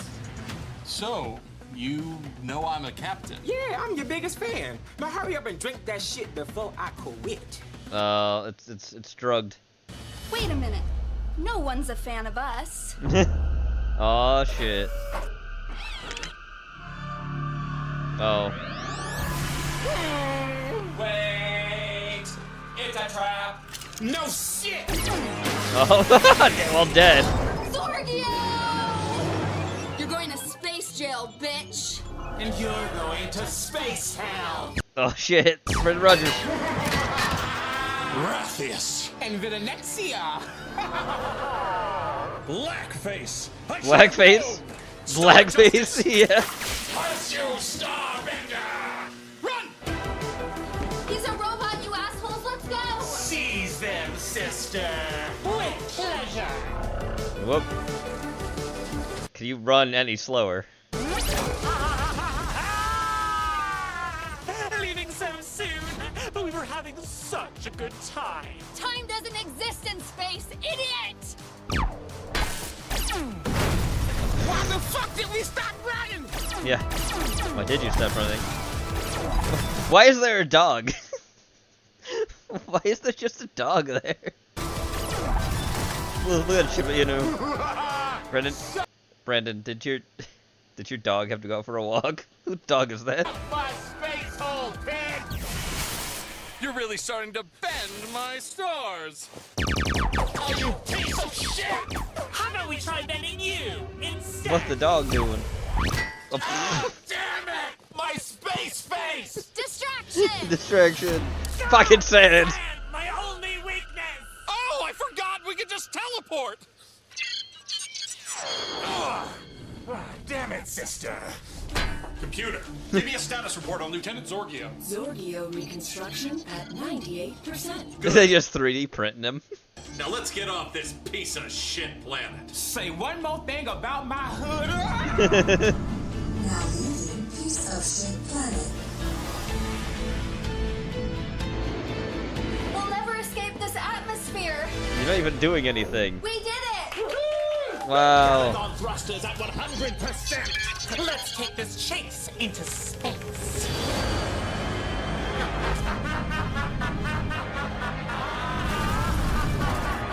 There's no way they can outrun our battle bar. I know how we can outrun their battle bar. We can lose them in the asteroid field. We can lose them Wow, she just stole from the fucking robot. in the asteroid field. Bitch! Of course! Bitch. That battle bar's too big to fit through that tight asteroid field. That was my problem the last time, but I lost the weight. Fucking ass wipes. Damn it! Now let's bend some stars. We're losing them, Captain! You think you've lost us, but all you've lost are your marbles. Rathius. I believe you have a couple passengers on your ship who won't have a home to come home to. that was bad. Ugly fucking planet, too. Just blows it up. My home! My home, too. Shut up. Shut up. Ride, brother. Wait, why are you going out in space? Well, we've lost them.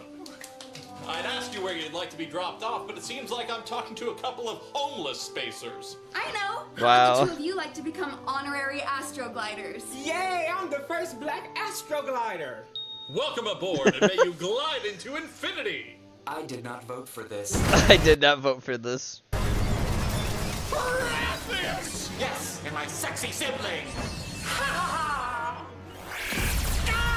Astro fool! Sister, I'm coming! Hey, Starbender, tell your father I said, Our thrusting engines have been hit. How will we get out of this one? Will Captain Starbender learn to respect women? Will the No. red guy pass his mandatory drug test? Will No. Nebulita and Futuressa fuck? Do you think No. this new Zorgio still has a penis? Find out next time on another turbulent installment of Don't Touch My Spacesuit. Saturn's rings on my fingertips. An asteroid belt Of course he wrote it. around my hips. I see stars. Crew. Yep, there's the crew you got in there. They see me dressed in the colors of the galaxy, yeah. Thanks, Brandon. Thanks for that stroke. I put this in.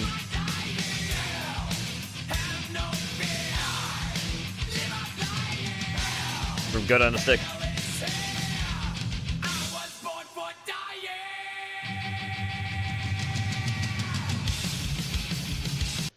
Nice. Alright, Strug sent this in Real too. Rigs presents the United States of America playset. On this side, 1960. One income, a new home, 2 cars, dinner waiting. On this side, 2025. Both parents working, debt notices, and stress. What changed? While families built their lives, others looted the nation's gold and replaced it with paper promises. I mean, that's not wrong. I put this in too. Are you okay over there? Hey, So this is an old one from him. It's like POV, your apartment is haunted.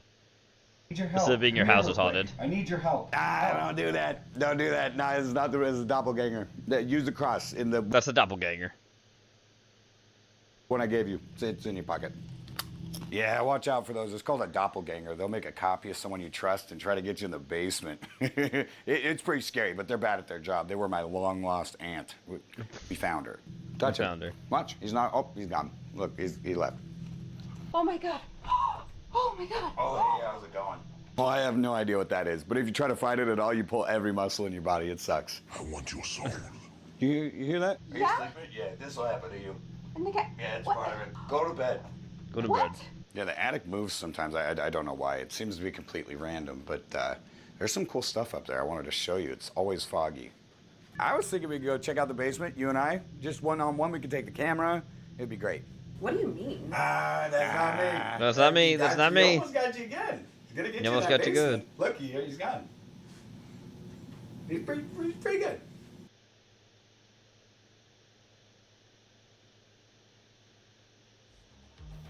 Alien warriors from another world locked in a war across the Strong's on stars this that end, finds too. its way here to Earth. Heroes with secret powers revealed through their ability to change shape. They are Transformers, yes, but simpler, less spectacular. More like rearrangers, who are mighty but not quite masters I'm gonna of the speed this up. universe. Hi, I'm Dan Larson, and this is the history Hi, of Dan. Ravel's Power Lords. Tell me all about it. At 1.25 speed.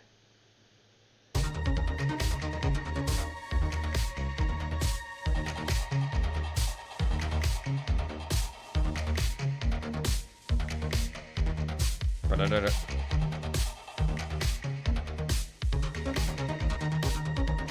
No. Power Lords, the Extraterrestrial Warriors, was a line of roughly 5 to 6 inch action figures released by Revell in 1983. It was supported by vehicles, a playset, comic books, and a variety of licensed merchandise, all poised to take advantage of the continuing popularity for all things fantasy and science fiction created by brands like Star Wars and Masters of the Universe, and of course the blockbuster hit movie E.T. the Extraterrestrial. Damn Adam you, Power, E.T.. a regular Earthling, wields the Cosmic Power Jewel, which allows him to transform into Power Lord, a being of incredible strength and power. The Cosmic Power Jewel grants him powers enabled by it, which are cosmic and incredible. He can do things that That's you just... fun. It's pretty cool. He's strong and... Things. I mean, look out. Good thing, too, because Earth and everything, the whole universe, is threatened by Arcus, the evil dictator. A Damn you, insectoid Arcus. creature who is nigh invulnerable due to the fact that he sustains his essence with the anguish he causes his victims. Jeez, Arcus is assisted what a in his chill evil doings guy. by the previous most powerful and fearful creature in the universe, Griptog. Am I saying that right? Griptog? Griptog, the four-fisted brute, bent the knee to Arcus, along with Rhaegoth, the Goon of Doom, Torque, The the Goon Turning of- Terror, and Disguisor, the deadly The Goon of Doom. Deceiver. Of course, Arcus, like all of us, knows the power of the cosmic power jewel. Not only does he want to possess the jewel, but he also wants to take over Vulcan Rock, the secret fortress of Atom Power and his friends. Wow. The mighty warrior Shea, the Queen of Power, and the scientific genius Psydot the Supreme. That's the way to Psydot truly the defeat Supreme. goodness. Take all its cool stuff and the place where they keep it.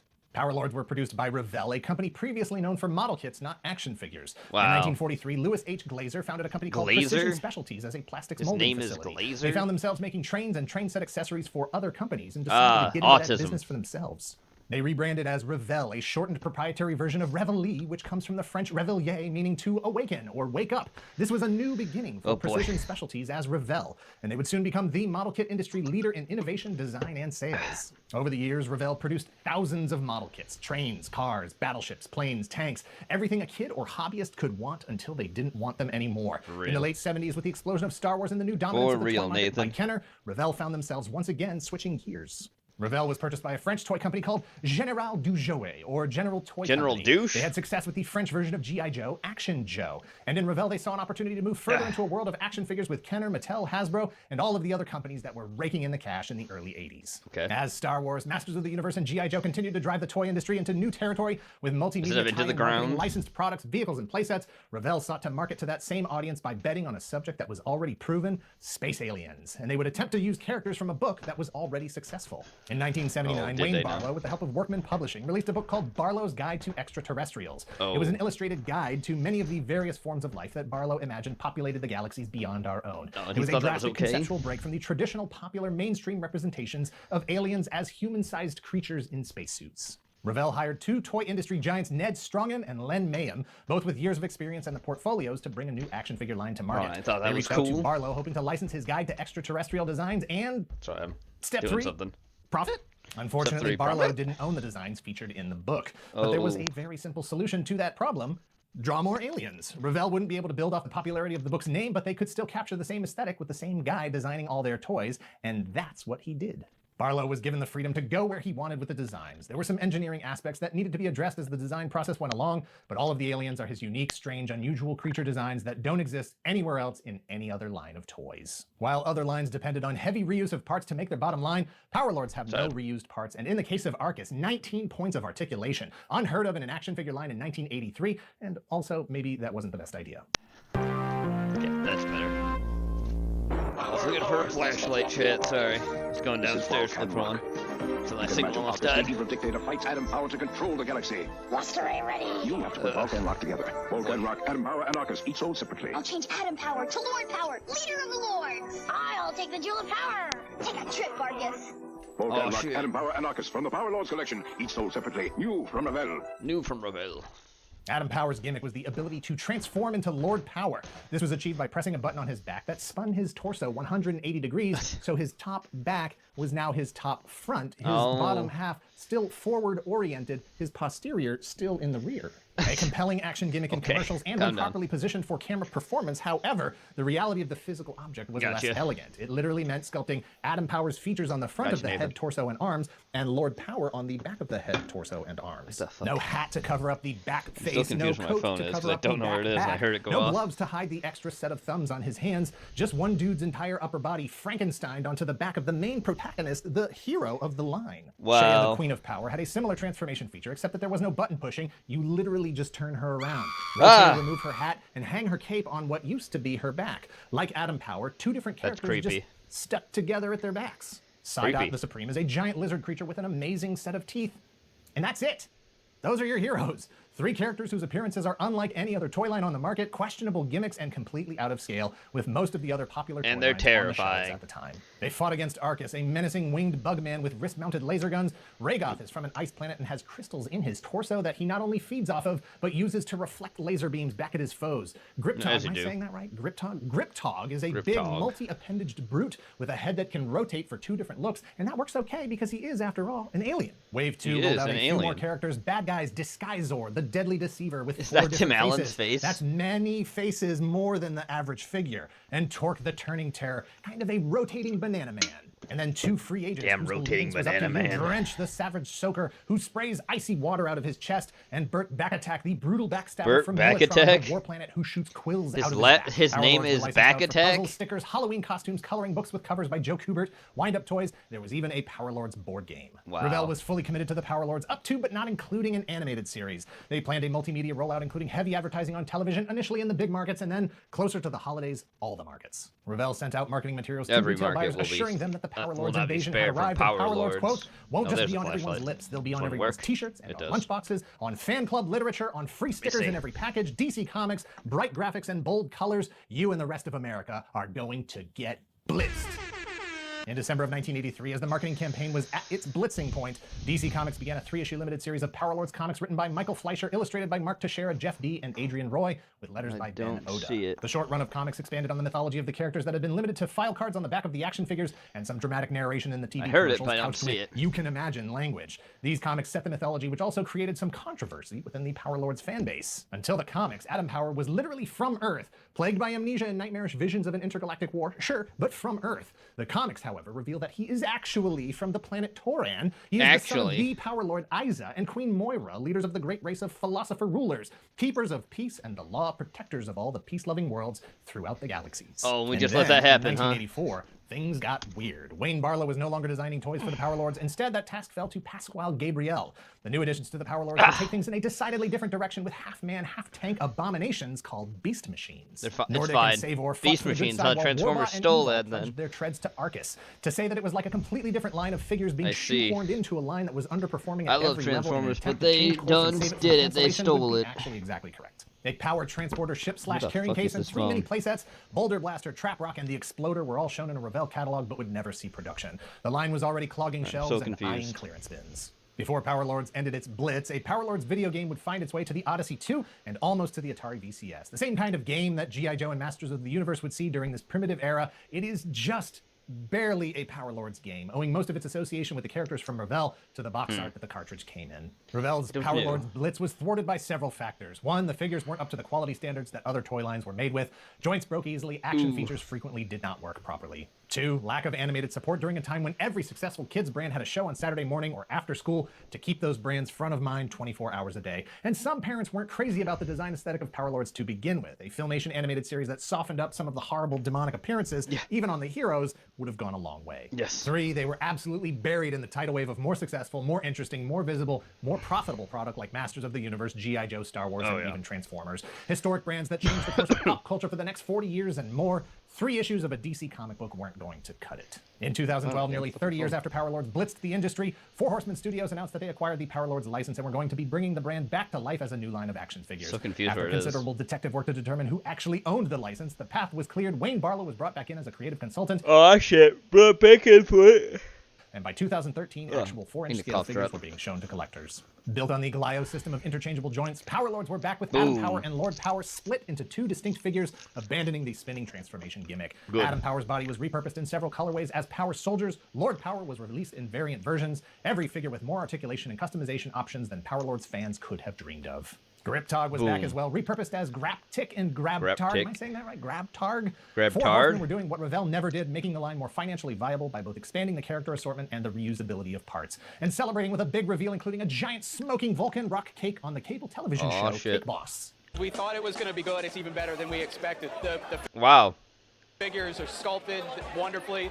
Despite the love of Power Lords by Four Horsemen, the production of the line was fraught with delays. By 2014, Wave 1 figures were in hand, but the fate of the line was already in question. They're doomed. 3 years later, in 2017, Four Horsemen announced that they had been granted an extension for the license and showed off prototypes for Wave 2 featuring characters like a newly armored-up Power Suit Adam Power and original characters Psydot, Disguisor, and Raygoth. Oh boy. Each new figure would also be repurposed as new characters with a new head here and there, a color change, but there was a catch. In order to proceed with this new wave of figures, Four Horsemen would need to have fans place a minimum quantity of orders up front before they could begin production. Unfortunately, the support wasn't quite at the level it needed to be to make the next wave of figures a reality. The license expired, and any other associated products like graphic novels or games, any additional efforts to bring the Power Lords back would have to wait until some other day, maybe in the future. Or not. The Power Lords live on in the hearts and minds of fans, more so in France than anywhere else, thanks to their proximity to General des Jouets, the company that purchased Revell and got them into action figures in the first place. Wow. More Wave 2 figures were released there than in the US, so it's far easier and more affordable to collect the vintage pieces. Regardless of geography, the figures, especially in package, command a healthy secondary market price due to their fragile nature and rarity. They may have clogged clearance bins in 1985, but few survived the bedroom purges of the 90s as kids grew up and embraced skateboarding and the Sega Genesis. That's Wayne right. Barlow helped Power Lords stand apart from other toy lines of the early 80s, unique and mind-expanding, introducing a vision of aliens unlike anything else on the market. A bold and compelling attempt by a company forging into the action figure industry for the first time. Interesting. I liked it. Moving on. Action. Wait, I put this in twice. I didn't think I did. Did I? I gotta see.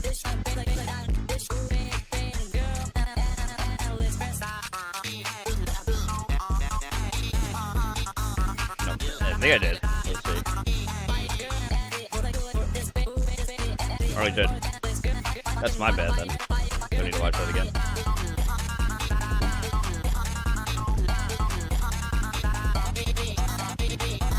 Communist RoboCop. Strokes and listen. 16 In the glorious minutes. year 2028, the United Soviet States of America had achieved unprecedented progress. Crime was down. All right. You know what? This is next time. It's 60 minutes. I'm not gonna speed this up. That's some AI for next time, Shrug. All right, buddy. I'm gonna pin it, and we're gonna play it early on next Case of the Mondays. But I'm not playing this again. I'm gonna pin it.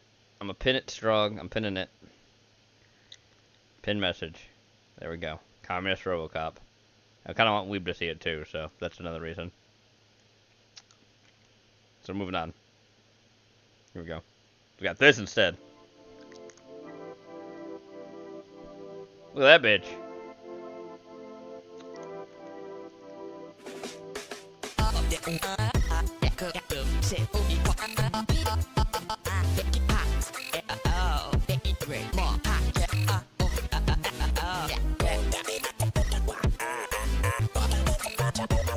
Pico.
Ow.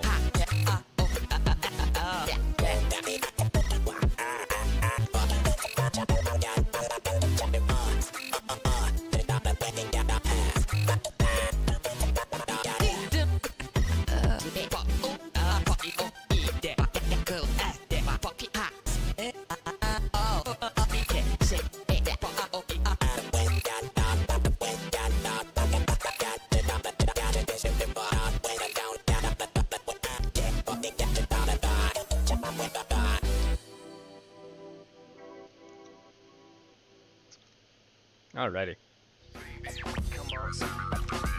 Now let's get to some bitches.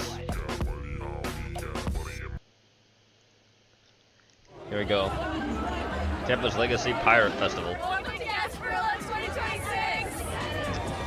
Here we go. Pirate Fest.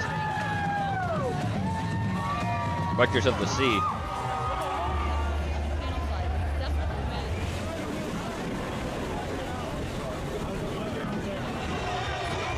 Woo!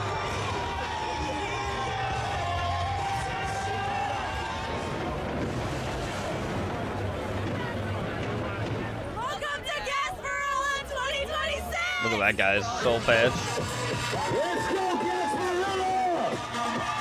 Woo! Woo! Yeah! Woo! Look at this lady partying all by herself. You love to see it. Look at that mascot.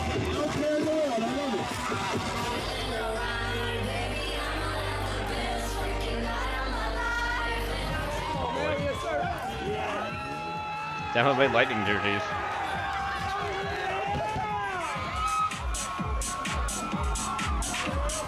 Another mascot. Oh my god, that pirate ship is huge. There are people on that thing too. Holy fuck. Look at that fucking pirate barge. This is where the invasion happens. Convention center. Chinese spy. Sorry. I love hot moms.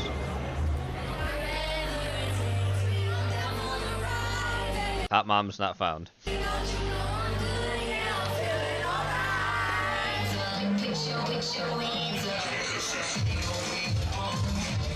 Gasparilla 2026. Jesus died on the cross for your sins, man. Okay. Clydesdales. Horses. Weeb's missing out on the horses.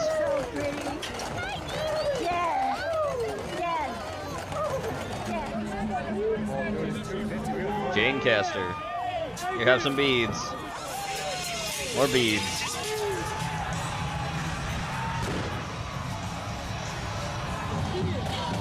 Pirates.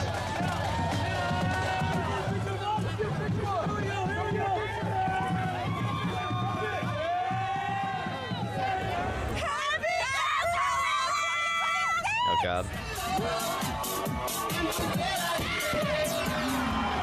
Look at all the floats. The Tampa police. Nice.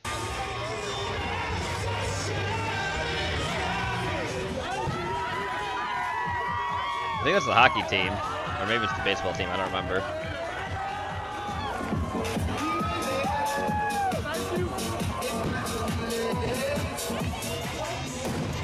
A pirate chest. The Joesper Casper. With 93.3 FLZ with Berlin. Jose Casper. Nice. Woo! Celebrating 70 years. Nice. The Rough Riders. Volunteer Cavalry. Nice. I mean, I thought that was a monkey. That's a person.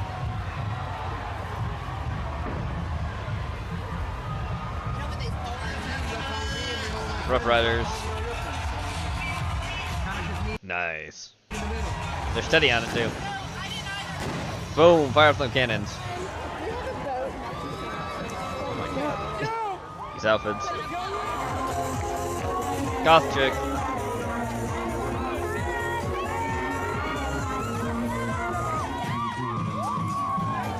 More beads. Ye Mystic. My lady is wearing a really short skirt. All the beads. Oh, God, sigh. Hopefully it doesn't strike us for that. Surfside. Oh, that guy. Mermaids. God.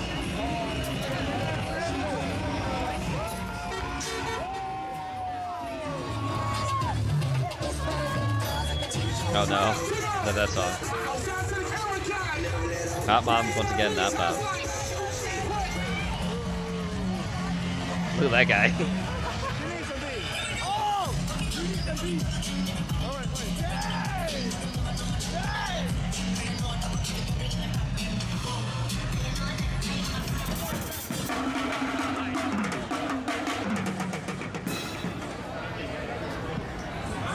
a condo line. Yeah. There's last two sugar freeze.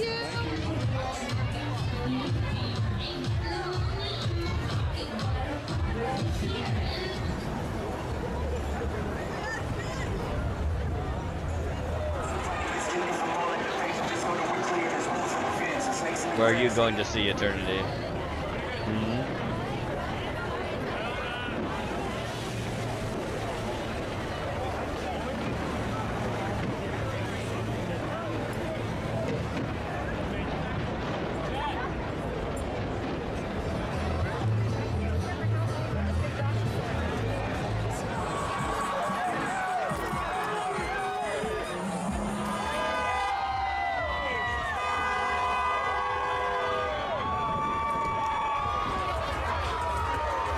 Oh, he's got sugar sauce face. I saw that. Gasparilla.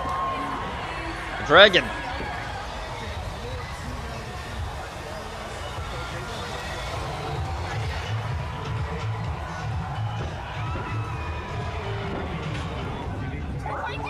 Check your watch. It's loud time.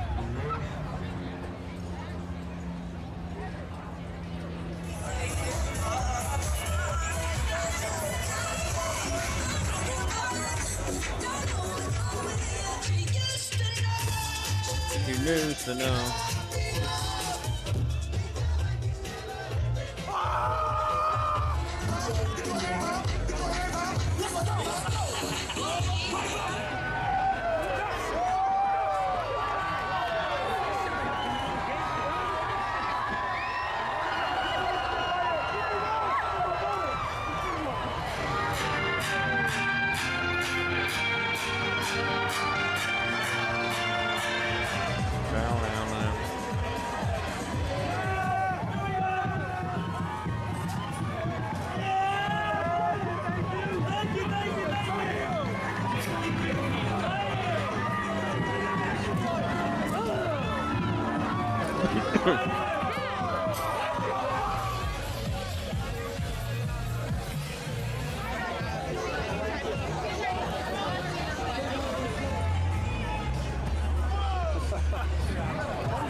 Look at him.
Gasparilla Day 2026. Gasparilla Day.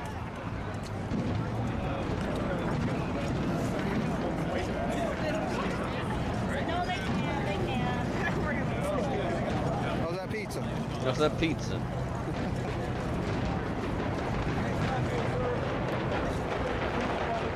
Fireworks going off. I think. Yeah. Oh no, the cannon's going off. Kind of. Well, there's your shot glass right there.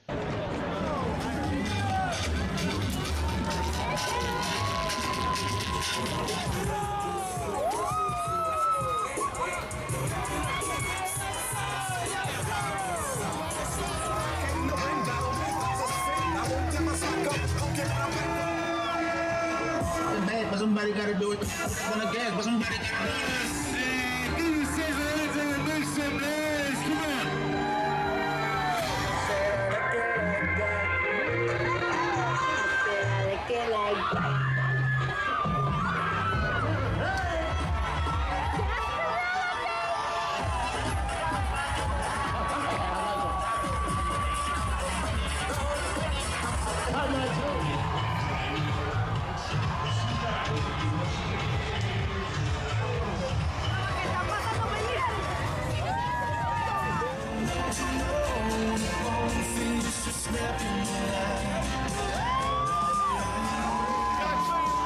Look at that guy.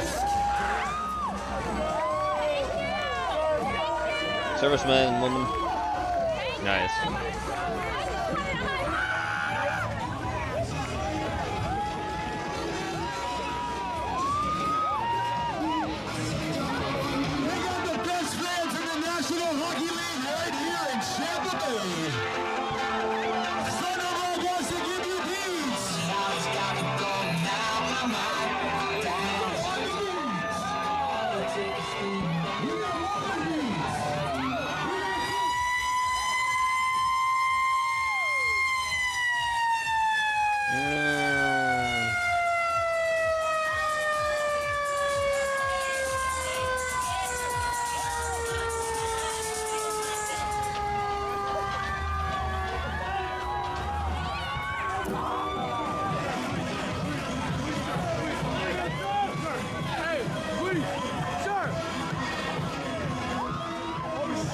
Oh shit, the flag.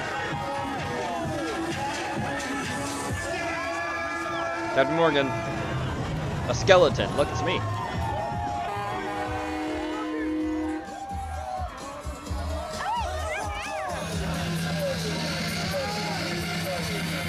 Wow, look at that.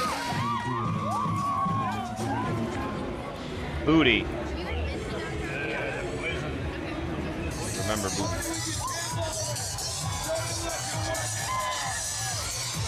Boom, boom, boom, boom, boom.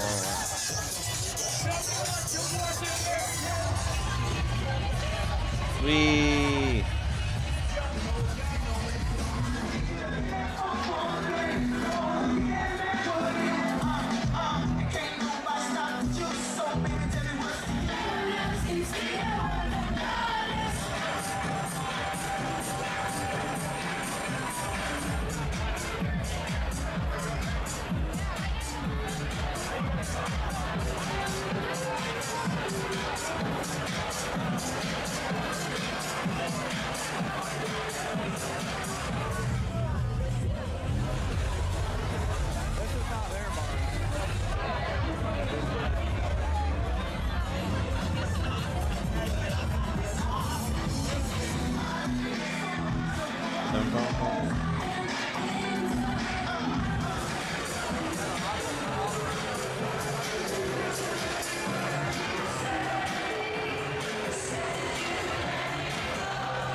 Alrighty. Next up, we got Marcus. Marcus? What the hell are you doing here under this bridge hanging out with these homeless people? Yeah, Marcus, what you doing here? Marcus? Robert, I am blind. You're blind? Maybe it's because it's dark outside? There's been an incident. There's been an incident. Oh, okay. Oh, ho, oh, baby, oh, no. Oh, okay. What's up? I legally can't go back to Michigan, Robert. What the hell happened in Michigan? This guy's scared. I don't think the IRS is very happy with me. I don't think they're very happy with me. Oh, okay. Robert. Yeah. I'm no longer blind. I'm no longer see blind. Again? Okay. Well, that's great. It's a miracle. Thanks. Marcus. I bought some windshield wiper fluid from Target today. That's real nice, Marcus, and I'm really happy that you did. But first of all, you don't have a car. Second of all, why are you hanging out with these homeless people? Oh no. Oh no. Robert. What? He is here. Who's here? Who's here? Who's here? Oh no. Where is he? Who's here? No. Is there someone here? My 3.8 liter all-season windshield wiper fluid. Marcus, what's going on? I don't see anyone. They're Should I be going scared? to get me. Who's gonna come get you? What the hell, guys? Can you do something? I need whatever drugs he's on, man. I need whatever drugs He's he's on, not on drugs, Mark. You didn't hire me. Robert, I'll see you next time. No! Oh no, there he goes. Oh shit. Alright, time for another spooky. Let me get this up. The fact that heavy snowfall in Russia's Far East rarely makes headlines is largely due to a simple, almost administrative reality. This is a land where winter, year after year, inevitably buries everything under persistent layers of snow. In this environment, blizzards, road closures, and bone-chilling temperatures are just part of the scenery. The region's few urban outposts operate on routines long since adapted to this landscape, featuring infrastructure built to withstand months of isolation and a population accustomed to power outages, temporary shortages, and restricted travel. Far from being a fluke, the snow is woven into the fabric of daily life, an expected, accepted constant. This normalization of extreme conditions is precisely what has kept the region off the radar of mainstream media and independent outlets alike. The lack of a shock factor is key. If every winter is a carbon copy of the last, there is no new story to tell and no apparent urgency to justify coverage. Even weather reports, when they exist at all, do little more than confirm the expected. In that sense, predictability acts as a veil, obscuring any anomaly that doesn't immediately fit the established narrative of life in the Russian Far East. However, this perception began to slowly fracture during the 90s, a trend that persisted intermittently well into the mid-2000s.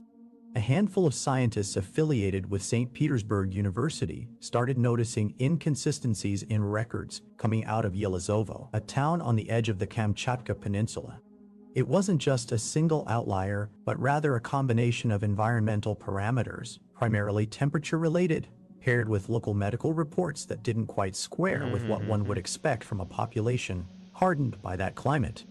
The figures were scattered across administrative archives, health records, and routine measurements, but when viewed as a whole, they suggested a pattern that demanded a closer look. Driven by these initial suspicions, a series of discreet, low-profile expeditions to the area began to take shape. Many of these trips were not part of any official program or major funded project. Instead, they were fueled by the personal interest of a few professors and researchers who chose to travel on their own dime, leveraging academic permits or local connections. Carried out under conditions of total isolation and with limited resources, these visits gradually amassed a collection of first-hand observations, testimonies, and new records that broadened the initial scope of their inquiry. Far from simply confirming the harshness of life in Yelizovo, the researchers encountered a far more complex situation, one that could not be explained away by the cold, the snow, or the geographic isolation alone. It was beginning to look like something considerably more disturbing than mere human adaptation to an extreme environment. Okay. You see that? In 2001, the university decided to take a step it had previously avoided. It issued a provisional and highly confidential study focused on the quality of the accumulated snow and the drinking water in and around Yelizovo. The report was not released to the public or presented at international conferences. Instead, it was circulated strictly within select academic circles. At first glance, the document seemed like just another environmental analysis of a cold weather region, but its content began to outline a chilling scenario from the very first pages. Samples collected during various expeditions revealed the presence of a series of compounds that did not quite align with any known natural processes in the area. These were relatively toxic substances with a chemical makeup reminiscent of materials used in industrial or recreational snowmaking. However, unlike those controlled compounds, the ones detected in Yelisevo were far more aggressive toward the human body.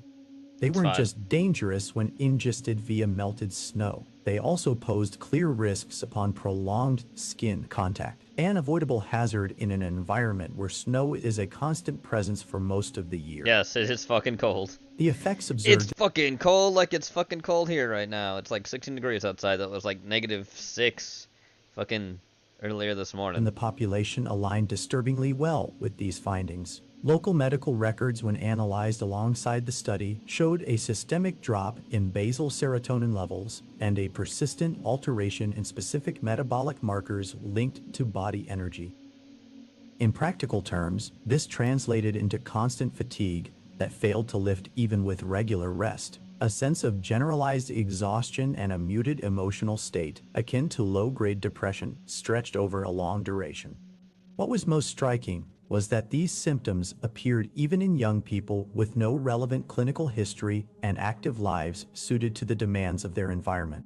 As scientists cross-referenced environmental data with first-hand testimonies and field observations, a preliminary conclusion began to take shape within the research team.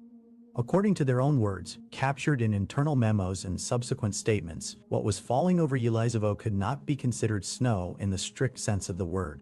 Somehow, and from a source they were never able to pinpoint with precision, an artificial precipitation composed of this chemical material was being generated, concentrated almost exclusively over the city and its immediate surroundings. This wasn't a scattered or regional phenomenon. It was something localized, persistent, and unnervingly constant. The inability to identify the exact origin of these artificial snowfalls sparked a series of internal debates that soon transcended the scientific realm. In closed-door discussions, the case began to be interpreted through increasingly unsettling scenarios. One of the most talked-about hypotheses suggested that Yelisevo was being used as a sacrifice zone, a remote location where a government entity might be testing compounds for military or biological control purposes, taking advantage of the geographic isolation and the lack of media scrutiny. Other researchers, more cautious but no less concerned, raised the possibility of foreign intervention, suggesting that outside forces could be using the territory as a covert testing ground without local authorities having full knowledge of or the capacity to respond to what was unfolding. Yeah, you see However, that? there is another phenomenon, less thoroughly documented, though no less striking, that began circulating alongside these investigations and opened up a possible new angle within the case. It consists of a series of photographs taken in the 1970s in various cities across the Kamchatka Peninsula, images that, despite the passage of time, have never been officially debunked. In them, an elongated figure can be seen cutting across the winter skies, a dark, sinuous silhouette stretching from one end of the frame to the other. This presence eventually came to be known simply as the Serpent, a name born more out of descriptive necessity than any genuine attempt at explanation. According to later analyses of these photographs, the figure could easily have reached a length of over 200 meters. Its shape did not fully correspond to that of a conventional cloud or any known atmospheric phenomenon, yet it also lacked clearly defined features that would allow it to be identified as a solid structure. At certain times of day, especially during hours of low light, it was reportedly seen moving slowly, emitting no sound and posing no obvious threat to those observing it from the ground. No explosions, vibrations, or immediate disturbances of the surrounding environment were recorded in connection with its presence. Accounts from people who claim to have seen it share one striking detail. At the time, no one seemed particularly alarmed. Many assumed it was an unusual cloud formation, an elongated blot caused by atypical air currents or by the interaction of atmospheric layers during winter. Only years later, when memories were compared and the images examined more closely, did some begin to question that initial explanation. The regularity of its shape, its sustained movement, and its appearance in specific areas did not fully align with a random natural phenomenon. Although the possibility that these photographs are staged or the result of later manipulation has always existed, that hypothesis has never gained definitive traction. The quality of the original negatives, the consistency between images taken from different vantage points, and the absence of conclusive evidence of falsification have kept the debate alive for decades. In parallel, local interpretations began to emerge and gradually gain momentum, especially among those who already distrusted military and experimental activities in the region. Within these theories, one of the most persistent holds that the so-called serpent is not a creature in the traditional sense, but some form of entity or device controlled by a weapons agency. According to this reading, its presence in the skies over Kamchatka would be linked to covert tests of experimental technologies, possibly involving the dispersal of That's definitely Arizona temperature, that's for sure. Of substances, atmospheric control, or Look at that fucking large-scale thing. surveillance systems. From this perspective, the peninsula would have been nothing more than a convenient, remote, and largely unobserved setting used for decades as a testing ground, long before the events recorded in Yelizovo began to draw the attention of scientists and scholars.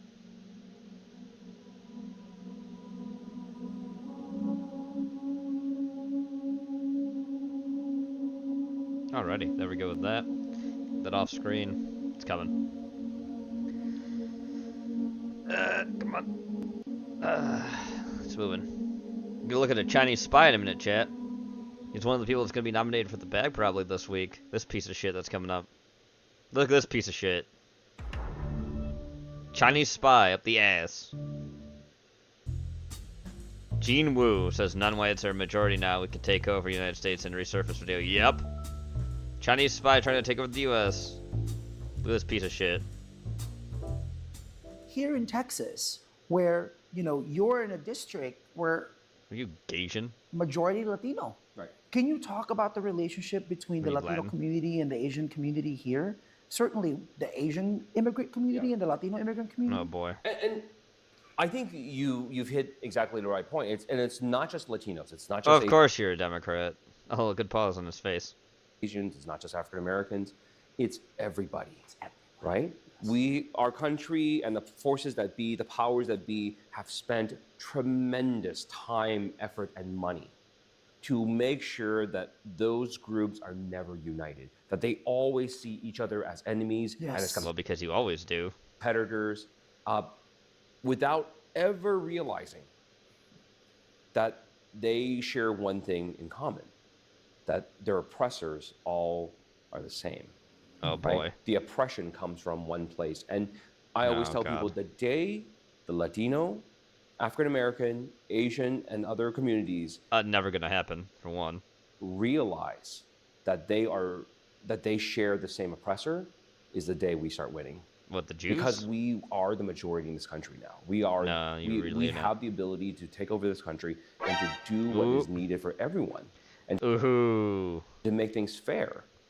But the problem is our communities are divided. They're completely divided because we are the majority in this country now. We have the ability to take over this country. Well, well, well. Well, well, well. Who would have been shocked? This is day hi, one Mark. at the Winter Olympics 2026. He's at the So Winter I landed Olympics in eating. Milan at about 7 a.m. in the morning. Welcome to Milan. We just arrived. And jumped straight into our van. It's going to be about a 4 or 5 hour drive to get to Livigno into the mountains. But we had to stop for an espresso, and I had to try a little pizzetta. From there, the scenery got more and more jaw-droppingly beautiful. And about 4.5 hours later, we made it to Livigno. This is a winter wonderland. We checked into our hotel. Whoa, look at the view from outside. Walked around town for a little bit. And then we had our Hi, first Sasha. dinner, Oh, you got including some local hair in your mouth. Come bresaola. here. Oh, that's amazing. Some cave-aged cheese. Ugh. Oh, yeah. Ooh, cave cheese. But definitely the highlight was pizzoccheri, which is an alpine buckwheat pasta with melted butter mixed in a wheel of Parmesan. Interesting. Hi, Sasha. Then at 7:30 p.m., I finally got to go to our first Winter Olympics 2026 event. We made it. We're inside. sorry, you got I couldn't nuts in your resist fur. I'm the not trying to pet Olympics 'em. hospitality food, to including move a you. pork shank and gravy. Oh, wow. Polenta and sautéed mushrooms, calm and down. they It's were okay. even It's making okay. It's fresh okay. gnocchetti with sausage and saffron. Oh, that's delicious. Got your claws stuck in there. Cheers. Come here. Here. So cool to I be won't here in touch it. person. I won't touch it They at all. Come here. fly. Come here. And thank you to the Olympics Jump and over the blanket. YouTube Come for here. inviting me on this amazing Come here. trip. Come here. You don't want to be in front of my computer. You want to be over here. Come on. To the side. Thank you. Democrats torch Trump voter IDs without even reading it. Here we go. Blast the SAVE Act, saying requirements for identification is a way to suppress votes, because of course they don't want voter ID. They never do. I want to ask you about the SAVE Act, because that came up during negotiations on this bill. Requires in-person proof of U.S. citizenship to register to vote. Are you? I'm assuming you're not in favor of that. So tell us why. So what we know is that the requirement of identification is a way to suppress votes. Not everyone has access to getting an ID. There are every state controls its registration. Who can vote? Only U.S. citizens can vote. That is a federal law. But how they register vote is done at the states. How the elections are conducted is done at the states. It really shouldn't be. It should be only United States citizens voting in this country, I guess. 250 years ago. Requiring the ID for people. Seniors oftentimes don't have the yes, ID. They do. People who don't drive. So it is something that is intended to suppress the vote. No, it's not. Sorry, can you tell me how? Yeah. I am all in favor of giving states the resources they need to make sure that they know who's on the rolls, that only citizens are on the rolls. But how do you know that it's only citizens? That you know? Yeah, how do you know? Know that that's the right. Of course, it's like fucking that's voting. The Democrat from do that Illinois on their check. You have to come in with proof of citizenship, proof of residency sure about that? to register. That's when it's established. When you're going to the polls, you check the person against their signature, and it's up to the state to do that. But that's what the SAVE Act is doing. That is going to require you to. Yeah, he doesn't understand his own. He didn't read the fucking bill. What an idiot. Prove that you're an American citizen when you register. When you vote. When you register. When you register to vote. Maybe we'll disagree on that. Because right now it's just you check the box and say, under penalty of perjury, I am an American citizen. That's what happens at registration. Yeah. Yeah. You dumbass. I'll say that I trust the states. You're had retarded. Elections for 250 years. And they've been rigged a bunch of times by your people. Recounts. There's plenty of times. Democrat. No shit. And we've seen, even in the most recent elections, there have been cases of individuals trying to vote illegally. More often than not, those cases have been Republicans trying. No, they have not. That's not true at all. To vote for President Trump. The fact of that's not true at all. That's a big old lie, you dumb fuck. The matter is, in all of those cases, collectively, if you add them all up together, they would not have an impact on our elections. Our yeah, they elections would. Are safe and secure. We need to make sure we ensure that. We need to make sure that their elections are safe and secure. Are empowered to do what they need to do. You don't want the states to have any power. Nationalization of elections, that is first unconstitutional. It's not the way you're retarded. We're created. It's not the way we should move forward. I trust the states to conduct our elections. They have done so very effectively for 250 years. I wouldn't trust them with a glass of water. Yeah. Especially your Democrat states. Oh, here we go. Ramen, are you ready for peak? It's peak time, Ramen. It's time. The story of X-Play. The gaming pioneers that lost it all twice. We're going to speed this one up to 1.25 speed. Magic Mush. It's time. You've all waited. You've all wanted. It's time. Here we go. Evolution of the video game industry is something to be admired. What was once seen as a thing that was just for kids and geeks blossomed into the most profitable venture in the entire entertainment industry. That doesn't mean much at the end of things. It's also the most monetized of the bunch. Most mobile games these days are some form of gacha that want every single penny in your pocket. People can make their entire careers based on just playing video games, sometimes not even well. But the fact is, people take the gaming industry very seriously these days. It's hard to imagine a time when people didn't, but that was the case for a while. As the 90s continued to push the envelope for what was allowed in video games, then people started paying more attention to it. The PlayStation was marketed towards a more mature crowd. The games were cutting edge, and there were many games that pushed the envelope for what video games could be. This is when the barrier was finally broken. It's time. It's time for X-Play. I hope that Adam guy fucking pays attention to this. A guy commenting on a guy's video, talking about him. People saw the games that were coming out around the turn of the millennium. That and the then growing popularity of the internet. It was you a fucking Adam Sessler, that made you people fucking loser. In a new light. These were both Pretty sure industries people needed to keep an eye on, and even potentially find a way to get into these industries. In 1998, a cable channel was created by the name of ZDTV, which would later go on to be known as Tech TV. It was a niche channel, dedicated solely to covering the ever-growing internet and made to capitalize on the dot-com bubble at the time. This channel would have a handful of different shows showing off what new geeky technology was coming out, but they had one show in particular we're going to focus on today. The gaming website GameSpot had an idea for a TV show to pitch to Tech TV. Tech TV would greenlight it. This TV show would be known as GameSpot TV, which would then evolve and change over the years into what we would know as X-Play. X-Play stands as one of the pioneers of gaming journalism and reviewing, but one day it would all go up in smoke. And we're going to see why that is. Ladies and gentlemen, welcome to...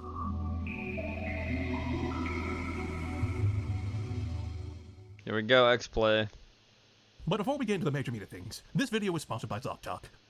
ZocDoc is back for round 3, baby! I don't know about you guys, but this is usually the season where a lot of colds and flus are going around. I actually recorded most of the lines of this video shortly after getting over being sick myself. Thankfully, it was just a quick doctor visit and back. But usually going to the doctor is quite a taxing experience. Nobody really wants to go, but if they're sick, they have no other choice. Luckily, with today's sponsor, ZocDoc, they're here to offer you a more seamless way to see the doctor and cut out most of the fluff. ZocDoc is a free website where you can search and compare doctors of all kinds to find the one perfect for you. And where you can make a few clicks and score yourself an appointment. From eye doctors to dentistry to therapy and psychiatrists, there's a way. While James... I don't care about your ad, sorry, Magic Mush. Let's hear X-Play Origins. Here we go.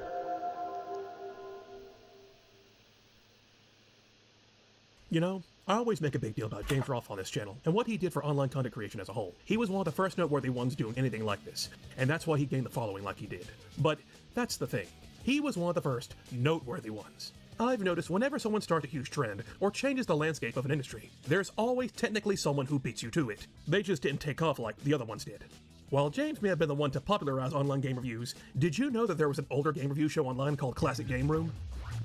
They were doing online game reviews in video format reviewing Dreamcast games all the way back in 1999. Imagine using dial-up internet and then spending several hours Welcome to High Card of these guys crapping on Nico the That's Dolphin. Right. What do you do when you get hungry? How do you knock out that big hunger? Well, I tell Oh god, look at it. you, I eat the best, most nutritious mammal on the planet. No, not your Uncle Lester. I'm talking about dolphin. If you want to go really far back, you can point at George Wood with Gaming in the Clinton years, where he was reviewing video games in the mid-90s. Oh, this motherfucker. He got made fun of so much. On public access television, and probably need to be on some type of medication. We have a challenge to IDOS. In Tomb Raider 3... This motherfucker. So many people have made fun of this guy. Create a storyline in which Lara gets breast cancer. But we're not talking about him today, so we're going to fast forward to 1998 and talk about GameSpot TV instead. It wasn't an internet show, it was on television, but it spawned from a website, so you can make several, actually comments here. Not to mention, you had the ability to download the episodes through your modem. High cord. Yeah, doesn't this look great? Wow, wow, that's downloading it to your fucking... That's downloading it as a fucking video file to your computer. Wow, that's horrid. To rough people. Now I tried going as far back as I could. Oh, there he is. There's the piece of shit who has problems with anyone talks about him. There's this fucking loser. There's Adam. Hey, Adam. Exactly where the seeds of evil were planted. I couldn't really find a first episode showing of GameSpot TV. The earliest episode I could find was October 1998, so that's as early as we're getting. Also, big shout out to all these archive channels who have made it their sole purpose in life to keep the spirit of this time of gaming history alive. So, what exactly did they do on GameSpot TV? There he is. Look at him. Look at him, chat. This man will become so far up his own ass that he'll create a black hole.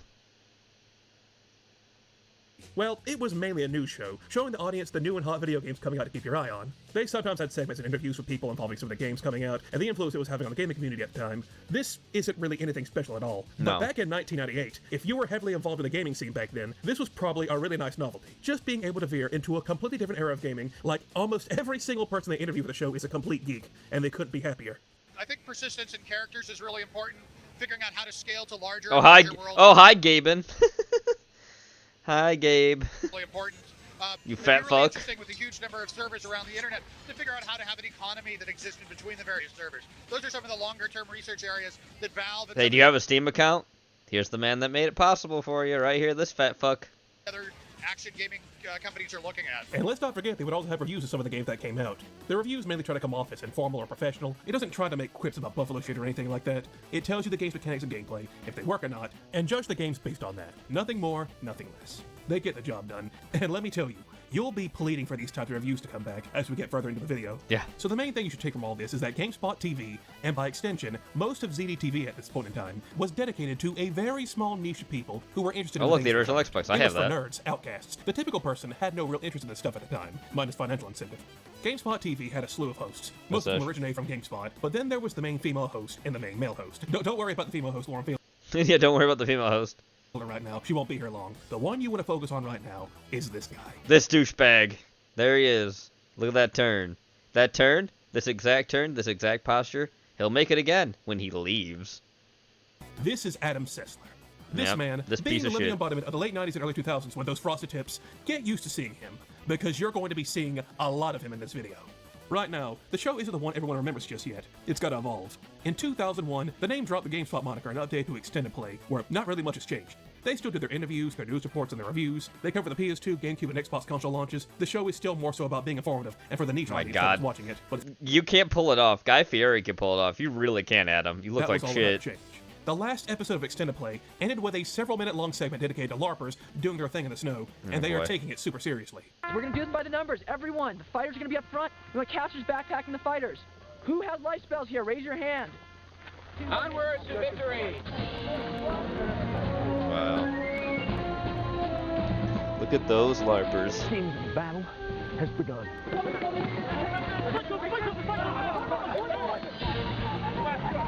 So are trolls. This is embarrassing. Like all good warriors, it's time to go home. I've seen some orcs, I've seen some knights, I've seen some stuff I'm not going to forget anytime soon. Real ice. Oh! That guy ate shit. And that was the end of GameSpot TV/Extended Play. But in 2003, ZDTV, which was now Tech TV, decided it was time to give the show a revamp. They gave it a nighttime slot and completely changed the format of the show. They wanted something a bit more adult to pull in more audience members. This would be the final transformation into the show that we know. That's X-Play, yep. Here we go. Oh look, the original Xbox logo. X-Play.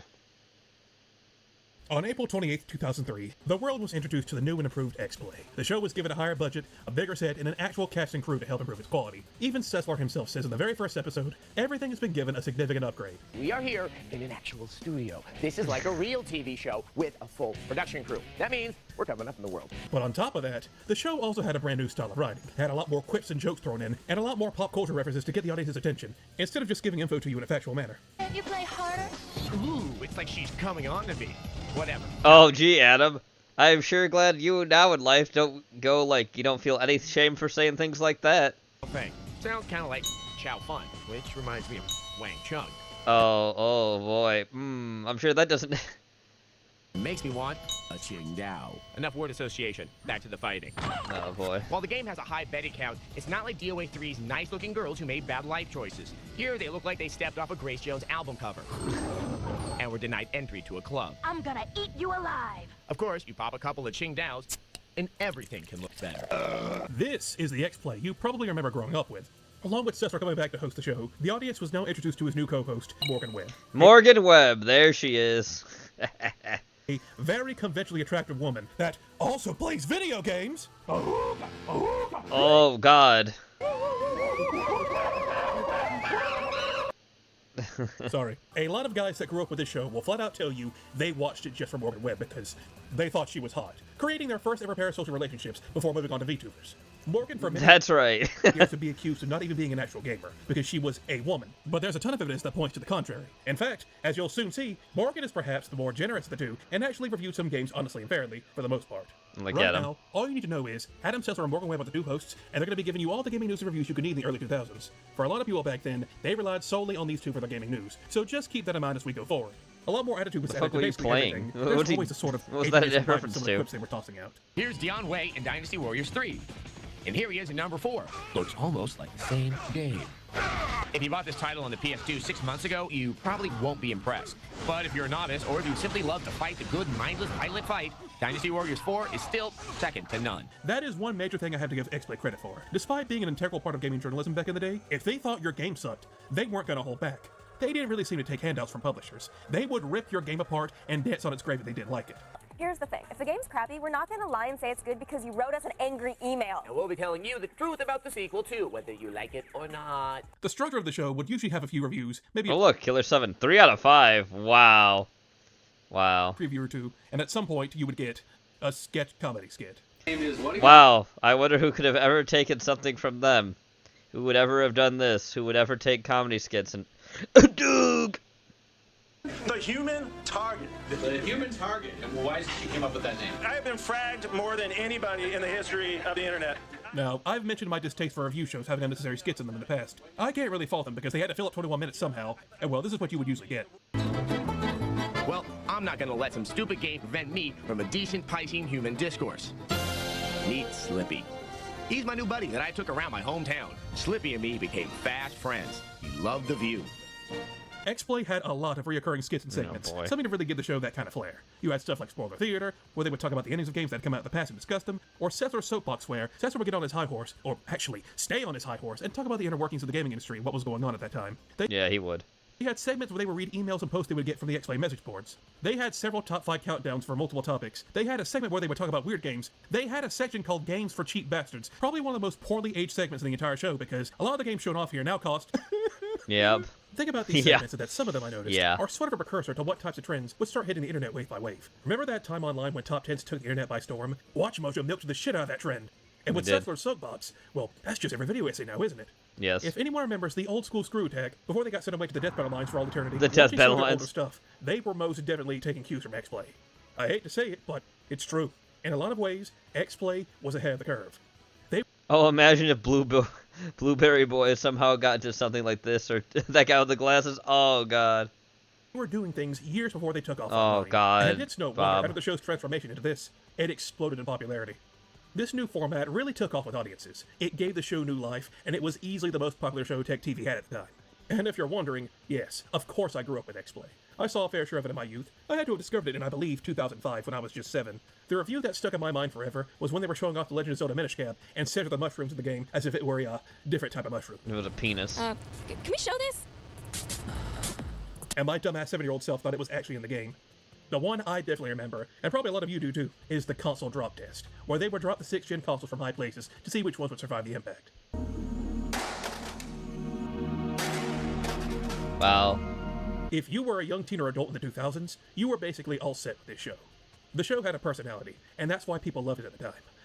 Perhaps a bit too much of a personality, though. The evolution of GameSpot TV to X-Play is sort of like seeing your young child grow up. And now X-Play at this point was a prepubescent 12-year-old, and he's about to become a teenager. A very rowdy, foul-mouthed, combative, and rebellious teenager. Yeah, it was nice revisiting something from my youth. It is very nostalgic seeing most of this. But as I continued to watch more and more episodes, the further along the show got, that's when things started to crack. Yep. Putting the nostalgia aside, I quickly noticed this show had problems. Yes, it did. It had a lot of them. Yes. Here we go. X-gay. The following footage contains adult content, KOTOR spoilers, and some stuff that is totally gay. I'm going to go ahead and address the elephant in the room. This is a show from the early 2000s, and a lot of the humor in this show would absolutely not fly today. Oh, no, of course not, because it's all gay jokes.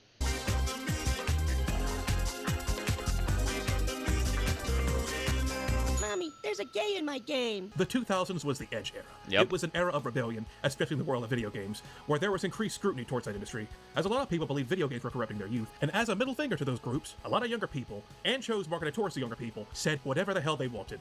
It was a different time. So yeah, gay jokes, they're here. Move along, there's nothing Freudian to see here. Look at that. I got your tail. Nothing at all. Piccolo, do it. Racist jokes, this show's got them. Hell yeah. Morgan-san. Gotta bring it back.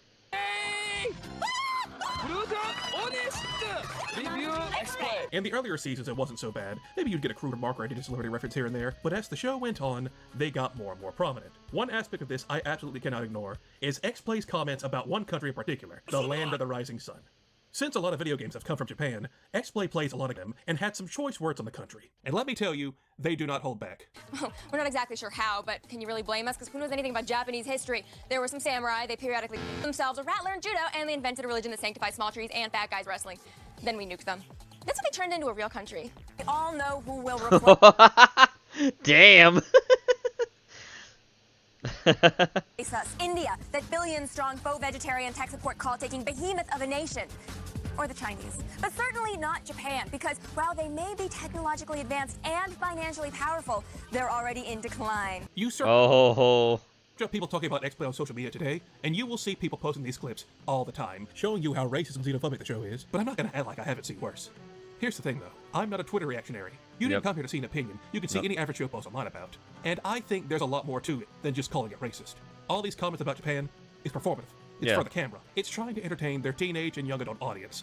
It doesn't stop how offensive it is, but they just didn't care. They don't give a fuck. There's no point in pointing out how offensive it is, because they already know that. Their constant picking on and mucking Japan is a pretty constant throughout the show. If you're going to be offensive on purpose, I expect some consistency. But, like, sometimes their comments towards Japan don't even make any sense. No. You guys totally wrecked my shop, and I haven't even named it yet. Why would you name a shop? Somebody's got to tell the Japanese we don't name shops. What? We don't name shops? Adam, what the fuck are you talking about? This came out of nowhere too, because they ended up really liking Devil May Cry 3. They gave it a 4 out of 5. And yeah, Devil May Cry 3 is a fantastic game. You should go pick a copy up at your local Stop and Mart. I'm not the type of guy who's going your local Stop and Mart to write something off just because it's made to be offensive. But most of the time, the joke isn't even anything unique or creative. Aren't Japanese interests really weird? And don't they have funny accents? Welcome to Shantung Baby Shack. And some of these kids... Was that a black man? Well, I don't know a better way to put this. It's like Nostalgia Critic skits before the Nostalgia Critic existed. I'm afraid you can't escape the studio that easily. Oh no. Oh no. Oh no. Ooh. I've trapped you in a dream world from which you can never escape. Thanks, Mr. Mixplease. I'm Mr. Mixius Pitlick. Some people Wait, does DC allow you to use this guy? say Mixoplex, but they're wrong. Who? I'm a supervillain. Don't you recognize me? What an ego. I fight Superman all the time. I'm famous. I'm right here, Blair. What's your dog's name? Princess Buttersprinkles. How's Wolfie? I can hear him really barking. Wolfie's fine. Where are What the fuck? Blair Butler is dead. I have to go. Wait, who's gonna help us assassinate the leaders of the free world? Ooh, I can't wait to stick it to Angela Merkel. That bitch is no Thatcher. Seriously. I know not what you review, but it's something I can never do. Stop touching him. Wait, what about the X-Play month? Talk about gay. It's one thing to make a bunch of edgy jokes at an entire country's expense. It's another thing entirely when this sort of attitude starts to seep into your review process. Another thing that's been said about X-Play is that they had a ginormous bias against Japanese games, or more specifically, anime-based games and RPGs, and this isn't a new sentiment either. Even back in the day, people were writing in and posting on the X-Play boards about how much it was obvious Adam in particular couldn't stand JRPGs, which the show would bring up quite a bit. Who the hell is this? Actually, we kind of, we cloned you, we made a replacement version of you just in case something happens. He's younger than you, he's more charming than you, definitely. He likes JRPGs. And yeah, he's Adam 2.0. He's wearing my shirt. He's got my shoes. Welcome to X-Play. I hate RPGs. I give it a 3 out of 5. I want to just go off of public perception and cherry-pick clips, and after seeing enough episodes of X-Play and slogging through well over 100 reviews, I can say, with 100% certainty, X-Play absolutely had a bias against Japanese games. I cannot tell you how many reviews of RPGs I saw where they were called the game weird or boring and then give it a pity 3 out of 5. Hell, in some reviews, you can tell they really don't want to review these in the first place, but feel as if they have to, as it's their job. Brave Story New Traveler. It's an RPG. It's an RPG for your PSP. And that's just about all you need to know about it. But since I'm legally obligated to give this game a full review, here goes. If it's something mainstream like Kingdom Hearts or something action-oriented, they usually get a higher score than that. But don't ever expect them to nominate something with a Japanese anime or RPG influence for Game of the Year. Yeah, I know turn-based RPGs aren't for everyone, but as the series went on, it feels as if they grew spiteful towards RPGs, and anyone who played them. Their review of Button Kaido's Origins is probably one of the worst reviews I've ever seen. I mean, just look at this garbage. One of the few RPG refugees that made it to the GameCube's Purple Shores was Baden Kaito's Eternal Wings in the Lost Ocean. Lucky for all 27 of you people who bought it, there's now a prequel, Baden Kaito's Origins. I'll write the story. Let me guess. There's probably a young hero with some sort of memory problem who's fighting a vastly overwhelming Evo Fascio magical empire. It's too soon to reveal my hand. The bow you're wearing really takes the edge off the evil mastermind thing. Cliched burden boy of action who will save us all is named Sagi. This is kind of overdue, but I'm Sagi. Rhymes with Saki. Saki! Which I could use a lot of right now. Sagi! Saki! Wow. Does it count as sexual harassment if her wings were asking for it? You can chain the cards together. Wow. Damn. To add maximum damage, but like any card-oriented game, you're at the mercy of Lady Luck. That bitch. There are new tweaks to the card system, but the changes don't go deep enough to really make a difference. Sagi! Sagi! Will you shut up about Sagi? Sagi! Sagi! Sagi! Sagi! Baden Kaido's Origin is an RPG for the GameCube. That about says it all. A 3. Saki! Saki! Saki! Out of 5. 3 out of 5? You did all that. You barely even reviewed the fucking game, and you're giving it a 3 out of 5? The thing is, they weren't like this when they were still GameSpot TV and Extended Play. Nope. They treated JRPGs like any other game, and would give them praise if they were actually good. If there's one group that X-Play did despise with a burning passion, that would be the nerds. And it doesn't matter your race, gender, or sexual orientation, you can be a nerd regardless of your background. Hi, I'm Andre, and I'm a black nerd, and I'm angry. Ah! These God. were the people who were usually enjoying the RPGs and Japanese media that X-Play constantly shat on, and were also the ones browsing the X-Play boards and calling them out for their biases. X-Play made it their mission to let these nerds know they didn't care what they thought, and that they were losers. Last review of the show, and what a doozy it is. See, we get a lot of hate mail. It used to mostly come from the Dragon Ball Z fans. Then it came from the Inuyasha fans. And now most of it comes from the Full Metal Alchemist fans. They hate us because we didn't like the first Full Metal Alchemist game, and we said one of the characters looked like a robot in a loincloth. You have to buy your own mat with the game, but once you've got it, the fun never stops. Until the guy who's been playing Final Fantasy for like 7 years, when he gets up off his couch and then he starts to dance and then he has a heart attack and then he dies. RPG fans are a special breed. They're hardcore gamers who think nothing of sinking 40 hours into a video game. And that's why the RPGs made for them still sell, even if they have confusing titles or dated graphics. It's all about the journey. Yeah. Wow. Parents will never understand your irresistible urge to sit around a table in your basement with pewter figurines or your constant use of the word halfling. RPG Maker 3 is the latest installment in the only franchise devoted to making the dreams of lonely, Cheeto-stained boys come to life. Wow. Joining us on a very special occasion, our celebration of all things Final Fantasy. Whoa. I thought we hated Final Fantasy. No, we hate Final Fantasy fanboys. Totally different thing. Okay, so it's still okay for me to hate guys who dress up as Riku. Yeah, it's actually a job requirement. All Did you read the employee handbook? I can't read. Since the very start It's obvious. of the X-Play rebranding, they were finding ways to crap on fans of anime, or fans of Final Fantasy, or RPGs. Speaking of which, I have to bring up the X-Play review of Crisis Core. Like I said, if X-Play didn't like your game, they did not hold back, and that goes for Crisis Core. They were, not very kind to it. If a game features good-looking guys and incredibly stupid dialogue, you know it came from Japan. Hello to you, too. Crisis Core Final Fantasy VII is a prequel that stars a minor character from the original PlayStation game, who now gets his own rich, detailed story. And? The only problem is, it's a terrible story. Sadly, that dialogue is poorly written and awkwardly delivered. Maybe the script makes perfect sense to the Japanese, but to our ears, it reeks of cliche. Also, if you are a nostalgia junkie, this is the game for you. It's over. But for those who aren't already steeped in the rich tradition of the series, the dull combat system and crappy dialogue is as disposable as a purple turtleneck. Why? Man, Shinra really needs to redesign those outfits. Crisis Core Final Fantasy VII gets a 2. Thanks. Out of 5. Wow, 2.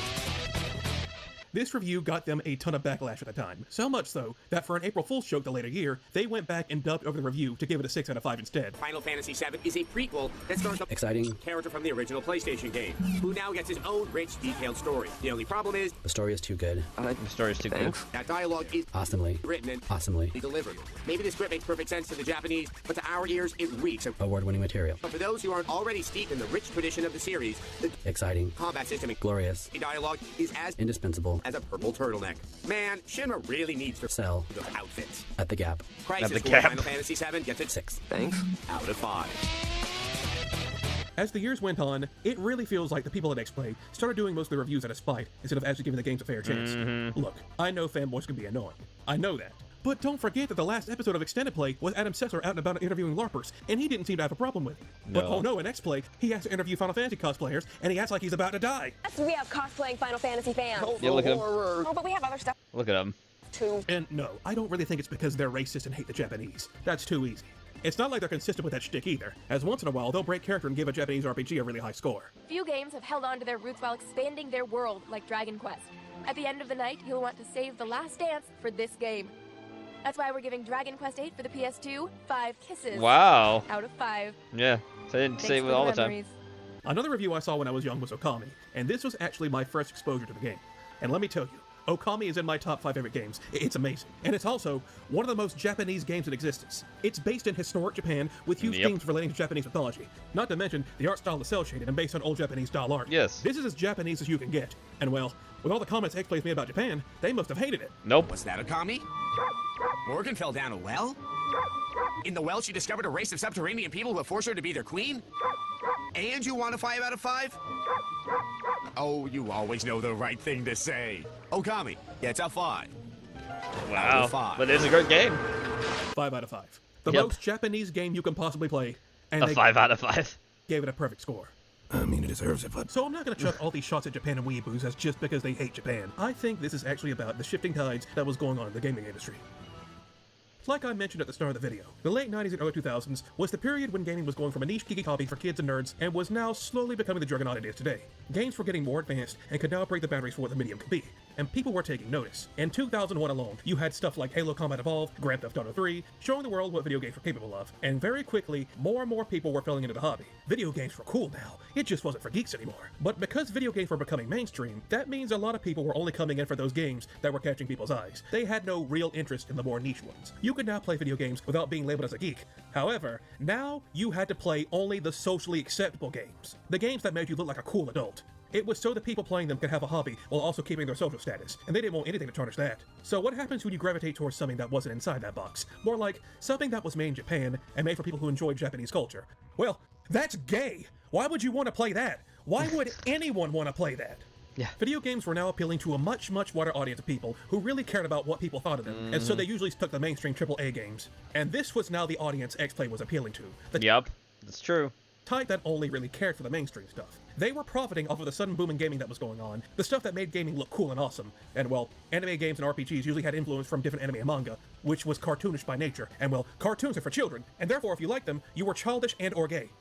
Just finding ways to crap on anime games and anime fans any chance they get is so strange considering who their original audience was. Yep. Like, you can look back on Tech TV bumpers and see them advertising anime marathons right before an episode of X-Play. Hell, right at the end of an episode of Extended Play, you can see right there, at the bottom of the fucking screen, open your eyes and enter an amazing world of classic Japanese anime. Stay tuned for Anime Unleashed. Tech TV was appealing to that audience. The network was airing anime for those anime nerds and was talking about geeky tech stuff. And now X-Play was calling them huge losers because that's what their new audience saw them as. A recent study shows that some fanboys are scarier than others. That's true. We have alienated the Final Fantasy fans, and we've alienated the Pokemon fans. But why not dig ourselves in deeper by alienating the Dragon Ball Z fans? Because they frighten us, and they write hate mail, and they criticize the way I pronounce Super Saiyan. Five emails right there. X-Play tossed out their catering to nerds and started appealing to a new audience. The newest breed of gamer, the dude bro. The guy who dude bro. wishes to not have his masculinity. Oh god, look at fucking Mike. Shattered by being perceived as childish, so they mock what doesn't Fucking appeal Jay. to them. And so X-Play started doing the same. They like guns, and they like boobies, so they started showing all that off in the show. When you sexualize fictional women, it's cringe. Oh, and your requisite assortment of sexy cat women and lizard people. Seriously, what's up with the feline fetish? It's like an entire island nation of message board perverts. When I sexualize fictional women, it's cool. We all know that sometimes ladies in games are generously proportioned. Yeah, they have big boobs. Scary, oversized twins. Oh, the face.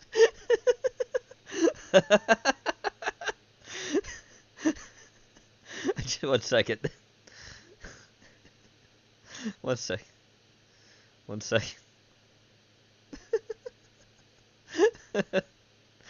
It's so blurry, but I still love it. Sorry, 1 second. That's not even as good as it gets. 1 second. I'm sorry. Ooh. Oh, fuck. Okay, I got it. Never mind.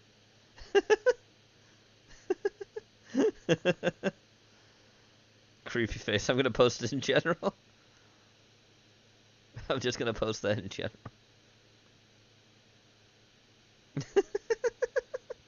It's so blurry, but it's so funny. Yes, I know. I made a screenshot of it. Thank you. Chaplains flying in the sky booth. Here's a closer look at that.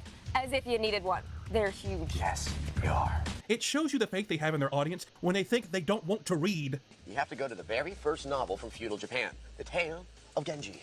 But if you aren't in the mood to read a 1,000-page novel, consider playing the game based on it. If you want more evidence that's how things were perceived back in the day, we're going to switch the channel for a minute. Yep. In 2003, there was the first ever Spike TV Game Awards. Yep. Yes, this is the exact same Game Awards Jeff Keighley has been hosting every year. Yep, it is the same one. That's true. It was much different back in 2003. Gaming was now popular enough that it could now have its own Oscars, and for this very first one, they went all out. We got celebrities and rappers galore, sneak peeks at upcoming games for the bros, with them showing off the main character's polygonal ass, but we're gonna ignore all of that, and we're gonna focus on what we came here for. What game wins Game of the Year 2003?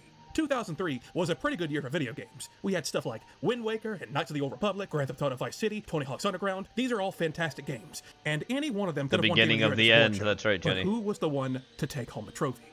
Well, the answer is none of them. 10 games were nominated for Game of the Year at this show, and you want to know what game ends up winning? The winner for the Game of the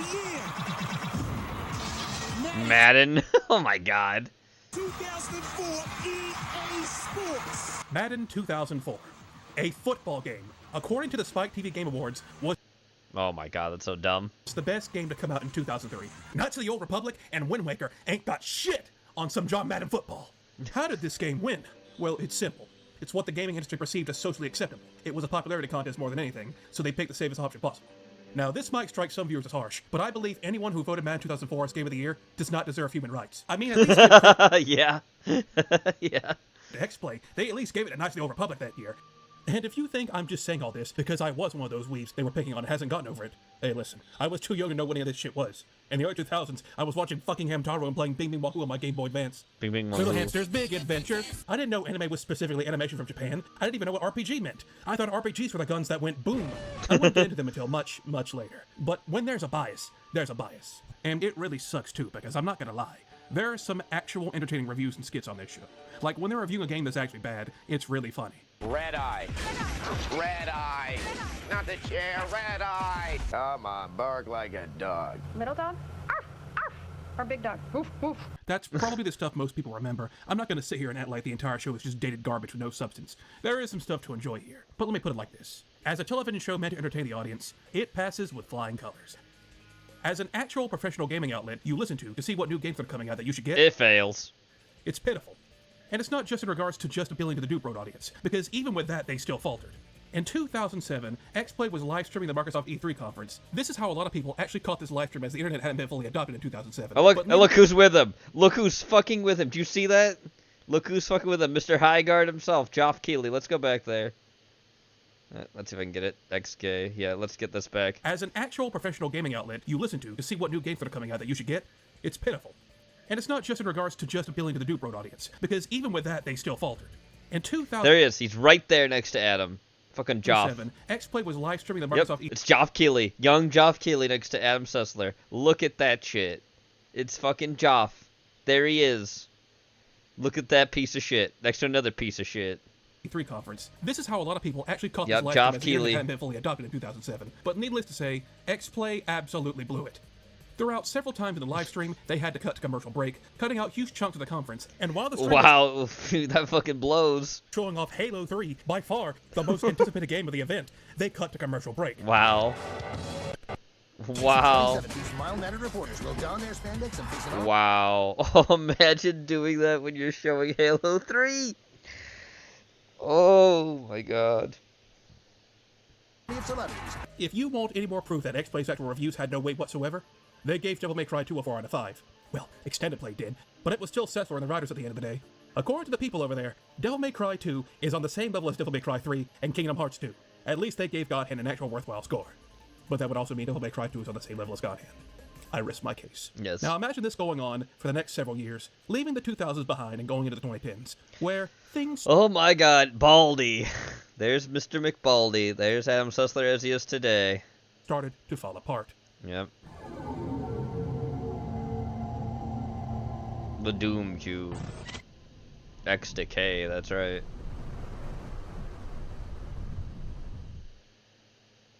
Now, I avoided mentioning anything regarding the networks X-Play was hosted on because I wanted to focus on the show itself first. The average person is not going to know what's going on behind the scenes at a company. Well, yes, X-Play was an extremely popular show when it started airing. Behind the scenes, things weren't looking so hot. Nope. Like I said at the start of the video, ZDTV was made to take advantage of the whole .com bubble that was expanding in the late 90s, but as many would know, that bubble would soon burst.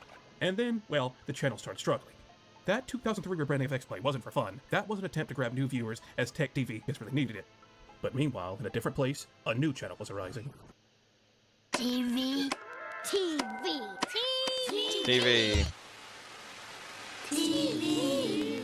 G4. In 2002, a new cable channel by the name of G4 was created, and this channel was created solely to cash in on the expanding gaming industry. It was a channel made for gamers. The entire lineup was content dedicated purely to the gaming industry. Cheat codes, gaming news and reviews, you name it. It was a smart idea.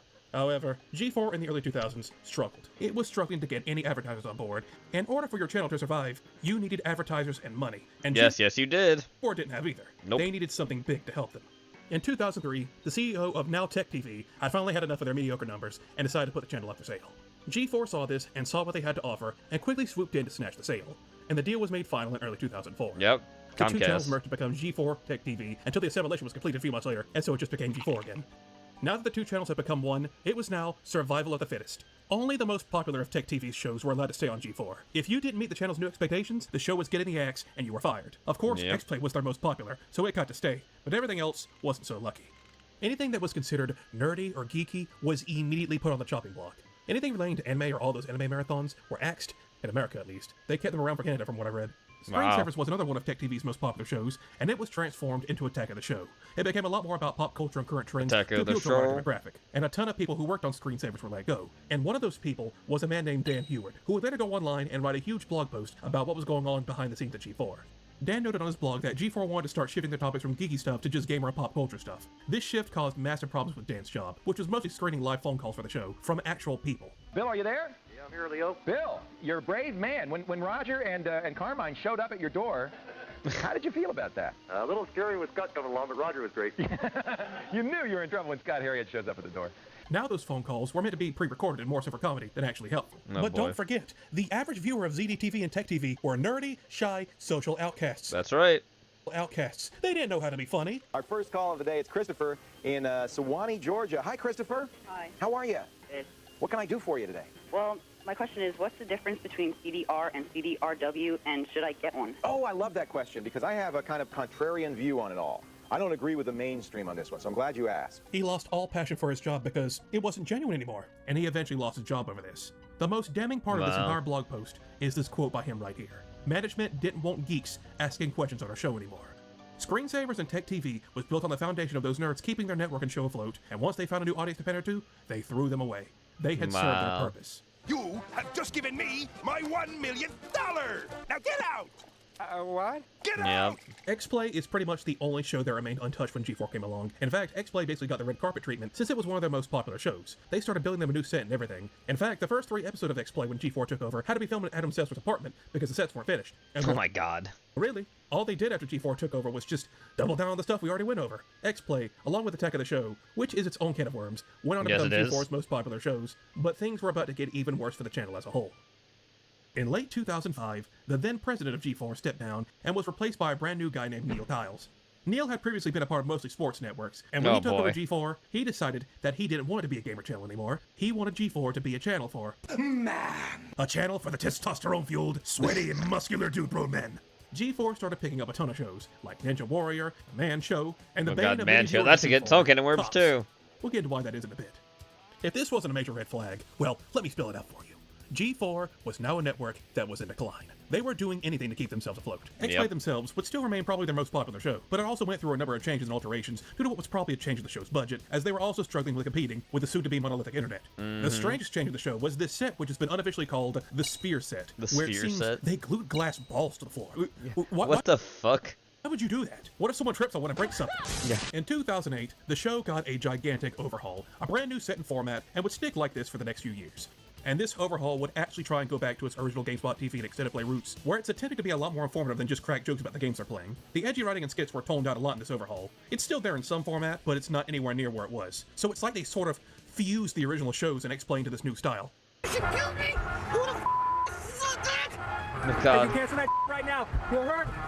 You're hurt real. You're hurt real bad, but you are not dying, Tingle. But the reason for this change was more than likely a result of budget cuts and having less writers to work with and a smaller studio space overall. There's really not much to comment on it for this overhaul. It's legit just like all the other game review outlets that were out at the time, and that's to its benefit and its detriment. That looks like fucking Christian. That's terrifying. It's beneficial because now the show isn't hostile towards any of their viewers anymore, for the most part. But this also works against them now because there is absolutely nothing stand out about them anymore. All this gaming news and reviews, well, why would you go to X-Play for that now, when there's dozens of sources that can do that? Maybe if you didn't go online very much and this is still all you had, but by 2008, that percentage of people was rapidly declining. And speaking of declining, by 2010, G4 was on the ropes. We're getting there. G4, the man channel, had completely fallen apart. They attempted to make a couple of new shows here and there to attract viewers. Fucking Code Monkeys. And X-Play and Attack of the Show were probably the only 2 shows keeping the channel afloat. But those went south too because, well, I'll tell you why that went south. Nope, here we go. I had discovered X-Play around late 2005-ish, and of course seeing video games played and reviewed on live TV was jaw-dropping to me, and I caught any episodes I could until about late 2007, early 2008-ish. You see, for us at least, G4 was on a very specific cable package. Nobody else really had that package except us. Nope. And then the 2008 recession hit us, and because of that, we had to cut back on a lot of our things, including TV. We were no longer going to be able to subscribe to our TV providers because it was too much. Luckily, however, there was a shining beacon of hope, because my mother was a school teacher, and because she was a school teacher, she got special benefits others didn't. That would be including unlimited data for internet access so she could do schoolwork online. Oh, shit. And we lost TV, me and my siblings all very quickly shifted over to using exclusively the internet for our entertainment. YouTube. And because not many other people really had this benefit around the time, we were sort of ahead of the curve when it came to adopting online usage. Hooray for being poor! And this is, of course, where I became engrossed in online activity and seeing all the entertainment the internet had to offer. I was set for life. You still am. Well, by, I want to say late 2010, early 2011, we had finally gotten out of the hole we were in, and we got our TV subscription back. Out of sheer curiosity, I wondered what G4 and X-Play was up to. And I went to the channel only to see it completely different. Yep. Then I checked the TV guide, and to my absolute shock, the entire lineup for the next several hours was nothing but fucking reruns of Cops. Cops, as far as the eye can see. I checked the next few days and did not see a single airing of X-Play anywhere. Just Cops, cheaters, and shows I didn't want to watch. I never even got to see the overhauled X-Play because they never aired it. So after that, I just stopped caring about G4 and X-Play and went back to my days of browsing online content. That's right. People have called X-Play the MTV of video games. But just like MTV, it eventually stopped being about what the channel was made for, just to appeal to a wider audience, and it just wasn't working for them. Going into the 2010s, G4 started rotting away behind the scenes. More shows were being cancelled, more firings, and more Cops to rerun, and soon, the firings would eventually reach X-Play. In early 2012, Adam starts to look miserable in X-Play. Yeah, like he does. He really doesn't want to be there. Yep, look at him. There it is. There's the bitter cunt. But he has to keep a happy face and personality for the camera, but he knew the writing was on the wall. In late April of 2012, they would wrap up another episode of X-Play, but as they're giving their goodbyes and to look forward to the next one, something very strange happens in the final second of the episode. That is it for this episode of X-Play Weekly. Be sure to catch new episodes of X-Play weeknights at 6:30 on G4. We are going to have all the latest reviews, previews, live hands-on demos, And the occasional shout-out to Harold Pinter. Thanks for watching. See you next time. There it was. Did you catch it? Yep. Look at that. Adam's head suddenly jolts to look at something off camera, with a look of despair on his face. According to Sessler himself, what he was looking at was, apparently someone higher up on the corporate ladder had walked into the room and was motioning him to come here. As they would handle him the message, his services were shit. Were no longer needed. He Wow. was then escorted by security to get his shit and get out. They were continuing the show without him, Damn. mostly Morgan being the last bastion of the old show. Sessler wouldn't have to worry too much about being left out, as only a couple of months later, the show itself, and all of G4 in fact, wouldn't last much longer. G4 was in talks with the company behind Esquire magazine to sell the channel and become the Esquire network, with a completely different audience to cater to, and that meant Oh god. a completely different lineup of shows. So in order to make sure the deal went smoothly, G4 decided to clean the slate, and cancel Attack of the Show and X-Play, as the two shows went on and had their series finales. The finale of X-Play would be a reflection on the past decade they had been around, with all the remaining cast members giving their condolences and goodbyes, with Morgan thanking you all for watching all these years. Yeah, never came back.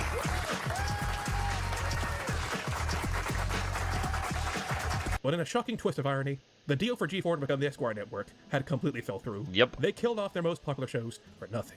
After this, G4 would continue to air nothing but more reruns of programming they picked up, and reruns of X-Play and Attack of the Show. As more and more cable channels started removing G4 from their TV packages, dying a very slow death, until on December 31st, 2014, as a way to bookend everything, they aired the first episode of X-Play as their final program. X-Play, Tech TV, and G4 was no more. That's right. But does it come back? Comic-Con! Yep. Here we go.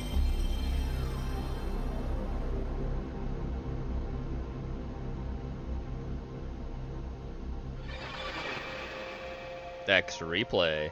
That's right. Because it doesn't stay dead. So after X-Play was killed off, everyone just sort of moved on with their lives. No doubt probably going to get other jobs in the entertainment industry. But one must ask, what happened to Adam Sessler? The guy was... Oh, here we go. Now we get to it. Now we get to the real meat. And the one that got him real mad on fucking Twitter. Basically the face of the show. And they just sort of kicked him to the curb. Well, if you're wondering, we're not done talking about Sessler just Nope, yet. we're not. After getting fired from G4, Sessler would sort of pitch around trying to get a job elsewhere, and eventually he ended up getting hired by a different network called Revision 3 Games, where he would continue his gaming journalism work. Adam had a huge hand in Revision 3 Games, having Oh my god, look at him. his own video series, and even getting back to reviewing some games too. And the Sessler style, of course. Personally, I would have preferred an emo Dante. He would have been quieter. I'm taking you off the air. But the one I gotta point out is his review of BioShock Infinite.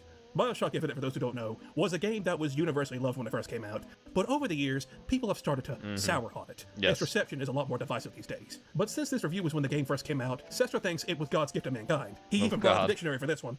This moment, in its odd quietude and musical anachronism,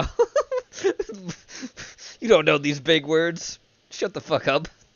is one of numerous tableaus in BioShock Infinite that catapult this exhilarating meditation. Who wrote this for you? Because you didn't write this. BioShock Infinite is filled with these details at every moment, manifesting a verisimilitude that is at once mysterious. You do not know these words, Adam. Adam, buddy, you don't know these fucking words. Stop pretending that you do. and exacting. To not stop and linger at these details, along with the audio logs, is to miss one of the greatest pleasures in video games. While the backdrops themselves are as stunning as everything else in the game, verticality, landscape variety, and Elizabeth's hair powers provide deeply gratifying inventiveness to the proceedings that control smoothly and precisely. Adam sort of became the face of Revision 3. I mean, he was sort of the only guy there with any notoriety. But also when you watch some of his interviews, particularly the ones at E3, you can tell there was now an added component to his demeanor. Everyone, E3.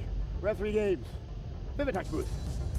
This game we're about to see next really is one of the most unique offerings. What the fuck is going on with you, Adam? Yeah. Out here on the floor. I interviewed on the first Forza. So now you can look at something and go like, oh, Adam is that bad. Oh no. This is bad, Adam. This is how you live? And I finally realized it. Let me, do you explain away how the spirit world exists and like why? That was kind of, like the entire planet was pretty much sort of wiped off the face of the earth. How do you sort of build that into? Is there any sense of regret? The Insane Clown Posse shared their views on the staff of X-Play. Mostly they're all crackheads and drunk and stuff. I mean, they weren't wrong. Revision 3 didn't last very long. They were. 2014 until it was shut down. The Juggalos were wrong, a bunch of crackheads. Yeah. It was shut down. The YouTube account has been updated for 11 years, and that was another chapter in Cessler's story down the tubes. Yep. After this, he would just sort of piddle around. He would pop up here and there. He and Morgan would reunite for 1 year in 2015 to cover Bethesda's E3 2015 conference. And those details were, of course, really oriented at the fans who have played Morgan has aged much better than he has. Cause holy fuck. previous games are going to be able to pick bald out crackhead. little references and little things that were in the previous games. But after this, nothing of note would happen for several years. As the 2010s were going along, there was a disturbance in the force. A disturbance involving gaming journalism, a giant dancing peanut, and things were never the same. Yep. Due to its age now reaching over a decade, people started feeling nostalgic for X-Play. And while it had many problems, it also represented a simpler time when gaming journalism didn't take itself so seriously. There definitely was an appeal to X-Play, but who it was appealing to, whether it was worth it in the end, is up for debate. A lot of people missed X-Play and wish it would return in some shape or form. But, as they say, be careful what you wish. Oh, the monkey paw wish. Yeah, you shouldn't have wished for it back because it came back and it was awful. Some people in positions of power at Comcast saw the growing nostalgia for X-Play and G4 and came up with a brilliant idea. On July 24th, 2020, this video suddenly dropped online.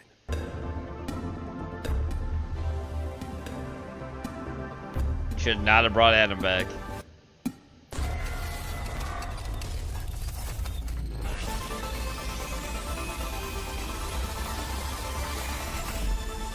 G4 was coming back, baby. We never stopped playing. A few months later, a ton of people from G4 would come back for a very special G4 holiday reunion. This would, of course, include people from Attack of the Show and Cheat, but most importantly, Adam Sessler and Morgan Webb. Oh my god. Just every frame he's in, you can tell he's on something. Dude, that's so bad. Adam, buddy, lay off the crack cocaine. Morgan, again, still looks like she has more shit put together in her life than you do. Would come back for the first time in years. The event is mostly reflecting back on all those years at G4 and X-Play, and what exactly was going on in the minds of the host during those times. It's mostly just a clip show. Until the last couple of minutes of the show, they shoot a brand new skit with them trying to escape the reunion as a Oh no. Oh no. And throwback to the old days as well. And at the very end, they once again reveal the entire network revival. And this got people hyped. Now, this revival of G4 wasn't some smaller scale thing. Oh no, not only did they start making content on YouTube and Twitch, they went the full... He posted up the special turtle wax for his scalp to him. He looks like the homeless guy on the corner that talks to the air. Yeah, he does. Jeez. 9 yards with this revival and brought the whole damn channel back. They were bringing back X-Play Attack of the Show, Ninja Warrior was coming back, Kid Boga was supposed to get an animated series, they even got Scott the Woz to start making content for the channel. Scott the Well, really, Woz. all it was they took his YouTube videos and repackaged them for the channel, but it shows you how serious they were about this reboot. But, of course, we're going to mainly focus on the X-Play reboot because the most interesting stuff happened on that side of things. Sessler would be returning for the new X-Play, but strangely enough, Morgan Webb would not be coming back for the No, Morgan's not coming back. reboot, as she chose to opt out. And well, after that, Morgan just kind of dropped off the face of the earth. All traces of her online presence sort of petered off after this reunion. I hope you all enjoyed her presence, because we won't be seeing her again. Aw, what a shame. We don't have Morgan anymore, but we do have some new hosts to bounce off of Adam. Oh god. Oh god. And look at what we decided to get. We had nice, genuinely attractive white woman. Now we got the minorities and gays. was sort of like a rotating cast of hosts, but the 4 you only really should focus on are Adam Sessler, the Black Okage, Charity Fraud, and a lady who goes by the online alias Frostgrave. Oh yeah, this fucking idiot too. This fucking douchebag is one of the worst human beings, almost close to Adam Sessler levels of worst. She was a professional League of Legends player. Oh god, and the fucking neck tattoo. Dark omen of things to come. Yes. So this time, the show's format is more so a live show than anything. It's mostly just them sitting around talking about games, or gaming news live on stream. Time to time, they'll hold sketches and skits with a variety of characters in it, sometimes even allowing viewers to vote on certain outcomes. So I can Morgan made the correct choice of not coming back. definitely say this is probably the best adaptation to modern times they could have possibly done. It's me, Sonic the Hedgehog. Me. Oh, God. But the issue with this reboot is it has the exact same problem they had when they gave the original show an overhaul back in 2008, but even more extreme. It wasn't the early 2000s anymore. The competition has gotten far more fierce in regards to video game content online. X-Play was really the only TV show on cable talking about video games, but now this was online, and so it's lost to the sea of other people playing and talking about video games. So once again, if I'm watching this on, let's say, Twitch, why would I pick X-Play? Yeah, Frost screwed out bragging that she wasn't fired along with everyone else, then got immediately fired. Yep, that's right. Least we forget that. Over the hundreds of thousands of other options, I can realistically only pick one streamer to watch over the others at that point in time, so why should it be X-Play? The only thing really making this show stand out was the brand name, and the few big names that got to be on the show. And well, viewership-wise, I can't really say if this was a success or not. What was left of their YouTube channel, you can see they usually hover around the 5-digit range, which is fine. But for a big corporation that probably spent millions to revive the network, I don't imagine they were too pleased about these numbers. No. There was just nothing really to make X-Play stand out now. They had simply adapted to modern times. Charity but that fraud. also means without any of the crude edginess of the old show, which is what a lot of people remember from it. And, well, without it, is it really X-Play? I mean, no, I wasn't a fan of them constantly crapping on fans of franchises, and them saying we should have dropped more bombs in Japan. That was crude, and it was overly edgy. This reboot is a soulless, corporate husk. Yep. And you can say that type of humor should stay in the 2000s. Well, then shouldn't the show itself stay there then? Yeah. The rowdy, foul-mouthed teenager of X-Play has finally grown up into that 30-year-old guy, stuck He in his did. 9-to-5 corporate office job, stuck in a cycle. He's inoffensive, he's not hurting anyone now, but you don't talk to him because he doesn't have anything interesting to say. I had no idea there was even an X-Play reboot going on, and I live on the internet. Yeah. It felt like the only thing that could really give them exposure was a huge controversy. And well, that's exactly And well, don't you know it? That's exactly what they got. what happened. On January 11th, 2022, while they were supposed to have a segment to talk about Red Dead Online, they were having some technical difficulties, and while this was happening, Frost saw the perfect opportunity to talk about something that had been on her mind. But I actually want to talk about something so much more important than Red Dead Online. Sexism in gaming. Oh, boy. In joining G4... Woo, yeah, I'm your girlfriend. Yeah, go, bitch. I was ecstatic to be part of something that I grew up watching as a child. But every time G4 is brought up in various channels, even in this YouTube channel, we have the chat in front of us, I can see you, without a doubt, there will be backlash because I'm not as bangable as the previous host. Well, she was hot. You're not. You're pretty fucking ugly. It's somehow... Talk to him, Frost! Women do not exist to be nice on the eyes for you. Morgan Webb, Olivia Munn did not exist to be nice on the eyes for you. Yeah, they did. That's exactly why they hired those two people. That's exactly why they hired them, unlike you. You got hired because somebody knew somebody. And I will not be fired. We have done the experiment and controlled for the variable. Keep clapping, Adam, you dumb shit.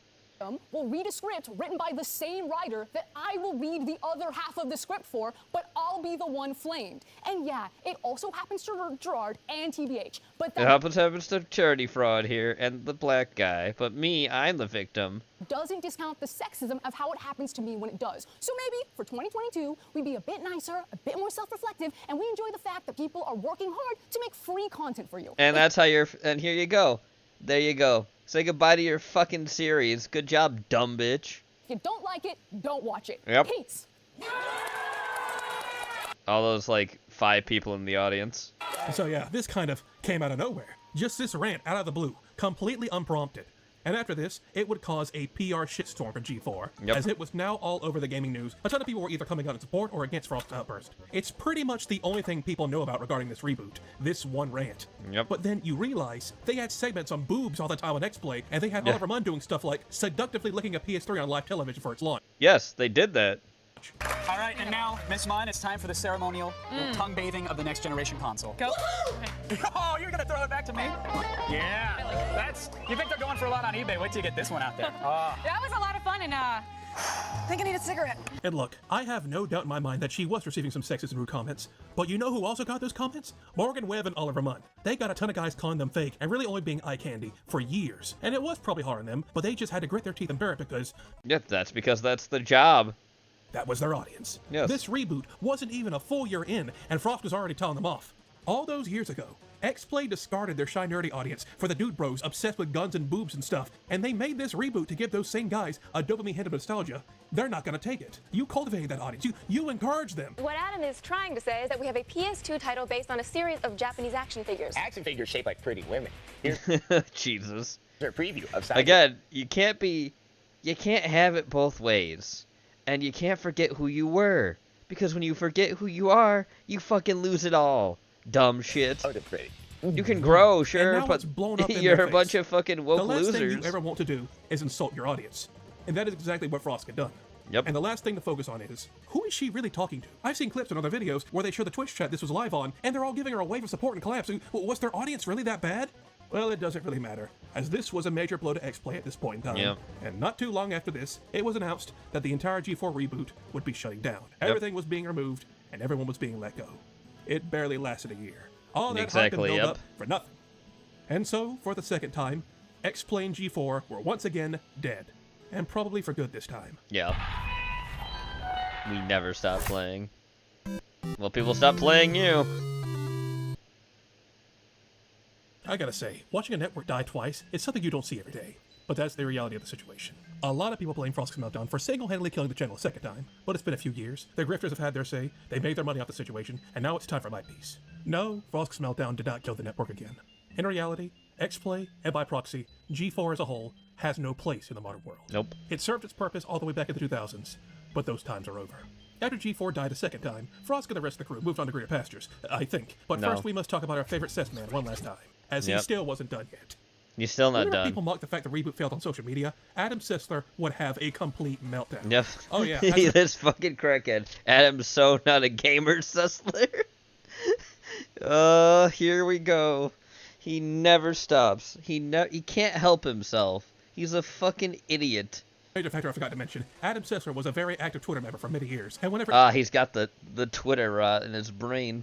And whenever anyone would show distakes for an X-Play review, Sessler would sometimes respond and double down on it, usually insulting the person in question. Adam would absolutely lose his shit in 2023, claiming that gamers are losers and dead, they aren't worth his time, just absolutely going off on them. At some point, he would eventually delete his account and just, well, become a ghost. Apparently, but he comes back, of course. Started up an AI company that he would later sell to Reddit, because of course it was Reddit. Because of course it was Reddit. Well, now, he's probably set for life. This man had been there since the start. Over 20 years of dedication to this one show, he was there through every major restructure. He probably saw hundreds of people let go in his time. He was there for the death of G4, the death of Revision 3 games, and the second death of G4, and in the end, he made out like a bandit. But he's still bitter. He's still so fucking bitter, and he is still terminally online.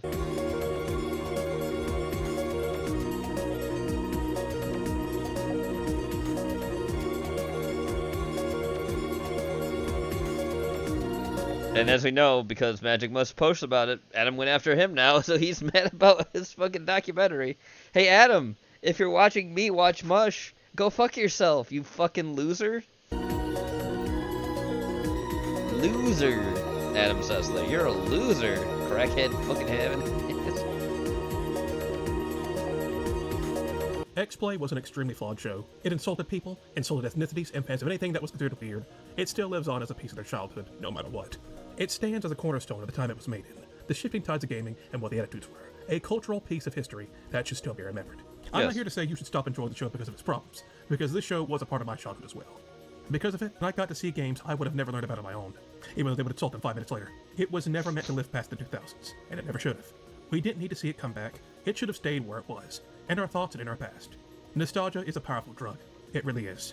The show would have hated me for the type of nerd I grew up into. Adam Sessler would probably spit on me, but they can hate me as much as I want.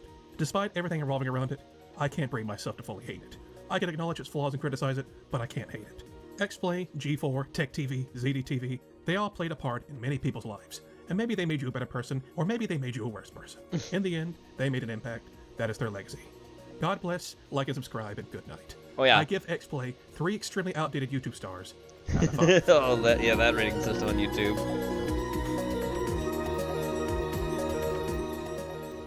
Amazing. Yeah, but again...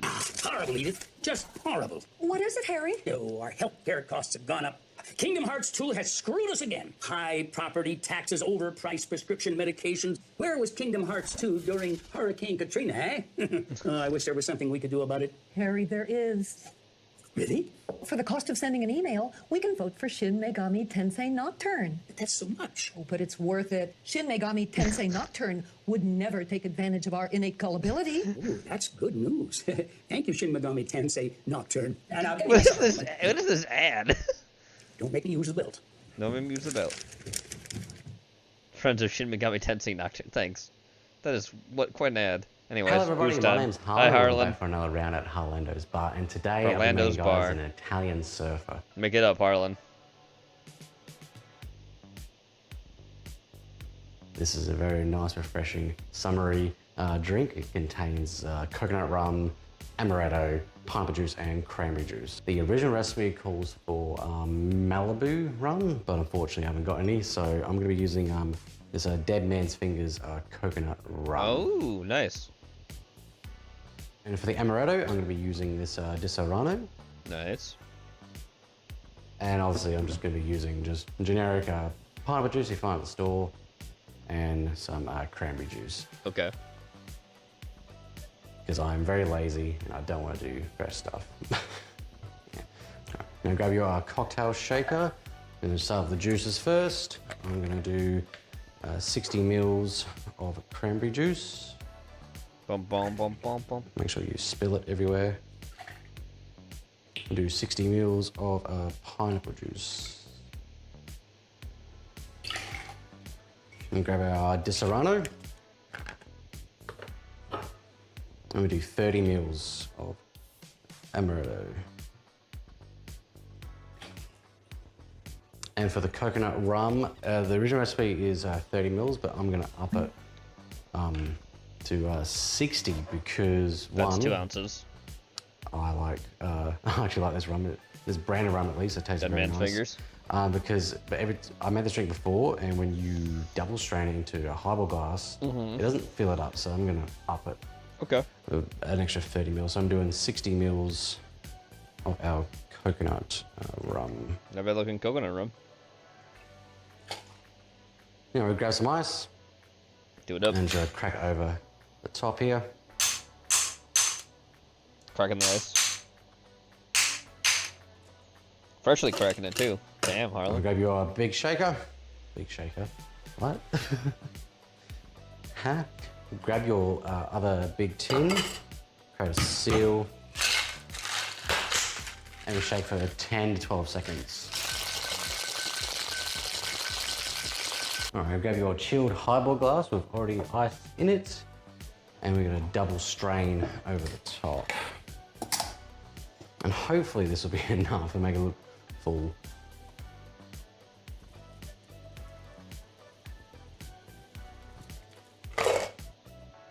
Yep. And also a bit of a straw as well, because it'd be very...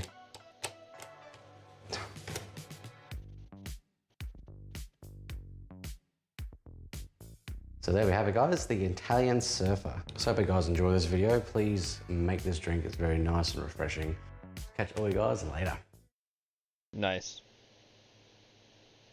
So ice. Nice guy. Why the hell is lime so big? And this ain't organic, all right? That could tell you right off the bat, okay? This got some hormones in there. This margarita mix, okay? Or strawberry daiquiri mix. This is a strawberry one. When you'll have your little backyard barbecue, this is what you'll be drinking, okay? What you be drinking? Now you could use a funnel if your hand ain't steady, right? But I would, feel embarrassed if I had to use a funnel for this because I've been mixing drinks too long. Little straw in here like so. It's just tipsy bartender. You can't send out something ungarnished. And there you have it, the strawberry Henny flask. Perfect for the back pocket, okay? You just seal this up, shake this up, and it's in the back pocket, good to go, okay? Welcome to Booze on the Rocks. My name is David Edwards, and it's great to have you here today. We're going to make the classic Orange Julius, and we're going to make it 2 ways. The first is the classic style that you'd find in any mall across Europe and North America. Okay. I'm also going to make a boozy adult version, just to give you some options. Now you need a few ingredients here and a few pieces of equipment. Now the equipment's really simple. you are going to need a bit of a blender, but you'll also need a measuring glass and some measuring spoons and a cutting board that doesn't move. You also will need, maybe if you really desperately want, an ice scoop. But for your ingredients, what you're going to use is some standard orange juice. I'm using a pulp-free, no sugar added orange juice. It's Tropicana.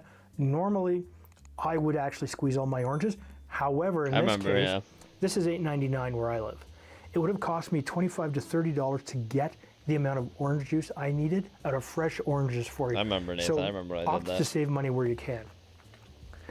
You also need, of course, a little bit of vanilla extract, and you need some 2% milk. 1% will be too thin, 3% or homogenized milk will be a little bit too thick. You also need some granulated white sugar and some egg whites. Now, the original recipe actually had powdered egg whites in it, if you're just wondering why I'm using this. And you also need some ice. That's actually part of the ingredients for this drink because it's going to be a blended drink. Now, just on a second note, if you want a vegetarian option or a vegan option, you could use garbanzo bean juice or chickpea juice. You can. It'll give you the same texture, consistency, and the same flavor profile as the eggs. That's just if you choose not to have any product. So this is a pretty simple grab. Your fantastic little blender here.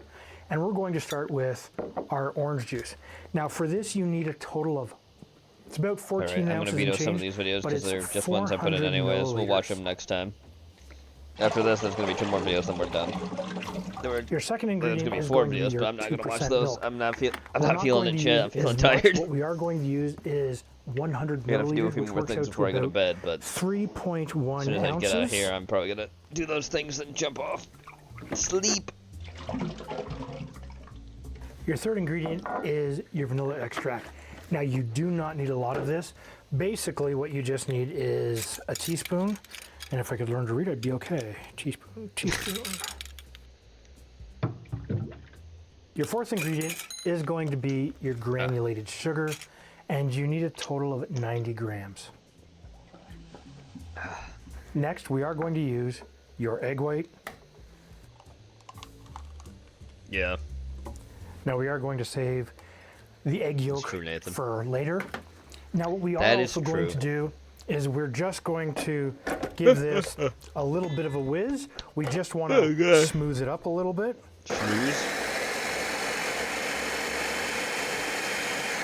Okay, now that you've done that, what we are going to do is we're going to add ice. You need about 2 cups, well, 1 3/4 cups or about 200 grams of ice.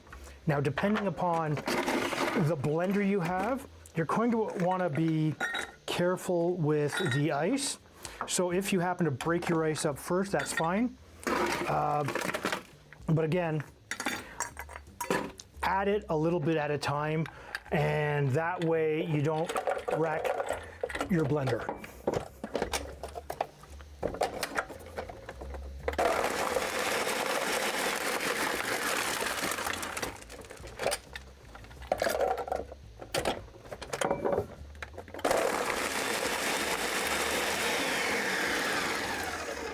Now that you've done this, you have a nice frothy consistency to this, and you are going to have slight ice crystals. It's not going to be a perfect puree. If you want it that way, just keep going. So what we'll do is we will pop this up. Now, as you can see, This is the there's enough non-alcoholic basically version of for it. 2 reasonable sized glasses, but I am going to use a 16-ounce pint glass. Whoop. Make an orange Julius. So it's the non-alcoholic version of the drink. He's going Look to make at the this. alcoholic version too. Absolutely gorgeous. spiked Grab orange yourself a Julius. straw and just enjoy. Oh yeah. Absolutely fantastic. Now we are going to make the second boozy one, but first I gotta clean it. Now that I've cleaned everything up, let's talk about the 2 added ingredients we need to make this an adult version of the Orange Julius. The first is a white rum. I'm using Havana Club's 3-year-old. Any good white rum that you like will work. You also need a little bit of an orange liqueur. Now I am using a little bit of triple sec. This will increase the sweetness, but because we're adding more ingredients, we're adjusting the ratios of everything else. Now we are going to start with our orange juice, and instead of starting with 400 milliliters, we are going to start with 300 milliliters.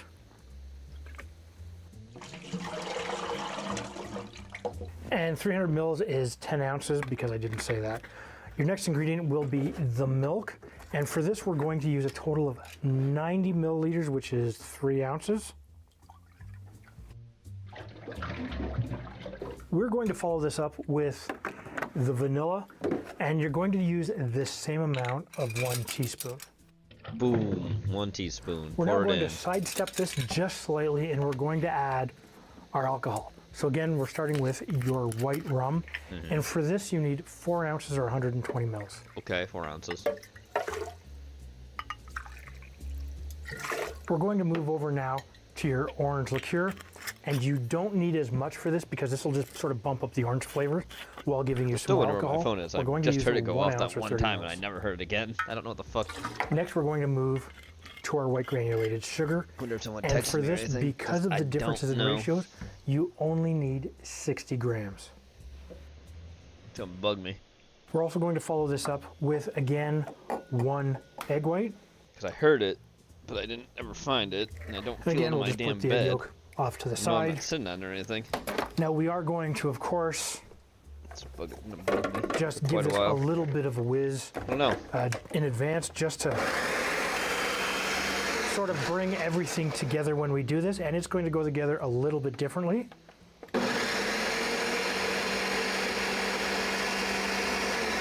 But now what you need to do is add ice, and you need a little bit more ice for this. For that, we're going to add about 225 grams, which works out to approximately 2 cups. And again, just sort of throw your ice in there in stages, just to make sure that you don't actually overload your blender, because you don't want to wreck your blender, right? Or in this case, because I've already dumped it all in, it doesn't really matter. Just remember here. When in doubt, right prove here. myself wrong. Okay, Sorry, now Sash. we're going to add another I'm just trying to feel for my phone because it's gonna bug 16 me ounce 'cause I pint still don't know glass. where it fucking The 16 is. ounces, by the way, is 480 mils. I don't think I said that earlier. And what you're going to get is a slightly lighter consistency with this.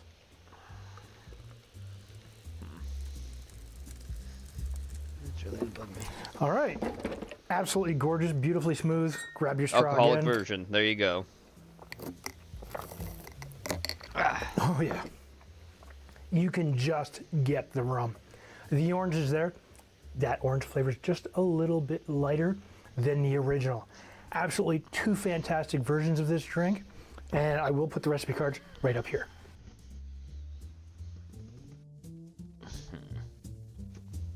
I don't know.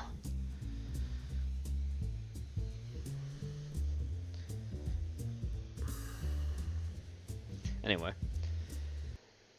2 more videos and we're done. Here we go. Harry Buffalo Jungle Juice. Very nice. It's like a fountain. Yeah, that top's a little off. Now you come behind that with your little Everclear. Be right back. There we go. Some vodka, okay? What's the point in that? Now we come behind that with our gold tequila. We don't usually use gold tequila in jungle juices. This is different. It's not a hairy buffalo without it, apparently. Strawberries. Some oranges. Watermelon. Pineapple. Mango nectar, homeboy. Oh, wow. Tropical blend. Guys, you don't need to use the exact juices I use. White cranberry, strawberry. I didn't even know this existed, okay? All right, guys.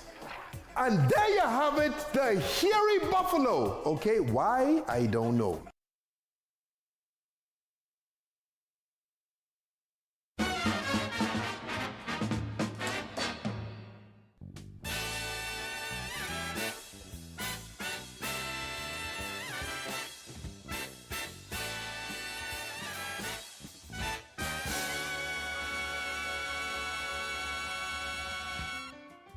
Alright, to round things out for the night, an old Bruce video from Valentine's Day. Here you go. Valentine's Day.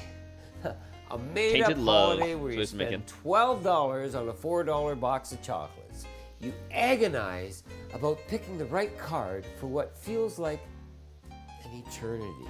Do I get a funny card or do I get a sappy card? I don't know. What would she like? Oh, don't get me started. Guys, Women. Has this ever happened to you?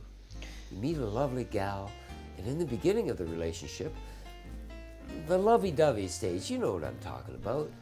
She tells you that she doesn't like Valentine's Day. It's a waste of money, she says. And flowers die, she says. And you think to yourself, wow. Oh, how convenient. She's pretty cool, you know? Sorry, Sash. I kind of dig this gal. But once the lovey-dovey stage is over and Valentine's Day rolls around, she ain't that cool with that anymore. She's expecting stuff. Why is she expecting stuff? Because Hallmark says so. Look at this sucker. Jesus.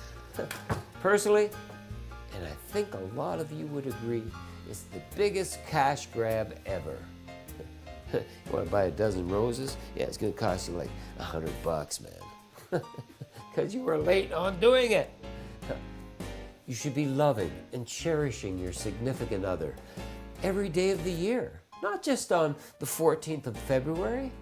I'll tell you what, since Valentine's Day is right around the corner and you know you're going to give into it, I'm going to show you how to make a wonderful, sexy drink that can double as a dessert. Oh boy. Here we go. Tainted Love. Because I think Valentine's Day is somewhat tainted, I've created a cocktail, a Bruce original, called Tainted Love. Oh boy, here Let's we go. make one. Okay, we've got some Sky-infused vodka here. Oh boy, It's a strawberry infused, strawberry, wild strawberry infused vodka. Boy. And it's actually Fancy. a really nice product. 35% alcohol volume. We're going to use 1 ounce. Okay, next thing, strawberries, vanilla. Let's use a little Galliano vanilla. And we're going to use a ½ ounce. Ooh, yeah. Okay, we need some chocolate now. And I've got some creme de cacao white. And I don't want a lot because this drink is really strawberry driven. So I'm only going to use like a bar spoon and a bit. All right. Next is the all-important Tequila Rose. And this is a wonderful, and I don't do tequila by any means. And that's why I've never done a video on tequila. And there's a story behind that that I'll share with you one day. But this is a wonderful little product. 1 ounce. I was about to sneeze. Just Look at how pink and lovely that is. Very nice. All right, just add some ice. And shake it like you got Cupid upside down, hanging from the rafters, and you're shaking damn money out of his pockets, his diaper. Shake it like you never ever got a card on Valentine's Day. Oh, shake it like you'd shake your fist at this holiday. Shake it like you'd Trying to get what shake was the the best guy. one. Shake the guy. Shake the guy. Shake it like you'd shake the guy who's about to take the last box of chocolates you had your eye on. Yeah. No, no. Really? Just shake it. Oh, shake it like you're making love. Yeah. Oh boy. I'm liking it. Well, that one stayed in. Okay. Next thing we want to do is just grab. I mean, a they all glass, stayed in, but that was the one that was and supposed to be the pre-prepped cut. it here. It's a little coupe glass with some vanilla ice cream, and we're going to pour this wonderful pink mixture right over top. Right over top of it. Look at how sweet does that look. Yeah. Garnish. I've got a wonderful strawberry sweet. No, Sash. Sorry.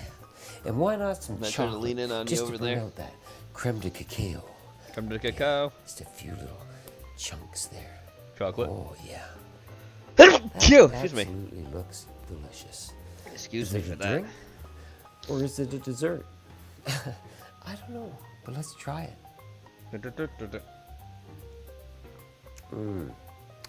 Tainted love, baby. Tainted love. Who needs Valentine's Day when you got one of these?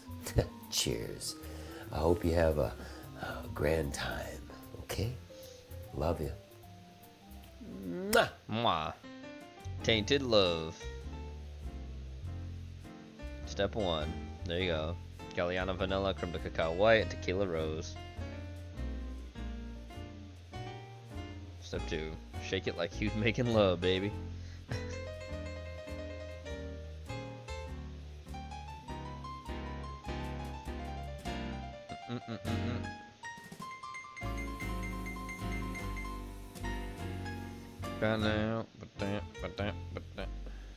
Cheers. Happy Valentine's Day, baby. There you go. That's gonna be Valentine's Day this Saturday, so timely. You know something? I really don't need to be with a woman. I got my drink, man. Okay, Bruce. I'm not sure that was a good line to use. No.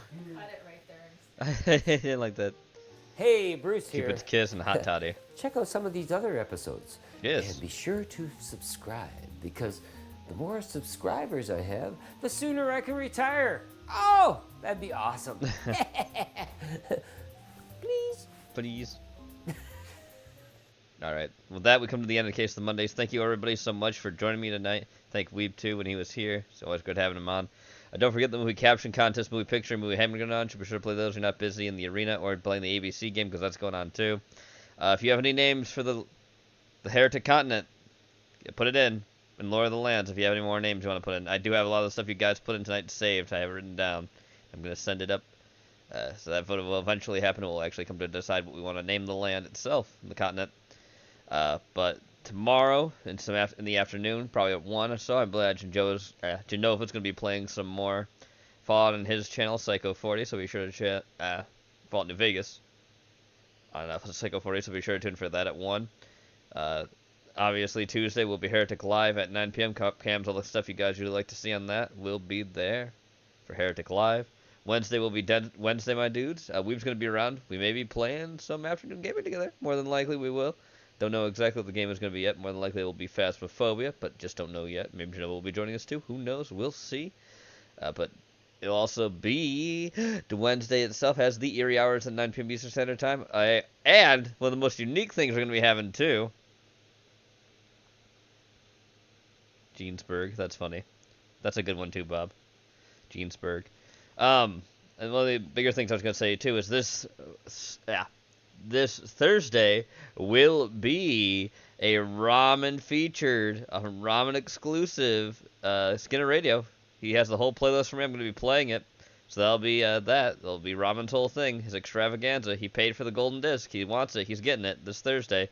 And Friday, of course, will be the show you know and love so much at 8 on Heretic Network. Thank you so much, guys. Love you guys so much. Be sure to like the stream. I'll see you later. Bye-bye, everybody. Bye-bye. Love you guys so much. Bye-bye.